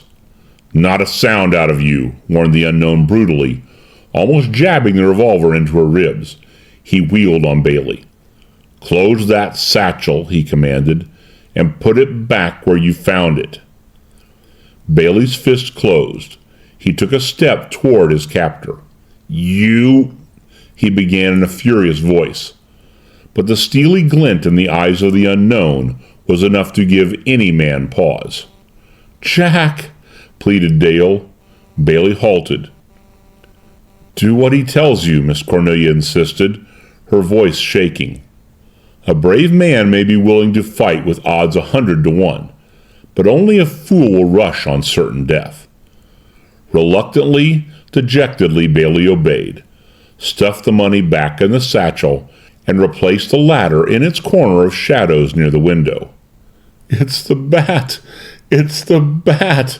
whispered Lizzie eerily, and for once her gloomy prophecies seemed to be in a fair way of justification, for "Blow out that candle," commanded the unknown sternly, and after a moment of hesitation on Miss Cornelia's part, the room was again plunged in darkness except for the red glow at the window. This finished Lizzie for the evening. She spoke from a dry throat. "I'm going to scream," she sobbed hysterically. "I can't keep it back." But at last she had encountered someone who had no patience with her vagaries. "Put that woman in the mantel room and shut her up," ordered the unknown, the muzzle of his revolver emphasizing his words with a savage little movement. Bailey took Lizzie under the arms and started to execute the order. But the sometimes Colleen from Kerry did not depart without one Parthian arrow. "Don't shove," she said in tones of the greatest dignity as she stumbled into the hidden room. "I'm damn glad to go." The iron doors shut behind her. Bailey watched the unknown intently. One moment of relaxed vigilance and... But though the unknown was unlocking the door with his left hand, the revolver in his right hand was as steady as a rock.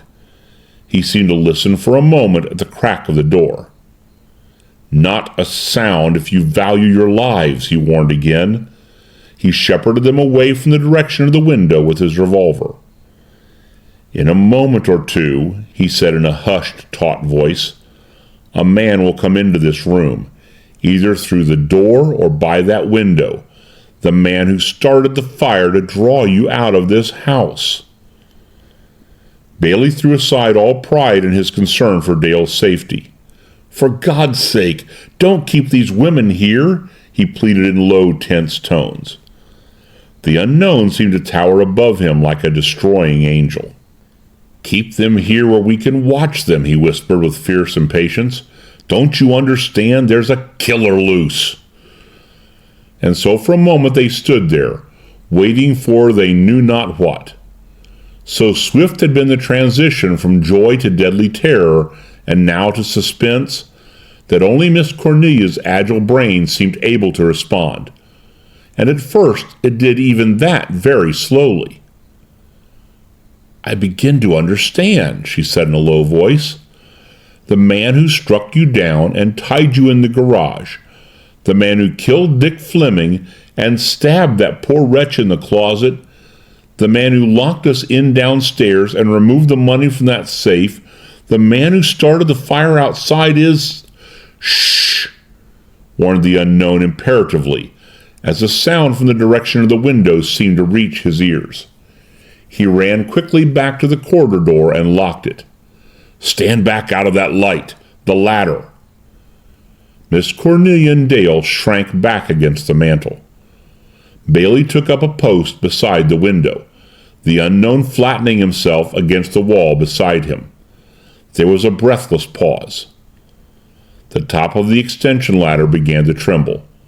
A black bulk stood clearly outlined against the diminishing red glow. The bat, masked and sinister on his last foray. There was no sound as the killer stepped into the room. He waited for a second that seemed a year. Still no sound. Then he turned cautiously towards the place where he had left the satchel. The beam of his flashlight picked it out. In an instant, the unknown and Bailey were upon him. There was a short, ferocious struggle in the darkness, a gasp of laboring lungs, the thud of fighting bodies clenched in a death grapple.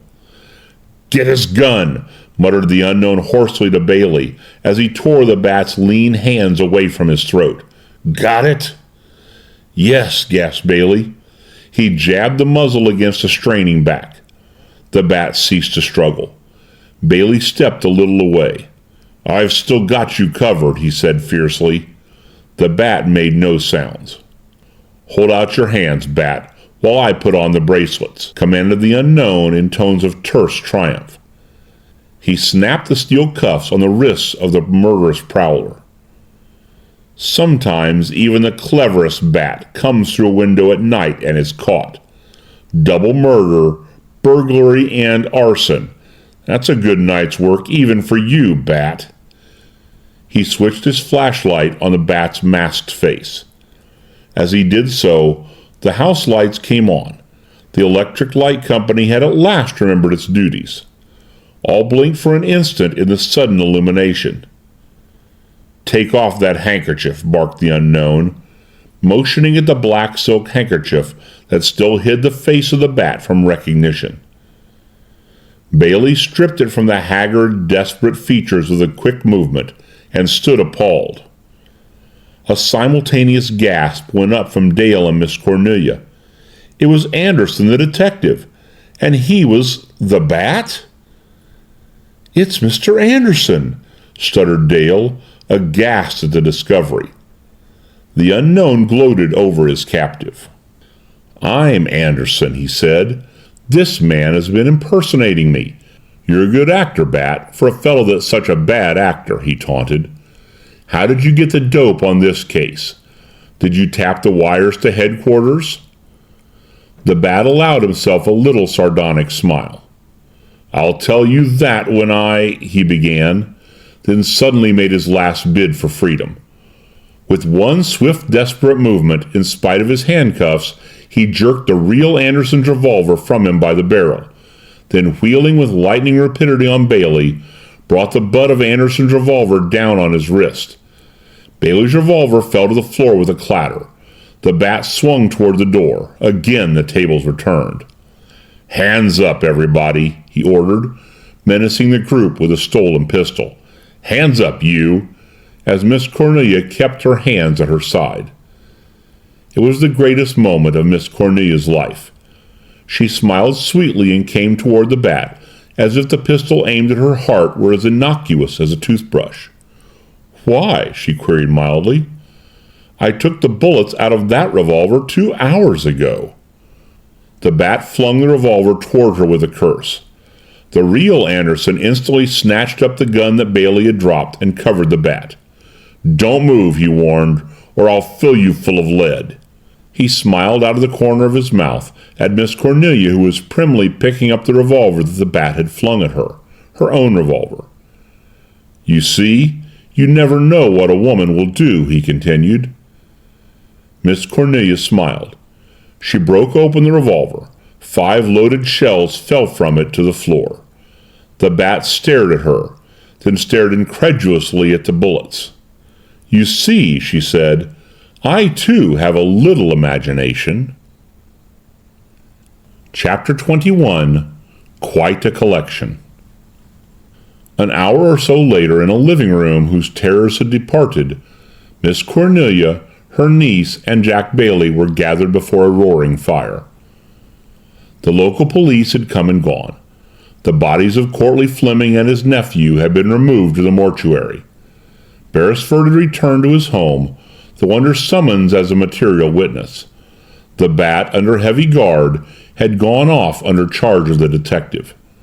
As for Dr. Wells, he too was under arrest, and a broken man, though, considering the fact that Courtleigh Fleming had been throughout the prime mover in the conspiracy, he might escape with a comparatively light sentence. In a little while, the newspaper men of all the great journals would be at the door. But for a moment, the sorely tried group at Cedar Crest enjoyed a temporary respite, and they made the best of it while they could. The fire burned brightly, and the lovers, hand in hand, sat before it. But Miss Cornelia, bird-like and brisk, sat upright on a chair nearby and relived the greatest triumph of her life while she knitted with automatic precision. "Knit 2, purl 2, she would say, and then would wander once more back to the subject in hand. Out behind the flower garden, the ruins of the garage and her beloved car were still smoldering. A cool night wind came through the broken window pane, where not so long before the bloody hand of the injured detective had intruded itself. On the door to the hall, still fastened as the Bat had left it, was the pathetic little creature with which the Bat had signed a job, for once, before he had completed it. But calmly and dispassionately, Miss Cornelia worked out the crossword puzzle of the evening and announced her results. "It is all clear," she said. "Of course the doctor had the blueprint, and the Bat tried to get it from him. That's when the doctor had stunned him and locked him in the billiard room. The Bat still had the key and unlocked his own handcuffs. After that, he had only to get out of a window and shut us in here." And again, "He had probably trailed the real detective all the way from town and attacked him where Mr. Beresford found the watch." Once, too, she hearkened back to the anonymous letters. "It must have been a blow to the doctor and Courtleigh Fleming when they found me settled in the house," she smiled grimly, "and when their letters failed to dislodge me." But it was the Bat who held her interest. His daring assumption of the detective's identity, his searching of the house ostensibly for their safety, but in reality for the treasure, and that one moment of irresolution when he did not shoot the doctor at the top of the ladder, and thereafter lost his chance. It somehow weakened her terrified admiration for him, but she had nothing but acclaim for the escape he had made from the hidden room itself. "That took brains," she said, "cold, hard brains. To dash out of that room and down the stairs, pull off his mask and pick up a candle, and then to come calmly back to the trunk room again and accuse the doctor. That took real ability. But I dread to think what would have happened when he asked us all to go out and leave him alone with the real Anderson." It was after 2 o'clock when she finally sent the young people off to some needed sleep, but she herself was still bright-eyed and wide awake. When Lizzie came at last to coax and scold her into bed, she was sitting happily at the table, surrounded by diverse small articles which she was handling with an almost childlike zest. A clipping about the bat from the evening newspaper. A small piece of paper on which was a well-defined fingerprint. A revolver and a heap of 5 shells. A small, very dead bat. The anonymous warnings, including the stone in which the last one had been wrapped. A battered and broken watch, somehow left behind. A dried and broken dinner roll, and the box of sedative powders brought by Dr. Wells. Lizzie came over to the table and surveyed her grimly. "You see, Lizzie, it's quite a collection. I'm going to take them and—" But Lizzie bent over the table and picked up the box of powders. "No, ma'am," she said with extreme finality. "You are not. You are going to take these and go to bed." And Miss Cornelia did.